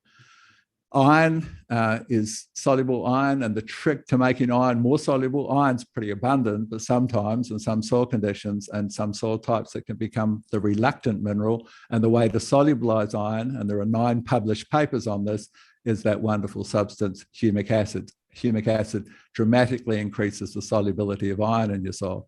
But the big one, in terms of nitrogen fixation, is a little trace mineral called molybdenum, because we work, as I said, in 57 countries, and 80% of all the soil tests that we look at from across those countries are deficient in this little trace mineral called molybdenum, and you cannot make the nitrogenase enzyme without molybdenum. Molybdenum and iron are the 2 minerals, the 2 mineral key players in the nitrogenase enzyme. So you haven't got access to that all-important free gift through nitrogen fixation if you haven't taken care of. 0.5 of a part per million is all that's required, but you need that molybdenum in your soil.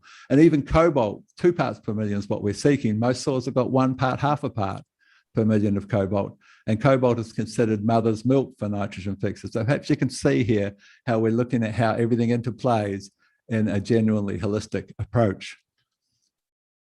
One other little thing I'll touch upon before we conclude will be the concept of urea as a foliar spray. Now, urea is the world's most widely used nitrogen, and it's been used and misused and abused more so than any other farm input. And we recognize that when we see that 80% of the nitrous oxide, which is 310 times more thickening of the blanket that traps the heat, warms the globe and changes our planet, we realize the importance of managing nitrogen more efficiently. So when we put urea in the soil very rapidly, that amine form of nitrogen, the urease enzyme converts it very quickly to the ammonium form. If there's some water and moisture, then organisms called nitrophile bacteria quickly convert the ammonium to nitrates.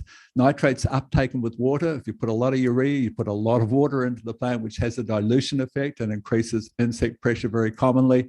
And now you want that nitrate in the leaf to be converted through to a protein. Well, it's very, very interesting. It's a hugely energetic process to get a nitrate to the first stage of protein. And the first stage of protein is called the amine. And then it's very easy to go to amino acid protein. The amine is what urea started life as. What would happen if you bypass putting urea in the soil and you foliar sprayed it 10, 15 kilos per hectare directly, 12 times more efficient foliar fertilizing than soil-based application, foliar spray the urea as an amine straight into the leaf, click amino acid, click protein, no 17% loss of photosynthetic energy for that conversion. It is the most effective way to utilize and to use nitrogen on all crops. Foliar spraying urea is the most efficient way to apply nitrogen with no volatilization, no loss to the atmosphere, no leaching as nitrates into our waterways. And of course, nitrates are carcinogens. So in conclusion, nutrition farming addresses the powerhouse links between soil, human, and planetary health. It's now understood that soil health may be the biggest player in addressing climate change. And when we address root causes rather than treating symptoms, farming becomes more profitable. We grow more food with forgotten flavors, nutrient density, and greater medicinal value, and farming becomes less stress and more fun. Thank you for listening. I'm happy to take some questions. I thank you, Mr. Graham said, for your interesting insight on the dynamics of nutrition farming. It was indeed informative. Thank you so much for joining us. Pleasure. We can take questions from the floor, and if there's anything else, Sanjit. I think yeah. Mr. Vijayan Rajesh, past president of UPASI, is having a question for you.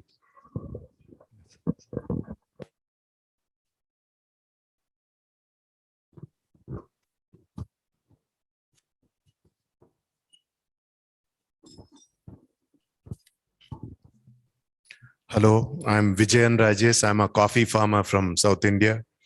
Thank you for that very comprehensive, simplified and convincing piece of advice on soil nutrition management. It was really an eye-opener.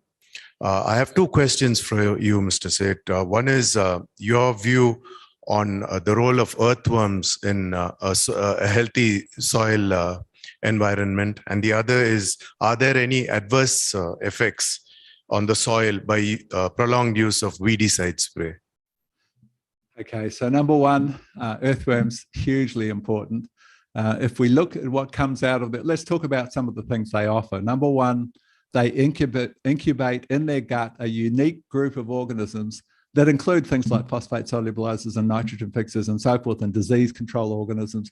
And those organisms only they're uniquely incubated in the earthworm's gut, and they're present in the earthworm castings. And so if you don't have earthworms, you simply do not have that unique and very important group of organisms. And so in Australia, there's a really large commercial product, several commercial products based upon what they call earthworm juice. And that's just running water through an earthworm compost through earthworm castings and collecting that unique group of organisms. And if you're a soil that doesn't have them and you put that onto your soil, you liquid inject it or you foliar fertilize it or whatever, or fertigate that worm juice, there can be some tremendous gains from that simple introduction of organisms you don't have because you don't have earthworms.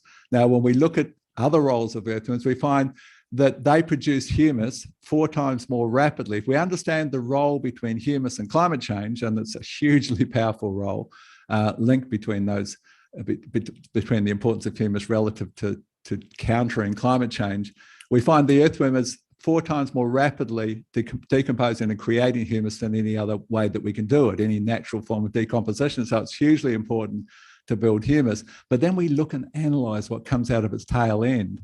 And what we find is basically 10 times more nitrogen, 8 times more potassium, 6 times more phosphorus, 4 times more magnesium, and 1.5 times more calcium, for example, than what's in the surrounding soil. You've got a little fertilizer machine.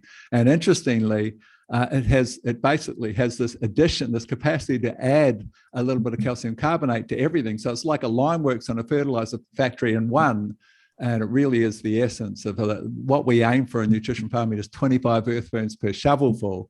And then you're really getting to a point where you know, as long as you can feed and look after those earthworms, and that's where cover crops and so forth become important. That is a tremendous, tremendous value. And of course, earthworms aerate more efficiently. And if we understand oxygen is the single most important element for healthy plant growth, the earthworm creates that for you, and it improves infiltration, which is a hugely important word as water becomes the new gold. How well heavy, what we're seeing globally is there's more rain in a shorter time. People that had 25 inches a year have still got 25 inches, but they get it in 2 rainfall events instead of 10. So we need to infiltrate that water and not wash it off and take topsoil with it. And earthworms with their little burrows improve the infiltration and the sucking up of that water and the utilization of that precious moisture. Your second question related to herbicides and their impact. Well, there's lots of research if you look, and I'm involved with research institutes in several countries at what herbicides, particularly glyphosate. Many are calling glyphosate the new DDT. And you know, it's the world's most, what has been the world's most widely used herbicide, but it is, you know, I was in Ireland recently at their National Research Institute prior to COVID, this was, and we were looking at soil life counts and soil life diversity and under tree areas and orchard scenarios where glyphosate's been used for several years, and it was horrific, the loss of diversity and the overall impact on soil life. So there's no doubt that herbicides are actually amongst our most destructive inputs, and it's a very, very good thing to look at how we can reduce those inputs. Even if you're using glyphosate, there are ways to make glyphosate more effective so you can use less of it. And one of those is dropping the pH of glyphosate down to 2.9. So remember that. You use citric acid, you drop the pH to 2.9, and you can use about 1/3 less. The second trick with the use of glyphosate is the addition of this wonderful natural acid called fulvic acid, which there are 9 published papers on fulvic acid and its capacity to increase cell sensitization. So you absorb 30 to 34% more, which means you can use 30% less glyphosate when you combine fulvic acid with it. If you use the 2 combination, we've got many of our growers that will combine fulvic acid with citric acid, dropping the pH to 2.9, and they're using under half the amount of glyphosate they were using previously. So that's at least using less of a bad thing. Any other questions at all? Dr. Mohan Kumar, advisor to UPASI TRF, has a question for you. Yes. Thank you, Mr. Seth. I am basically a researcher. I would like to know, see, you beautifully narrated on the nutrition management, but I was wondering what is the status on the modern technology like nanotechnology in your nutrition farming? Well, we haven't got quite down to nanotechnology at this point.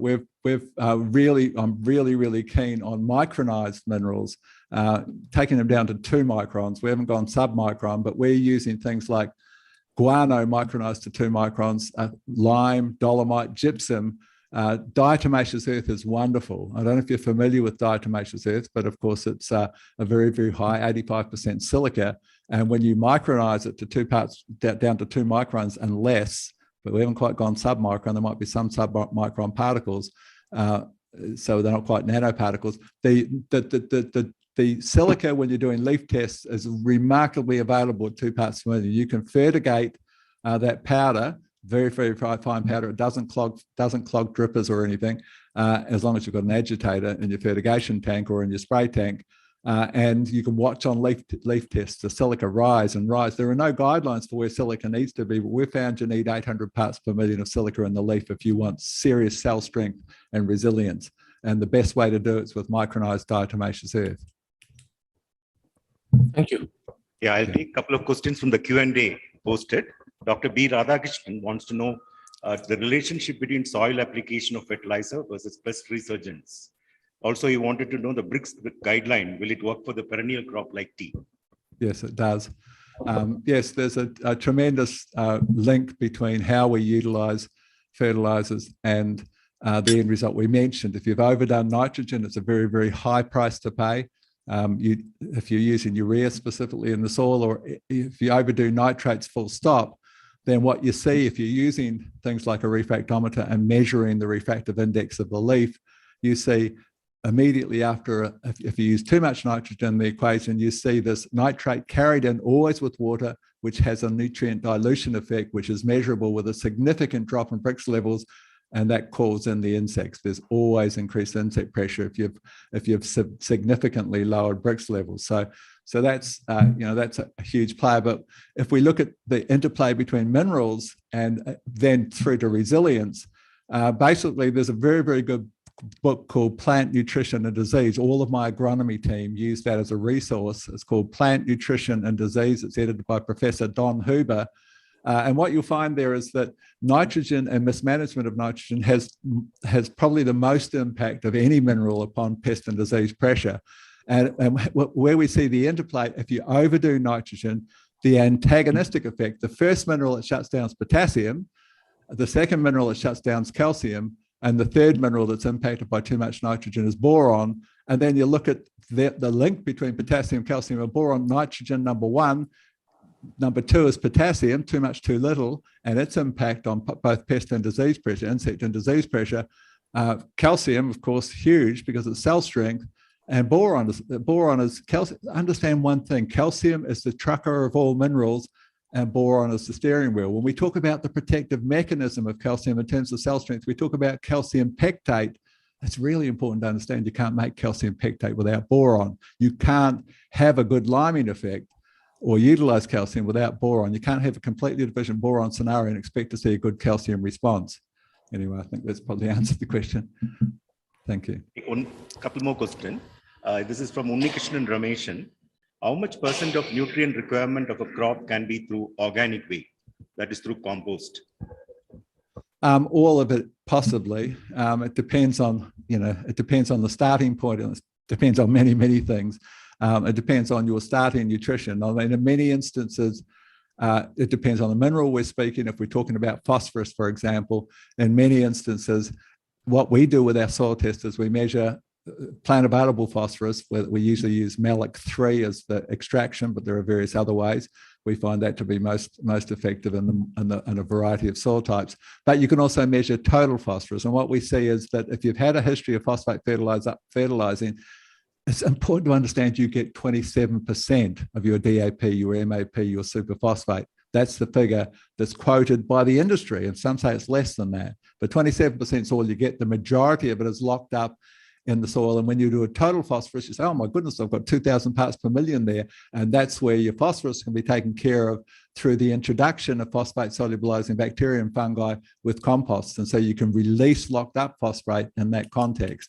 Now, if you've got a screaming zinc deficiency, and zinc governs leaf size, which is one of the things that zinc does, all the compost in the world is not going to fix that. You've got to come in and fix zinc. And that's why a leaf test is probably more important. A tissue test is probably more important in nutrition farming than a soil test, because a tissue test is just saying, what do you want, plant? Oh, that's what you want. Here it is, usually as a foliar, bypassing the lockups in the soil through too much or too little, putting it directly into the plant and addressing the exact requirements of that plant. So we favor tissue testing as a really important guideline as to the nutritional requirements of that plant. And of course, it varies at different times of the crop cycle where that ideal is positioned. Mr. Rajiv KG wants to know, does maintaining a sheet of soft... Yeah. Sorry. Does maintaining a sheet of soft weeds help proliferation of beneficial micro and macroorganisms without competing with the main crop? Yeah, it's a very good question. There's some very good work from the Paul Scherer Institute in Switzerland that's been looking at cover crops as a drought protecting tool. So it's kind of counterintuitive to think that plants can actually, of course, there are some plants that suck more water than others, but and generally speaking, when you've got a cover crop under that tree scenario, there are a variety of things happening. The plant roots are 90% water for a start. So that's a means of holding, retaining moisture. The plant produces a substance called mucogel, and mucogel holds 7 times its own weight in moisture. The organisms surround that plant spit out a substance, a mucilaginous gel that is equivalent to water crystals, which holds another 4 or 5 times. So the plant serves for drought protection to some instance, but there are some exceptions to plants that are particularly thirsty, and you avoid those. But generally speaking, a living plant, you measure you go into a field and take a temperature probe and measure. In Australia, it's no different in India in summer, or in India most of the year, and you measure with a temperature probe soil that's got a covering on it. I mean, we're learning from nature. That's the essence, the definition of science in Webster's dictionary is adherence to natural laws and principles. Nature abhors a vacuum. There's never be a soil. Why is that? Measure it. If you're talking about moisture conservation, poke in a temperature probe and you'll find 30 degrees in the soil that's covered, and you'll find 45 to 50 degrees in uncovered soil. And if you want to lose moisture, you heat a soil to 50 degrees and see how much moisture you lose. So that's really important to understand. They're really common sense principles that we've sort of forgotten along the way. I will take on last question. This is from Muralidharan. How do we control weeds in organic fields, especially with good soils where weed growth is prominent? And also you want to know, can foliar application of urea completely replace soil application? There's an argument. I say yes. It can vary with different crops depending on their capacity to uptake. So if you were going to look at something with a waxy surface, like I've got 3 farms, quite large farms, and one of them I grow a lot of garlic. And garlic, no, probably not. It doesn't absorb as well with that waxy surface as what other larger leaves and less waxy leaves do. But I've grown an apple crop. I've got 18,000 apple trees in one of my orchards here, and we grew it completely last year with well, we did fertigate a couple of times, but mostly it was foliar urea. We fertigated amino acids and urea maybe 3 times, but most of it was foliar. So yes, there's been quite good research for citrus, for example, where they foliar spray the entire program for the season. So some plants can uptake foliar more efficiently, and that can be the case. Usually with major minerals, there are certain minerals when we talk about foliar spraying that really, really are essential to foliar spray for every crop, no exception. And the most important of those is calcium. Calcium is basically the slug of all minerals. Minerals vary in their mobility. So calcium is the least mobile of all minerals, so it's hard to get it into the plant, it's hard to get around the plant, it's hard to get into fruit to improve fruit quality. And so you foliar spray calcium, particularly when you've got fruit on, and you foliar spray chelated calcium to get good uptake of that sluggish mineral. Okay. Yeah, we have a few more questions, but I think because we are running behind the schedule, we'll get it answered by Mr. Graham Seth later. Thank you. No problems. Pleasure. Thank you once again, Mr. Graham Seth. Thank you. I now would request Mr. MP Cherian, our Vice President, to kindly propose our vote of thanks for our technical session.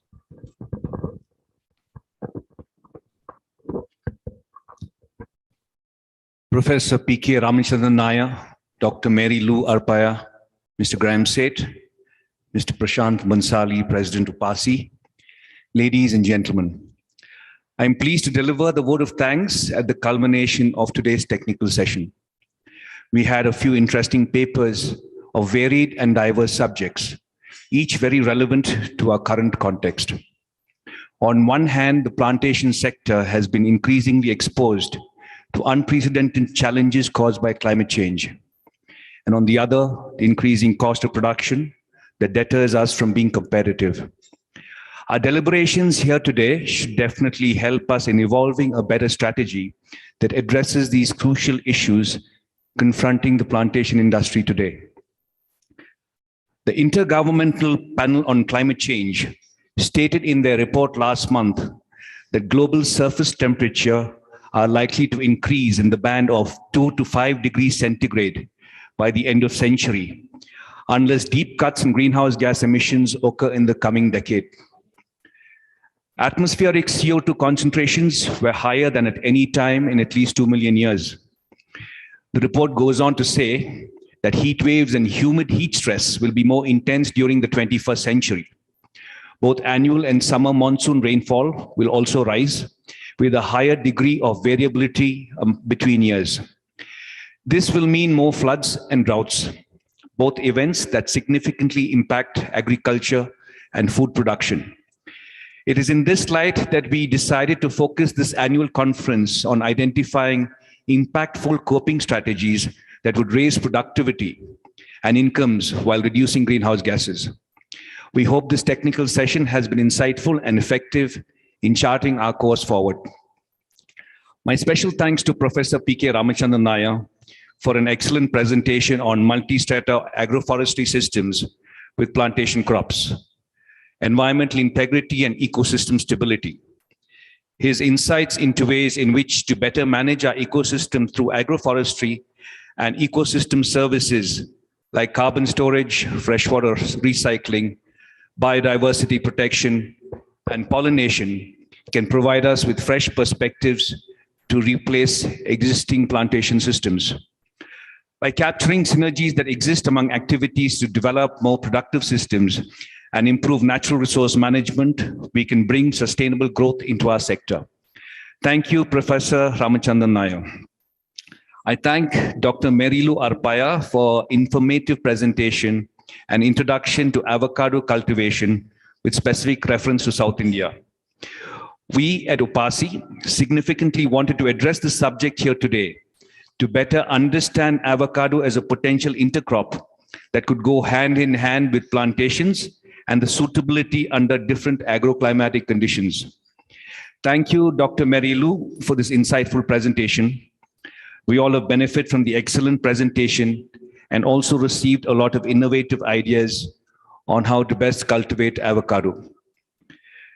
Thank you, Mr. Graham Seth, for your detailed presentation on the dynamics of nutrition farming.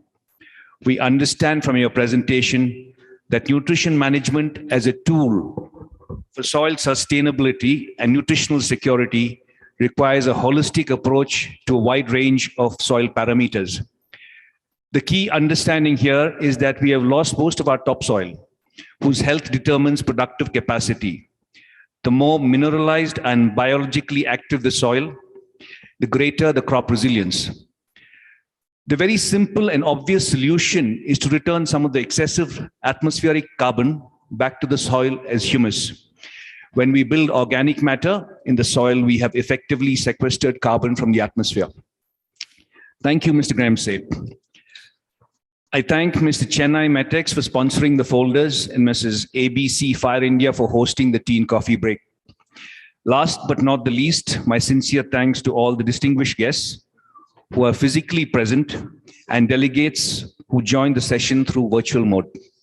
Thank you all.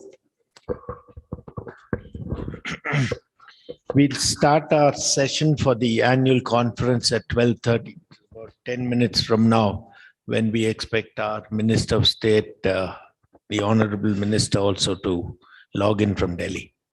Thank you, gentlemen.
लिखना है इसमें Insta केवल नाम लिखा है ये automatically वहाँ पे सेट सब सेट है उन्होंने सेट कर दिया हाँ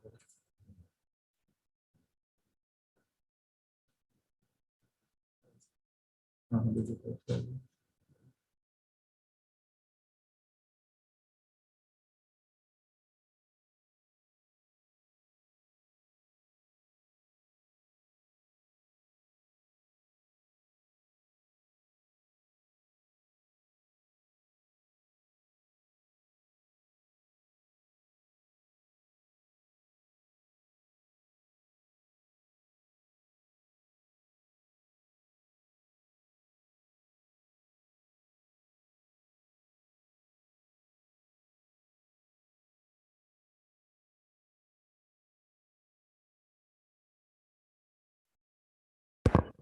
We request the members to be seated, please.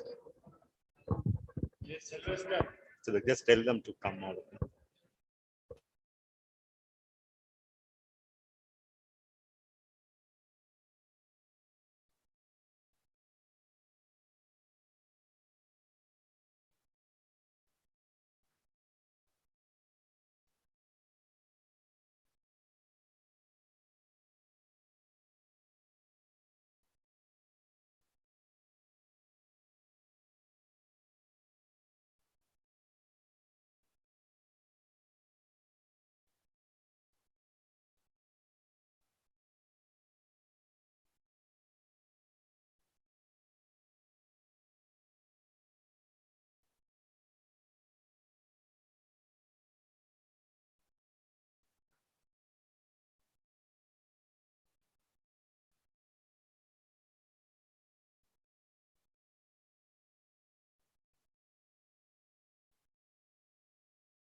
Good afternoon, ladies and gentlemen. I am honored to have our Honorable Union Minister of State for Commerce and Industry, Srimati Anupriya Singh Patel, for having logged in virtually from Delhi to be our chief guest for our 128th UPASI annual conference. Namaskar to you, madam.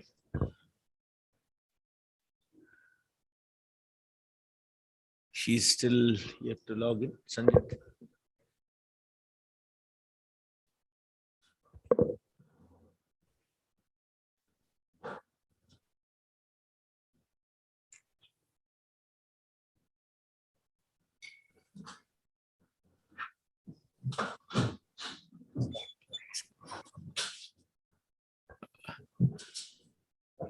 Good afternoon, ladies and gentlemen. I am honored to have our Honorable Union Minister of State for Commerce and Industry, Srimati Anupriya Singh Patel, for having logged in virtually from Delhi to be our chief guest for our 128th UPASI annual conference. Namaskar to you, madam. May I now request our Delhi representative to hand over a bouquet to our chief guest, please.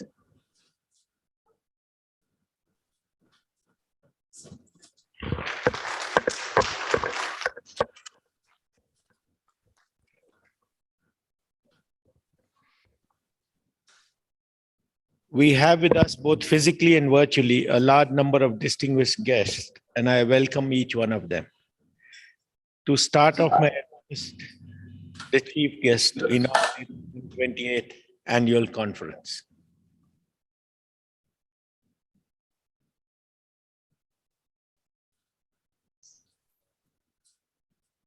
I have great pleasure in declaring, is the mic good? Am I audible? Yes, you are, ma'am.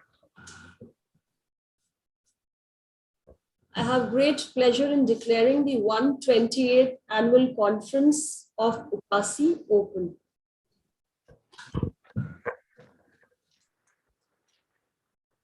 Thank you, madam. In the past year, we have sadly lost some of our close associates, and I request you, ladies and gentlemen, present in person here today, to rise. I will read the names and then we'll observe a minute's silence in their memory.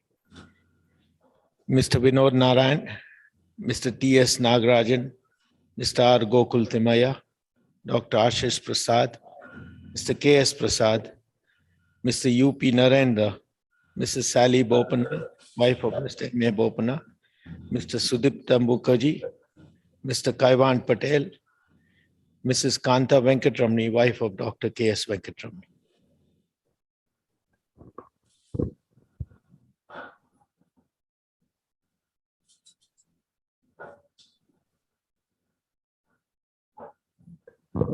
Thank you all. To their families, I expressed our deepest sympathy.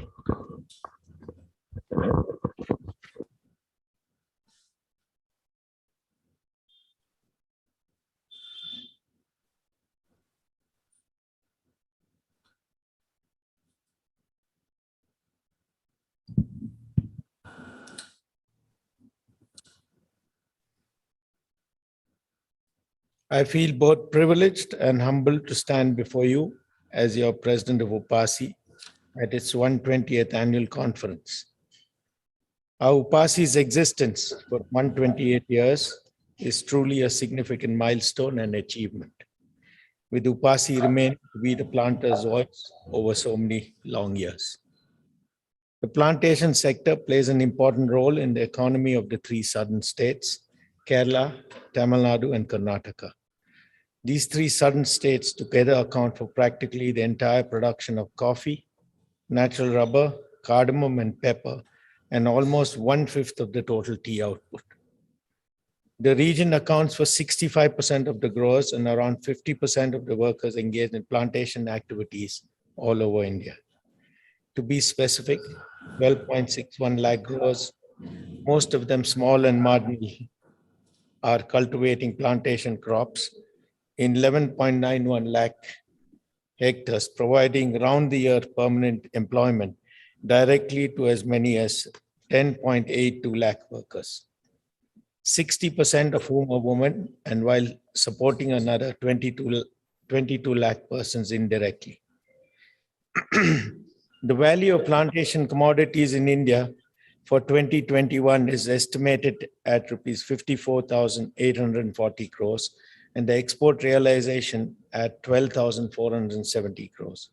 The share of South Indian value of production is around 50%, whereas its share in export is 70%. Further, plantations play a significant role in maintaining the ecological balance and conserving flora and fauna of the Western Ghats. Our Honorable Prime Minister's vision for India to achieve its target of a $5 trillion economy by 2025, and to make this achievable, the growth has to necessarily come from the rural sector also. I must emphasize, since so many people are employed in rural areas by the plantations, this sector needs to remain healthy so as to play its part in this growth. It has been challenging times for the plantations in South India, given the high cost of production, vis-a-vis realization, and the COVID-19 pandemic has compounded the turbulent times in the plantation sector.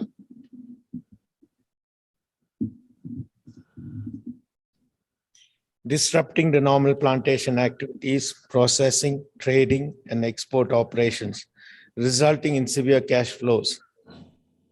A detailed note on the commodity situation with statistics is being circulated, but I will take the opportunity to enumerate on the 4 broad spectrum issues faced by the plantation crops first. Firstly, the restructuring of loans and interest rates. Due to the unprecedented situation worldwide, the dispensation needs to be extended to the plantation sector, which will not only greatly help us now, but will give us a positive impact on its long-term viability. UPASI has requested Ministry of Commerce that necessary direction may kindly be given to banks to restructure all crop and development loans into a single term loan. On the same note, interest reduction is the need of the hour. We request reduction in the rate of interest to 3% per annum on all crops and development loans dispersed to all plantation growers as per the applicable scale of finance. The industry needs to be funded at lower rates of interest to increase domestic production and enhance global competitiveness, which in turn opens it roads to progressive growers to take up exports. Secondly, on the note of exports, we feel there is a need to revise the ROD-TEP rates. UPASI is disappointed with the ROD-TEP rates announced for plantation crops. The rates announced are much below the recommendations made by commodity boards by estimating the compensation value to neutralize the embedded taxes and duties. For sustained growth of exports, there is a need for policy and incentive continuity, or we risk losing out our established markets. Needless to mention, this will have implications on the government's vision of $400 billion export targets for the current fiscal of 2021-22. The third issue is the fixation of limits on purchase of subsidized fertilizer. The plantation sector is facing acute shortage on availability of subsidized fertilizer, which directly impacts the production prospects and in turn export targets. Responding to the request from the plantation sector, the government had earlier increased the maximum limit of purchase of subsidized fertilizer for plantations from 200 bags to 1,200 bags per month. However, the limit prescribed is not helping much, as larger plantations require much more than that. The allocation be made on an annual basis instead of on a monthly basis. Furthermore, the point of sale machines are calibrated for individual growers, that is non-GST buyers. UPASI is of the view that the fertilizer for plantations be linked to the actual hectarage under cultivation, and the allocation should be made on an annual basis with a designated large-scale GST integrated purchase system. The fourth is a suggestion on the Commodity Acts, its boards and development schemes. The archaic Commodity Acts enacted in 1940s and 1950s with the aim to control and regulate the sector are outdated and need to be restructured in line with the market realities. Government of India has initiated steps to revisit the Archaic Acts. UPASI welcomed this initiative and suggests that the boards should be only enablers of change. One of the issues that we at UPASI are concerned is the considerable reduction in allocation of funds to commodity boards in the union budgets. I need to mention that this is going to adversely affect the plantation sector, as the boards were not in a position to disperse the committed dues to the growers under various development schemes on time. We are of the view that the Government of India should consider higher allocations to the commodity boards, since presently major part of the expenditure is spent for administrative purposes. Importantly, the continuation of the development schemes for all commodities for the next medium-term framework period be announced and implemented on priority with higher allocation of funds. Therefore, to summarize, Madam Minister, we would require immediate intervention to restructure loans, revise interest rates, a relook at the rod-tap roads announced for plantation crops, a correction in the arbitrary allocation of subsidized fertilizer to all plantations, and an increase in financial support through commodity boards. Now, Madam, let me take you to the crops individually along with the related issues, starting with tea. World production during 2020 grew by 1.7%, largely due to higher quinoa production. But India, the world's second largest producer, had a 9.5% decline in production, mainly due to the pandemic-induced lockdown measures and weather changes. The decline in domestic production was primarily driven by the vertical decline in the crop from North India, while South Indian production was more or less the same, estimated at 222 million kilos.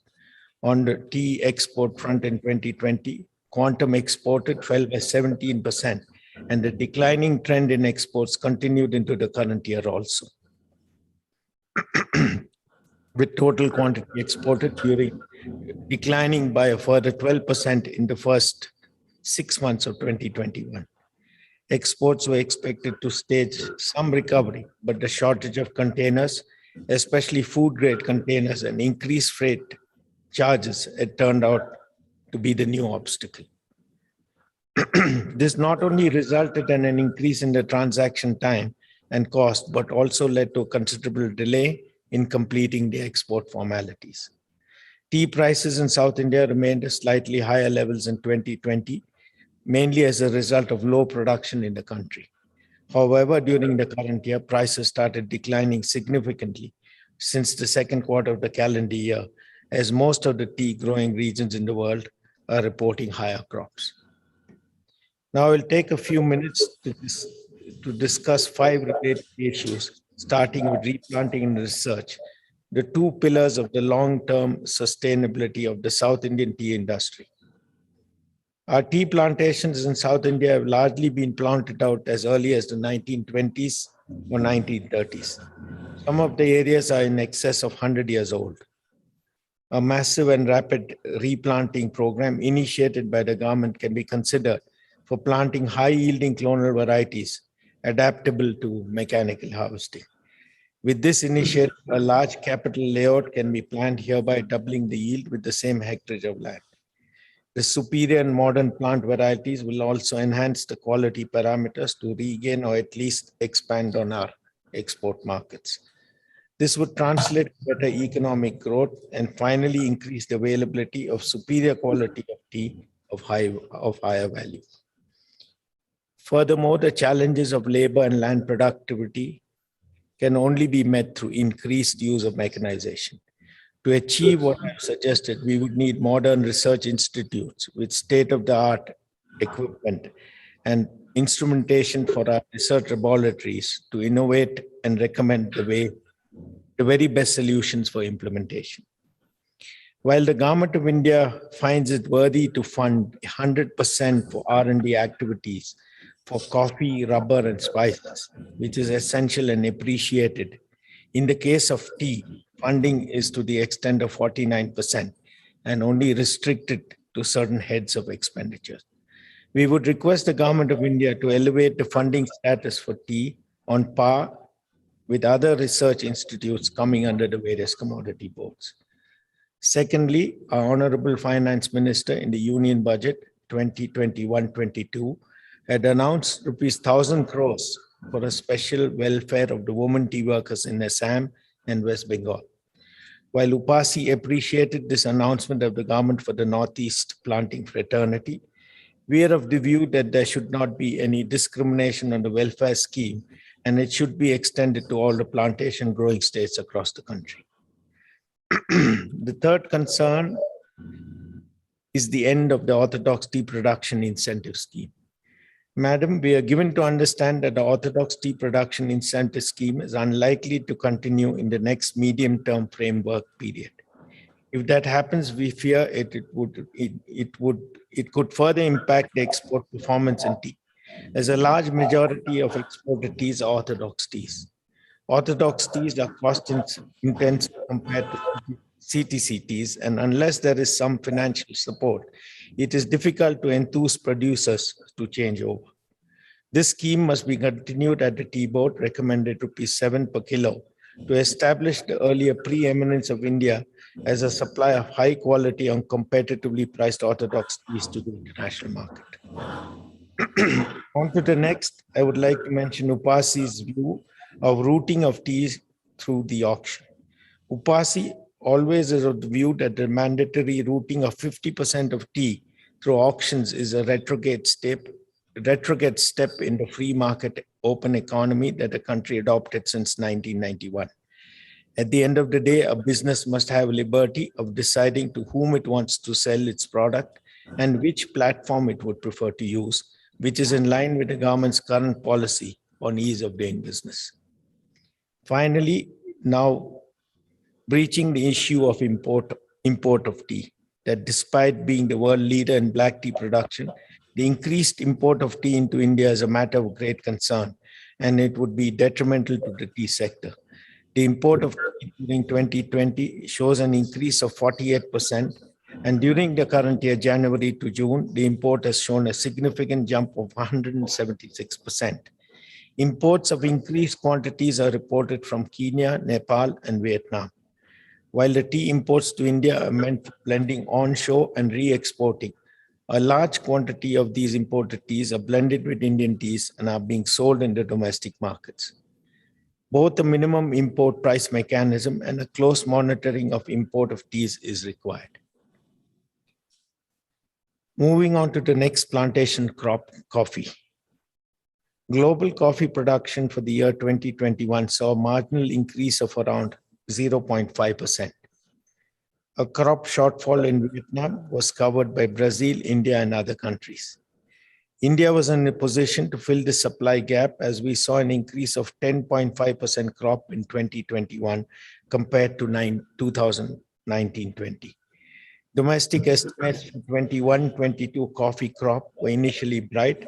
However, the growers now anticipate crop to be low by 10 to 15%. As for coffee prices, as per the International Coffee Organization, the international prices of Arabica have reached its highest level since November 2014. This was largely driven by the current and future availability of crop, given the severe frost being reported in Brazil, the world's largest producer. Price performance was also led by brighter prospects for demand as pandemic-related restriction measures were being removed in major consuming markets, and the development of vaccination program was enabling progressive return to normalcy in activities. However, the price increase internationally has not yet benefited the domestic coffee growers as they are not holding any crop. When the Indian crop hits the market, coffee growers will know their fate. Coffee growers at present have two main issues, one of which is the coffee chicory mix. Coffee chicory products are presently available in the market in varied proportions. There is a need to reduce or better yet eliminate the use of this non-essential, non-plantation and quality suppressing root. The coffee growing fraternity perceived that the drop in chicory content will help in improving the visibility of coffee in the total product share, and the consumer will be able to get a better feel and aroma of pure coffee. UPASI fully supports the Coffee Board's initiative to amend the FSSAI Packaging and Labeling Regulations 2011 by changing the labeling norms. However, we have the view that amendments to labeling norms alone would not suffice. Hence, prescribing the corresponding product standard specification would be essential too. Also, a word on the SURFACE Act, the brunt of which is presently only being experienced by coffee planters in Karnataka, yet it is applicable to all plantation lands, is a second issue being encountered. The High Court of Karnataka in its judgment had held that the SURFACE Act is applicable to plantation lands. Subsequent to the judgment, banks in the state that have advanced agricultural loans to plantation growers were initiating recovery action by looking to seize that land. The critical issue in this matter is the expression agricultural land, which was not defined in the SURFACE Act, as it is beyond any doubt that plantation operations are agriculture in nature. UPASI has requested for amending section 31(1) of the SURFACE Act for insertion of the explanation clause to mean that agricultural land includes land in which plantation crops, namely tea, coffee, rubber, cardamom, and pepper are grown. UPASI members have taken up this matter with the Honorable Minister of Commerce at the recently held meeting in Bangalore on coffee matters. I am happy to note that the minister has assured that there will be an early resolve in this matter. Now on to our next crop, natural rubber. The global natural production during 2020 recorded a decline of 6% with pandemic disruptions across the world, disturbing the tapping operations that led to major producing origins reporting lower crop, except Vietnam. Indian production of natural rubber for the period 2021 is estimated similar to that of the previous year. Currently, prices are relatively good, and the outlook for natural rubber prices in physical market conditions are expected to stay favorable because of the likely higher demand from the countries such as China, USA, UK, and India. Many steps have been taken by the rubber board to bring the untapped rubber area into tapping so that production can be augmented to its potential. Now, one of the main issues for our rubber planters is the import of cup lumps.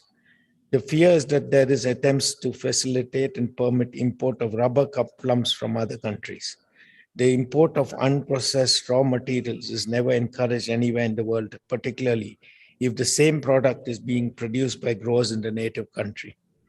Cup lumps are oxidized rubber, mostly contaminated with dirt and extraneous material, and have been prohibited under plant quarantine norms in the past.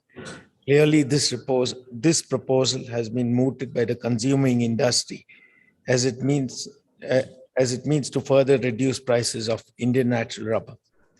Hence, to protect indigenous rubber plantation growers, this should not be permitted at all.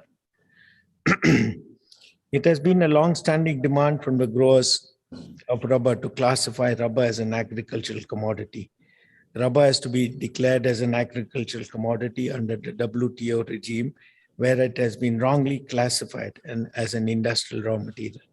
Rubber is an agricultural grown crop like cotton and needs to be viewed the same, therefore deserving the same protection. Another request of the rubber grower fraternity is to introduce carbon credits. Studies have revealed that natural rubber has one of the highest carbon sequestration capacities amongst the cultivated crops. And 1 ton of natural rubber is produced, approximately 3.2 tons of carbon dioxide is absorbed from the atmosphere, and 2.3 tons of oxygen is released to the atmosphere. Given these environmental benefits, the carbon credits under clean development mechanism should be explored. We request that a robust carbon trading market is established, whereby the carbon credits earned as means of afforestation of rubber could be traded in the market. This will be a big step to boost incomes of the perennial tree growers and tree farmers in the country. Moving on to spices now. Firstly, cardamom.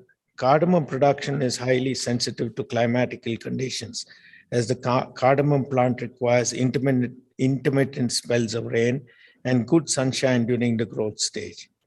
Advanced estimate of spices board projects cardamom production in India during 2021 at 22.52 thousand tons compared to 11.24 thousand tons in 2019-20, which is nearly double the production reported in the previous year.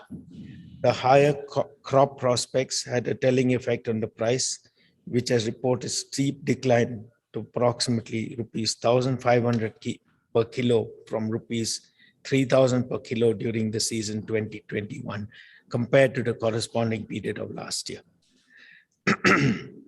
Pepper production is mostly confined to the slopes of Western Ghats, and the vagaries of climate and wilting pepper vines contributed to the fall in production and shrinkage of cultivated areas for many years until there was a reversal of sorts in the crop during 2019-20, and this trend continued into 2021 as well.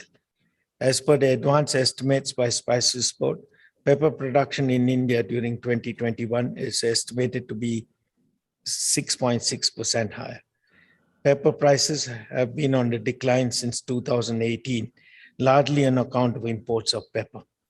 However, there's a reversal in prices trend during the current season, January-August 2021, compared to the corresponding period of last year, as there were lower imports due to logistical issues during the pandemic period.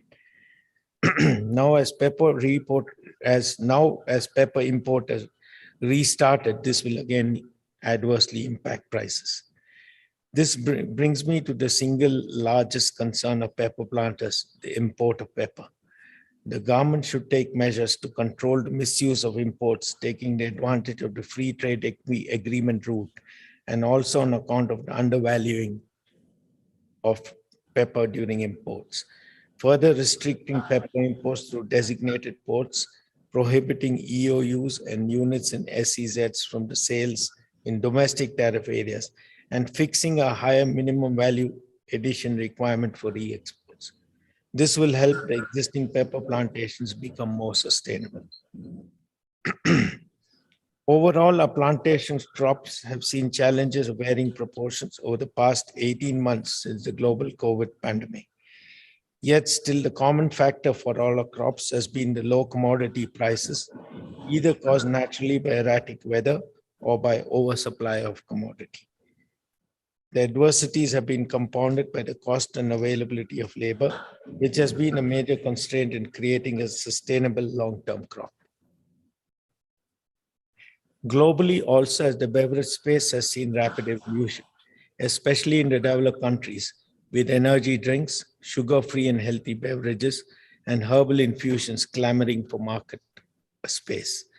India's millennial generation is reflecting this change, and we need a robust generic campaign extolling the virtues of tea and coffee as lifestyle beverages also. Honorable Prime Minister very recently launched his vision of a $400 billion export program. Our commodity board has set very high targets for increasing our production and exports in the sector. This is wishful thinking on their part, but this will not be achievable without drastic action. We as growers are ready to act and we have the vision, but we would just require a helping hand from the government to take us forward, to facilitate us to bring that vision to fruition. I request you, Madam Minister, to be the facilitator for us. Let me now turn to the task of recalling the gratitude, the help and support we've received from various levels of government over the past year. I had the opportunity of presenting our pre-budget memorandum to our Honorable Prime Minister, Madam Nirmala Sitharaman, about the issues and difficulties pertaining to our plantation sector. She gave us a patient hearing then, and we are hoping to have the same privilege in the future. Owing to the ongoing travel restrictions on account of the COVID pandemic, we had appointed Dr. D. Bhalla as our resident director in Delhi. Over the last year, Dr. D. Bhalla met various secretaries with our representations in the Ministry of Commerce, Ministry of Chemicals and Fertilizers, and the Commissioners of Provident Fund. all of whom were forthcoming and addressed our needs and problems. A delegation from the UPASI headquarters comprising the Vice President, Secretary, and myself visited Delhi recently. We had a very interactive and patient meeting with the Secretary to the Government of India in the Ministry of Commerce and Industry, Shri B.V.R. Subramaniam. We also had an opportunity to have detailed discussions on our representations with the Joint Secretary, Mr. Diwakar Nath Mishra, and Deputy Secretary, Srimati Parul Singh, for which we are ever grateful.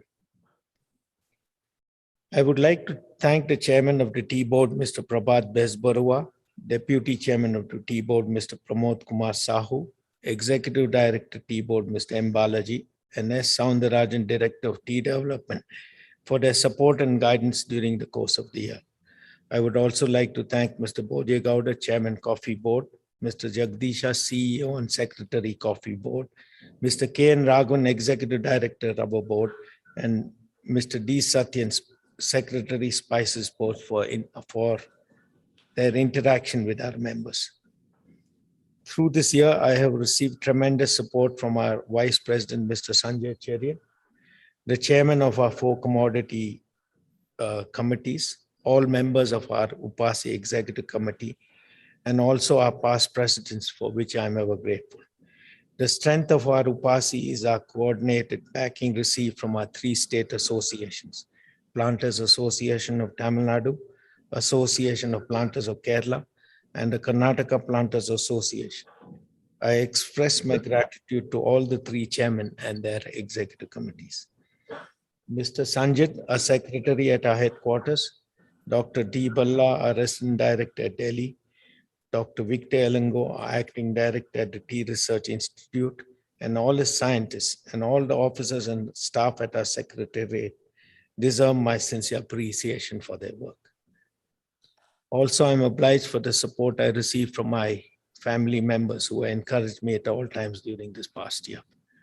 I would like to thank all the members of our association for allowing me to serve as your president during the past year. I would also like to thank you, ladies and gentlemen, for responding to our invitation and being present in person today. My sincere thanks to all our members who attended this annual general meeting virtually also.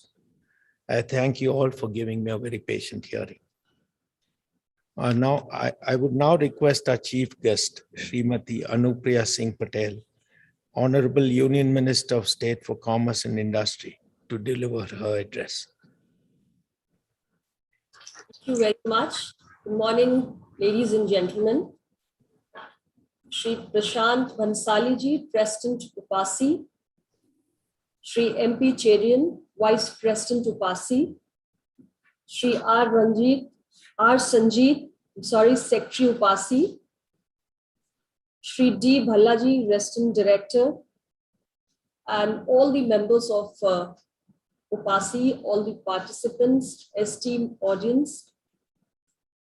It gives me great delight to join you all today for this 128th annual conference and share my views. But before beginning to share my views, I would like to express my deepest condolences towards the families of all those who have lost their lives during this COVID pandemic. And I can understand it must have been very painful for not just the families, but also UPASI as an organization to lose its close associates. I convey my condolences and pray for the departed souls.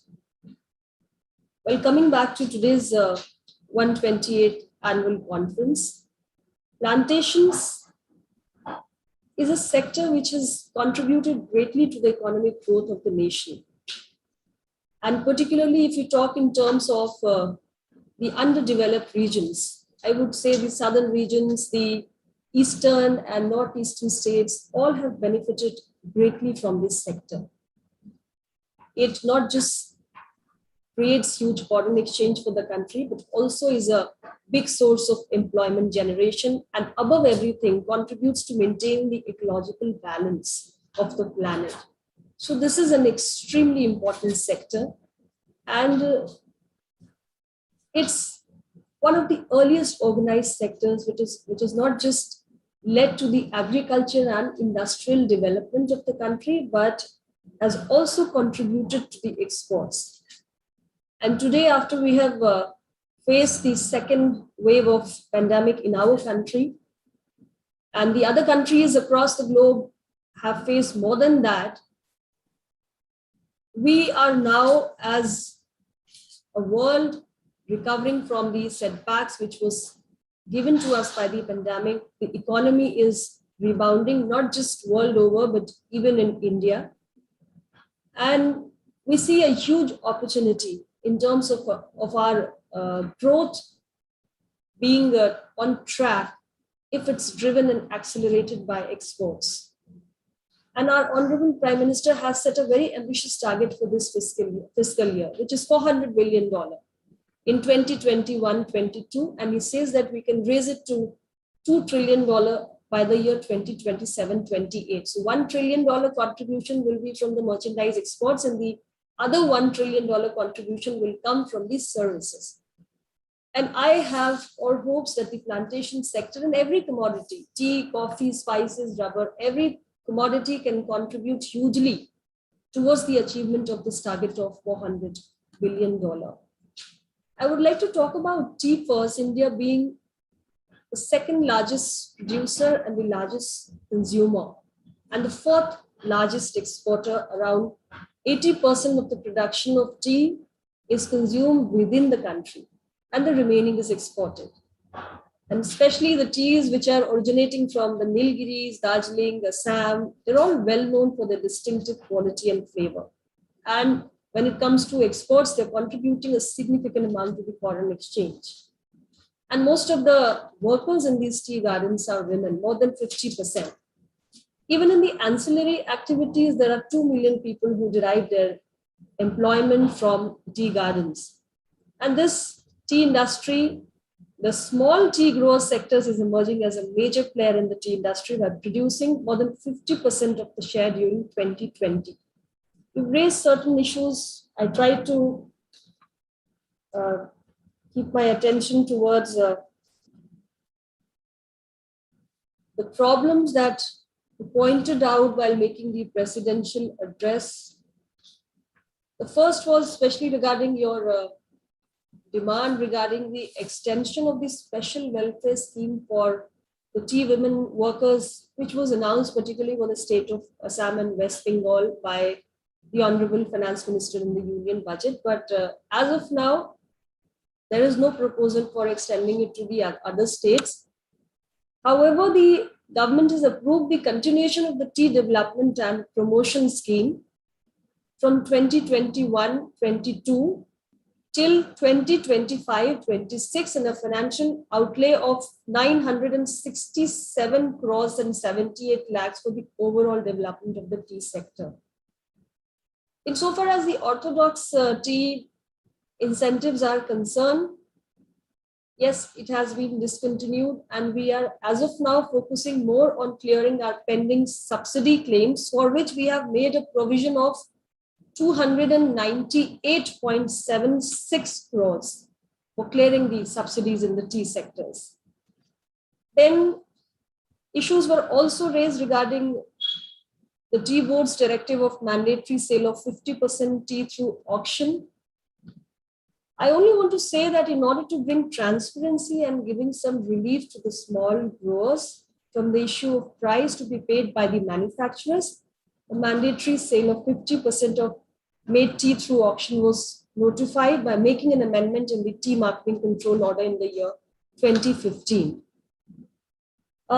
Import of tea being monitored, Tea Board is doing it through its zonal and regional offices, monitoring the implementation of the provisions of the Tea Control Order 2005.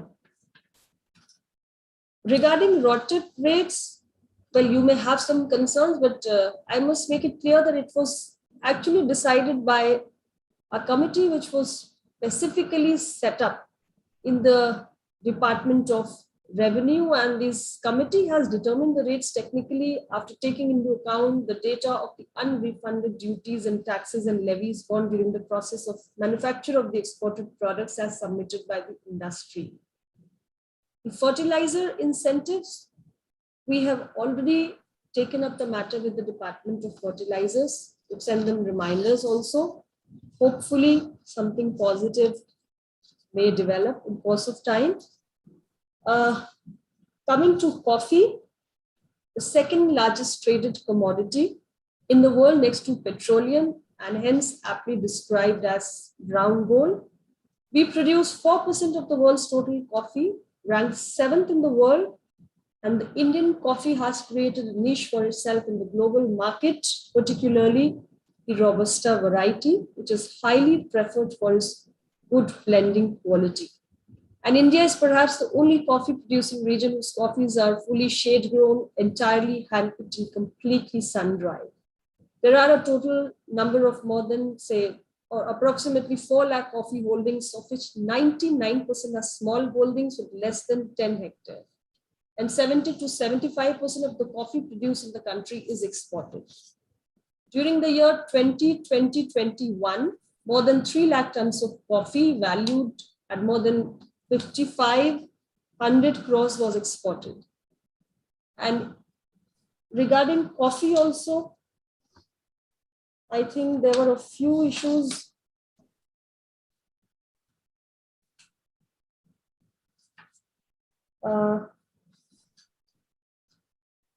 One issue was regarding the product standard of the coffee chicory mix. This matter was taken up with the FSSAI, and then the Coffee Board also held a consultative stakeholder meeting as advised by the FSSAI. In 2021, the minutes of the meeting were forwarded to the FSSAI. However, the representation which was received in the Department of Commerce, it stated that the representatives from the multinational companies, roasters from the other states, chicory manufacturers and consumers are not completely represented in the said meeting. So accordingly, the Coffee Board was requested in 2021 July to form a consensus of the stakeholders before proceeding further. I don't know how far you've progressed with respect to this. And insofar as natural rubber is concerned, India is the 6th largest producer and the 2nd largest consumer of natural rubber. The total production of natural rubber being estimated at 7.8 lakh tons during this fiscal year. And the government is taking steps for the expansion of the rubber plantation to the non-traditional regions, including the Northeast, with the objective to ensure that country is able to produce at least 75% of its requirement of natural rubber from the domestic sources by 2025, and a project for supporting the development of the new rubber plantations in the Northeast and improving the quality of the processed forms of rubber, with a contribution of 1,100 crores from the major tire companies, represented by the Automotive Tire Manufacturer Associations. ATMA was agreed and the MOU was signed on 1st of March this year under the guidance of Honorable CIM, Shri Piyush Goyalji. And the plan is to develop 2 lakh hectares of rubber plantations in the Northeast in the next 5 years. With respect to rubbers, I think import of rubber cup lumps, I would say that the import of rubber cup lump is not allowed as there are no BIS standards for such materials. And due to possible sanitary and phytosanitary hazards involved, BIS had examined whether standards could be developed for rubber cup lumps. The concerned BIS committee concluded that the formulation of the product standard is not feasible due to variable properties of the cup lump with time, age, location, and the heterogeneous nature of the product. The decision of the committee was that the guidelines, protocols, the good practices may be formulated to improve the quality after a detailed study and collection of data of at least 3 seasons, 3 summers after winters, etc., and from all regions for a further deliberation in the subjects. Then there was also an issue regarding declaring rubber as an agriculture commodity. The proposal for inclusion of natural rubber as an agriculture product for all practical and legal purposes has already been taken up with the Ministry of Agriculture and Farmers Welfare. The Ministry of Agriculture and Farmers Welfare has intimated that the recommendations to include natural rubber under the agriculture product is under consideration. Regarding the introduction of carbon credits for natural rubber sheets, studies have shown that the carbon sequestration potential of rubber plantations is very high. However, no natural rubber plantations in India will come under the CDM projects under the Kyoto Protocol. And the UNFCCC stipulates that to qualify as a clean development mechanism, the CDM project, afforestation or reforestation activity should take place on those lands which did not have a forest or a tree cover for 50 years prior to December 30th, 1989. And this condition of additionality cannot be met by most of the rubber plantations in India. And therefore, natural rubber plantations do not really qualify for the CDM. However, measures could be initiated to create a voluntary carbon market and like to the intended nationally determined contributions of India submitted to the Paris Agreement. Let me talk about spices now. Our spices have been known world over, India being the largest producer, largest consumer, and the largest exporter of spices in the world. And our spices are known for their intrinsic quality, their flavor, taste, color, fragrance, everything, which has constantly been increasing the demand for Indian spices. And the export of spices from India has crossed the milestone of $3 billion during 2019-20. This momentum has been sustained and the export of spices touched highest ever level of around $4 billion in the year 2020-21. Export of the spices like ginger, pepper, cinnamon, cardamom, turmeric, saffron, etc., which have known therapeutic qualities, has also grown substantially. The export of the value-added products like curry powder, spice powders, derivatives of black pepper, spice oils, mint products, etc., account for more than 50% of the total export in terms of value. And major items like mint products or spices, oils, and oleo resins and curry powders and blends have shown a substantial increase both in terms of quantity and value as compared to last year. The major destination for the value-added products continues to be USA, China, and UK. Regarding funds also, the Expenditure Finance Committee has approved rupees 4,112 crores for the period 2021-22 to 2025-26 against the budgetary allocation of 2,486 crores during the medium-term framework, which was from 2017 to 20 for the plantation sector. And this is an increase of more than 65%. So this is all I wanted to share with you all. I tried to address a few of the issues that you've raised, but maybe not all. And we can sit together and discuss those issues in detail. I can only assure you that the ministry stands by you. We really want the plantation sector to grow.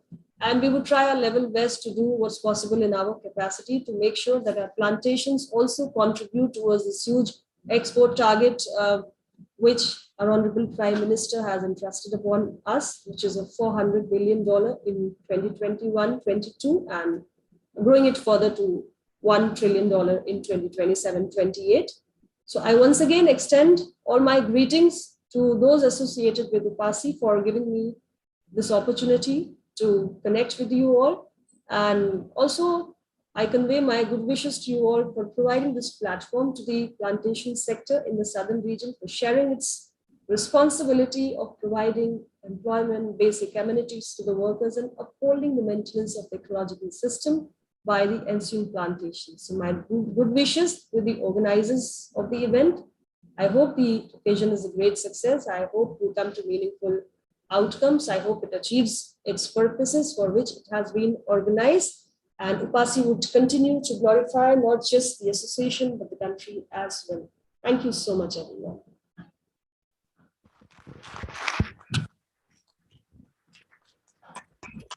Thank you, Madam Minister, for addressing our issues point by point so elaborately and so nicely. With probably the pandemic over the next year, if it settles down, we would like to extend you a personal invitation to visit our headquarters here in Nilgiris for probably one more time at our annual conference. Thank you once again, Madam. I have now great pleasure in presenting a memento to our chief guest to commemorate her inaugurating the 128th annual conference of UPASI, which will be handed over to our honorable minister through our Delhi representative.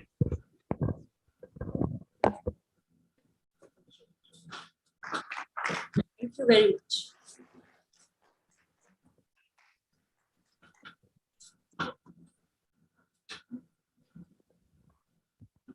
I would now request Mr. MP Cherian, our Vice President UPASI, to deliver the vote of thanks.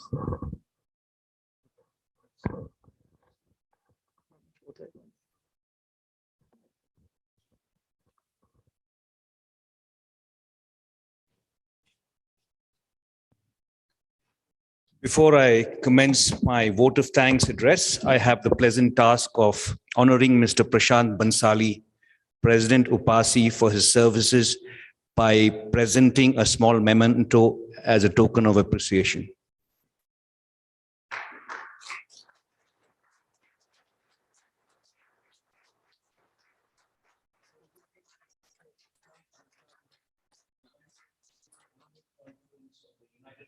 Association of South India. We gratefully commemorate the services as President of UPASI in the year 2020. September.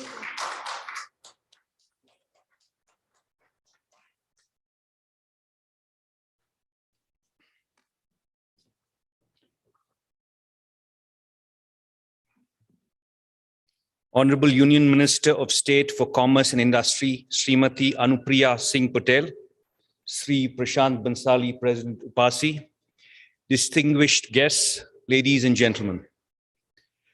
I truly deem it a privilege to propose a vote of thanks at this gathering of eminent guests and fellow planters at the culmination of the inaugural session of the 128th Annual Conference of UPASI.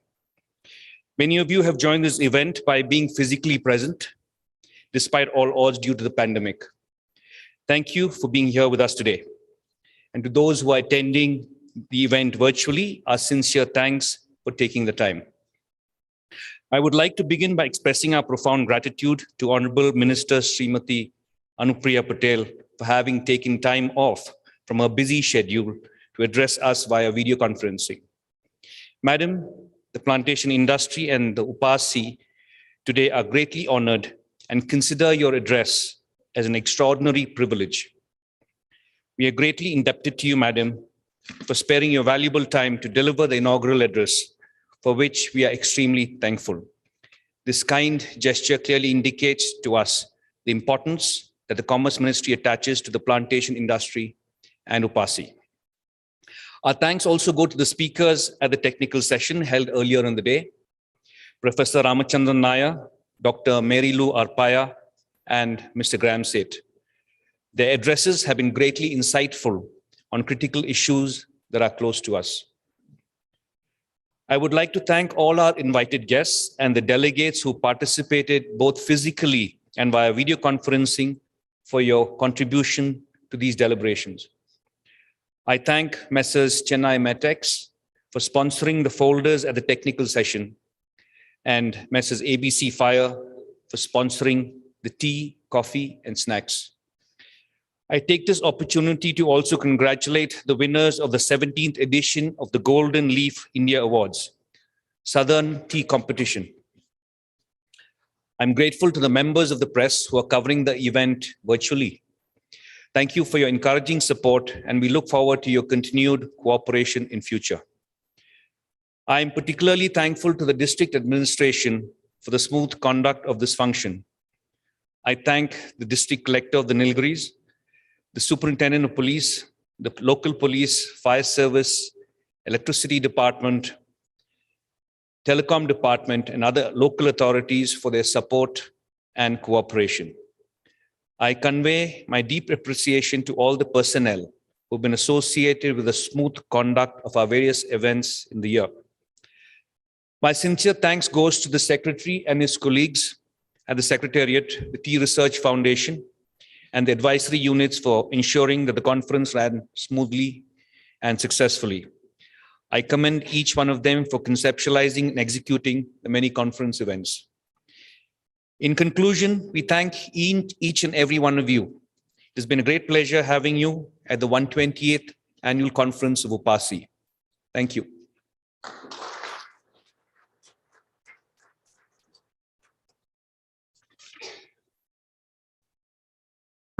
Praise for the national anthem. Janagana Mana Adhinayaka Jaya He Bharat Bhagya Vidhata Punjab Singh.